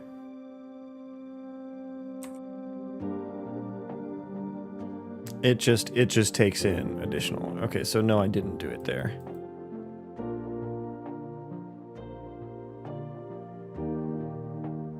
But it has additional variables here too.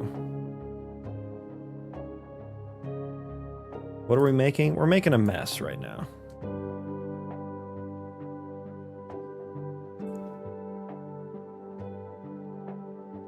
Of course, there's probably going to be like very little. Okay, so I want to bind a function with additional parameters, and every time I do this, I feel like, yeah, and I think you just can't do it by ref.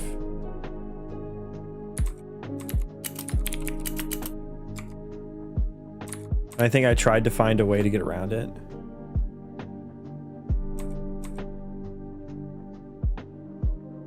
And it doesn't work. I think it's passing by copy here. Okay, so that's an issue.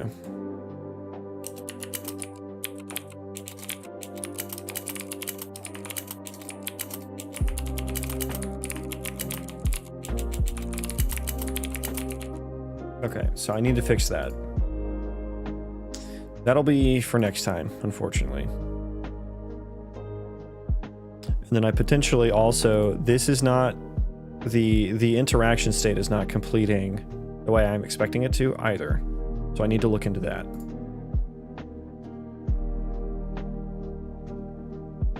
Need to look into that.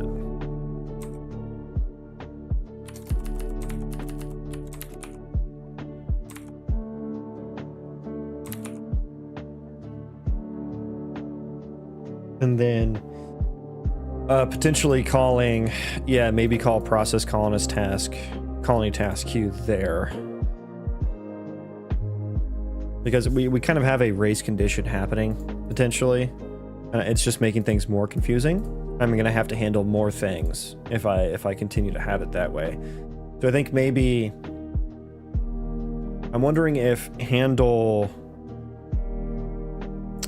task status change. What do I need to do here? Because it's on interact status, succeeded and failed. I think maybe process colonist task is what should handle this, question mark. Process colonist task. And then it should like what, forward. The process colonist task could forward this to the individual task handlers.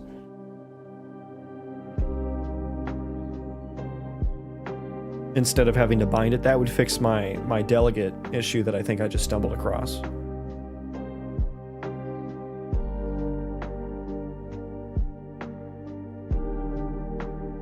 That one's a gnarly one because it very much looks like it's passing by reference. Now I don't even know if that's the case. Actually, it's gonna be Kind of hard to tell if that's the issue or not. But if I change the architecture, then I won't have to worry about whether it was right or not, I guess.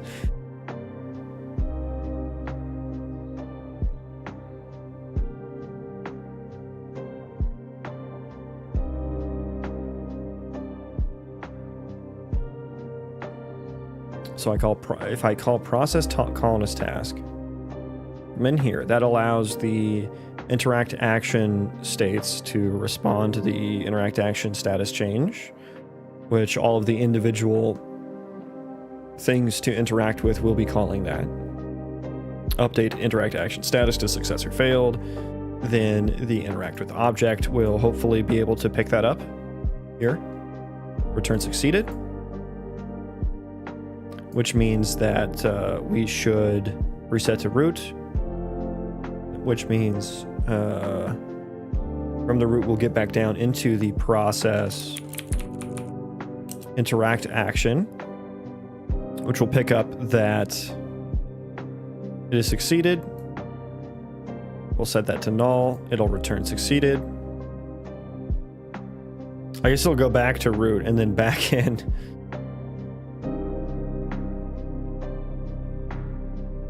We'll go back to root and then back in. I don't know. Maybe returning failed there is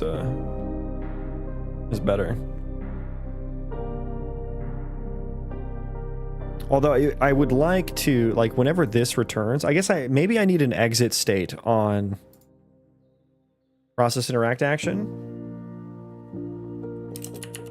to do. Maybe do this in exit state. Because then otherwise it's just going to come back down in here, and then it'll get to here, then it'll fail, then we go to the get current colonist task,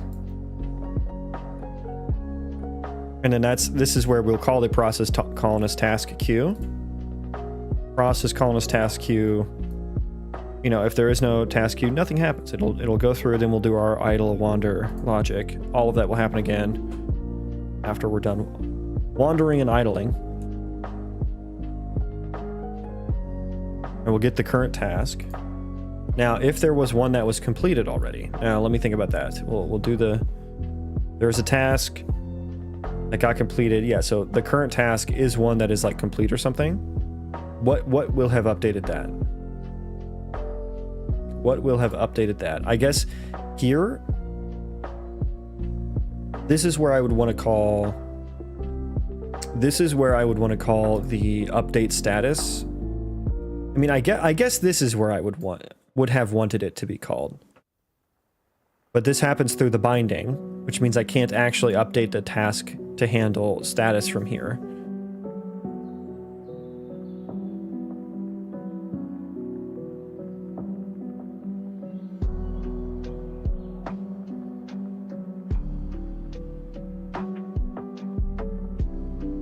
So process task queue, I guess this would call a function on the current task. It would dispatch it to the right task handler.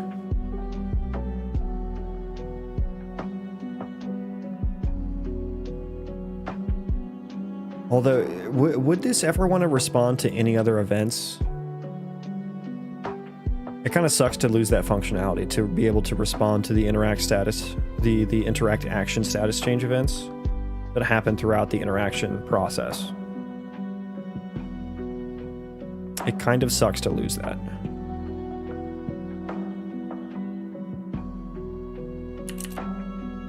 To do could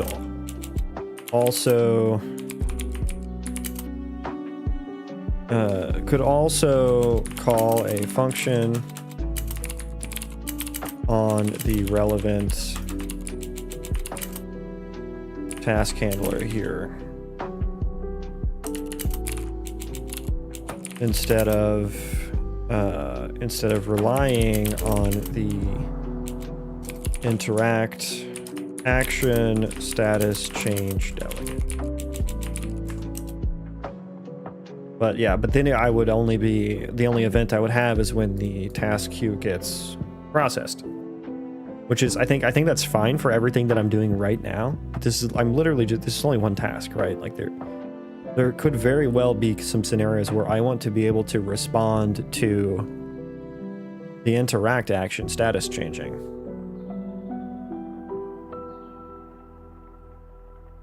I guess the only way to get around the binding issue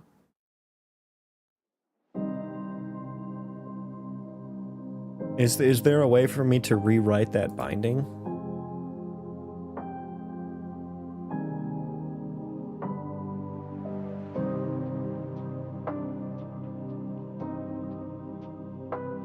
Bind to status change. Colony data, bind to status change.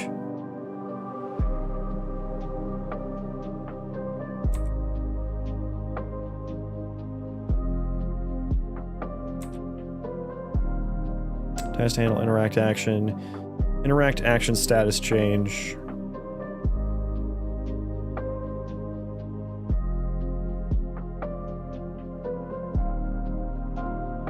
When I mean, I could maintain a map of interact action to task, colonist task.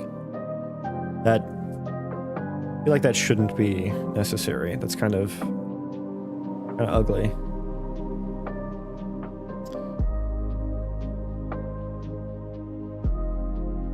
But yeah, I think it's this. I think it's this function that's the issue.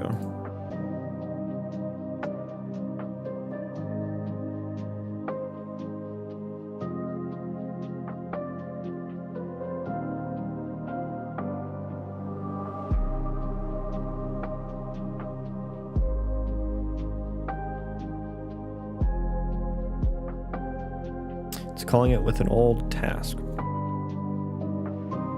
I guess I could only do it on the current task. Only dispatch interact action status changes on the current task.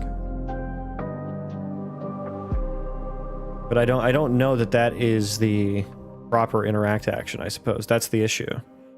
There could be an interact action that changes elsewhere or something, but I guess it would never have been bound to this. So only interact actions that are bound to a colonist task. Yeah, there's some other way to set this up, but like I'm drawing a blank on it.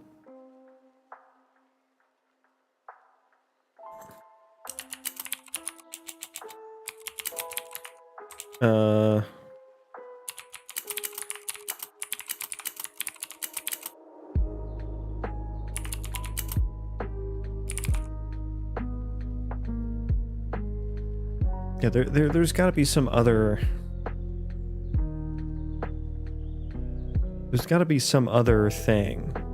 I guess I would need to use some sort of pointer, I suppose. Maybe create a wrapper type around this payload. I mean, it's just like, it just seems like memory that I don't need to be taking up right now.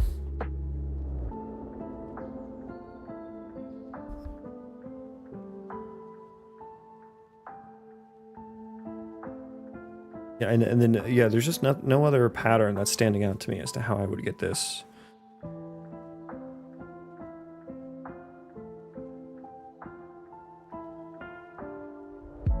It's like, how do I tie an interact action status change to the task that cares about it? I mean, I would have to maintain like a map of like delegate to task,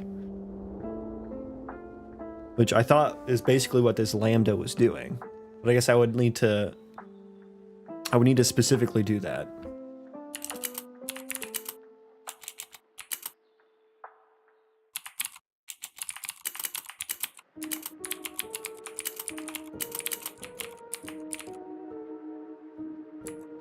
Would it be colonist task to delegate?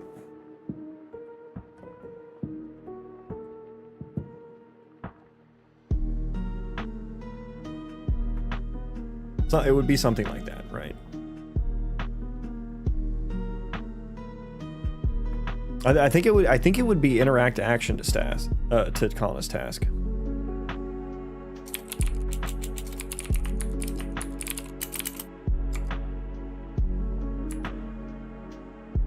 Because then whenever an interact action, I guess we just bind this function to a bunch of different interact action status changes.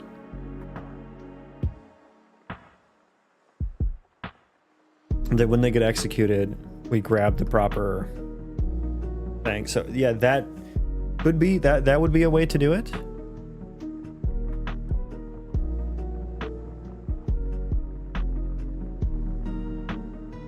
Although, would that be a copy too? Or would that be a copy too?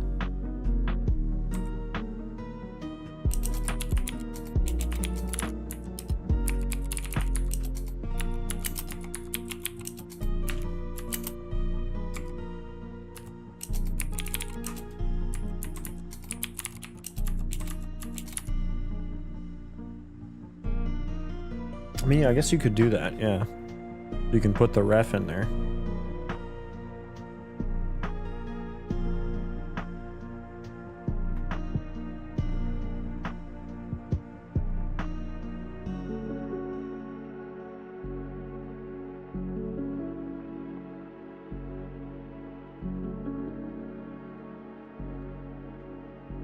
So yeah, so that is one way I could get around that.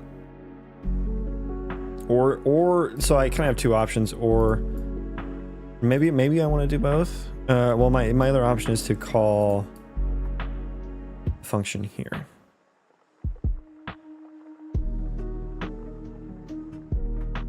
Update task status.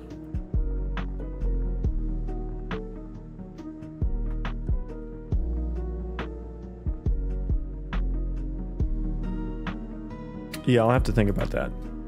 We'll have to think about that. I gotta get going though, folks. Thank you all for hanging out today. Been real. Who is streaming? Is anyone doing Unreal Engine?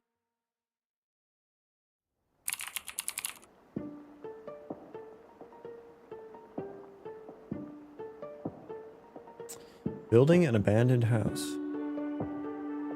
Thanks for stream. See you next time. Yeah, thanks for stopping by, Piss Buckets.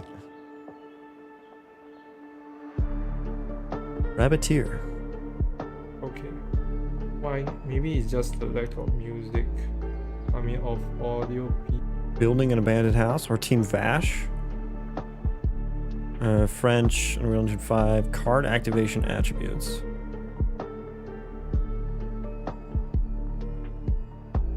If it's going to be a consistent, like, 100 XP for a card energy This looks cool to use. Or if only one viewer right modify now, that, so and that's something that could Jevons be Cherries interesting, Game like, Dev. Let's send you guys over there. Enemies might be able to do that. Like maybe enemies Let's do it. drain. I like his stylized vibe he's got going on here. That looks very interesting. So I'm gonna send you guys over there. Thanks again for hanging out, everyone. Hopefully, I will see you tomorrow for the Refactoring 2, the Refactoring Part 4, the finale Part 2. Make sure you don't want to miss that. Behaves in these ways that can make it interesting for us later down the line. Okay, see you, everyone. So that's what we're kind of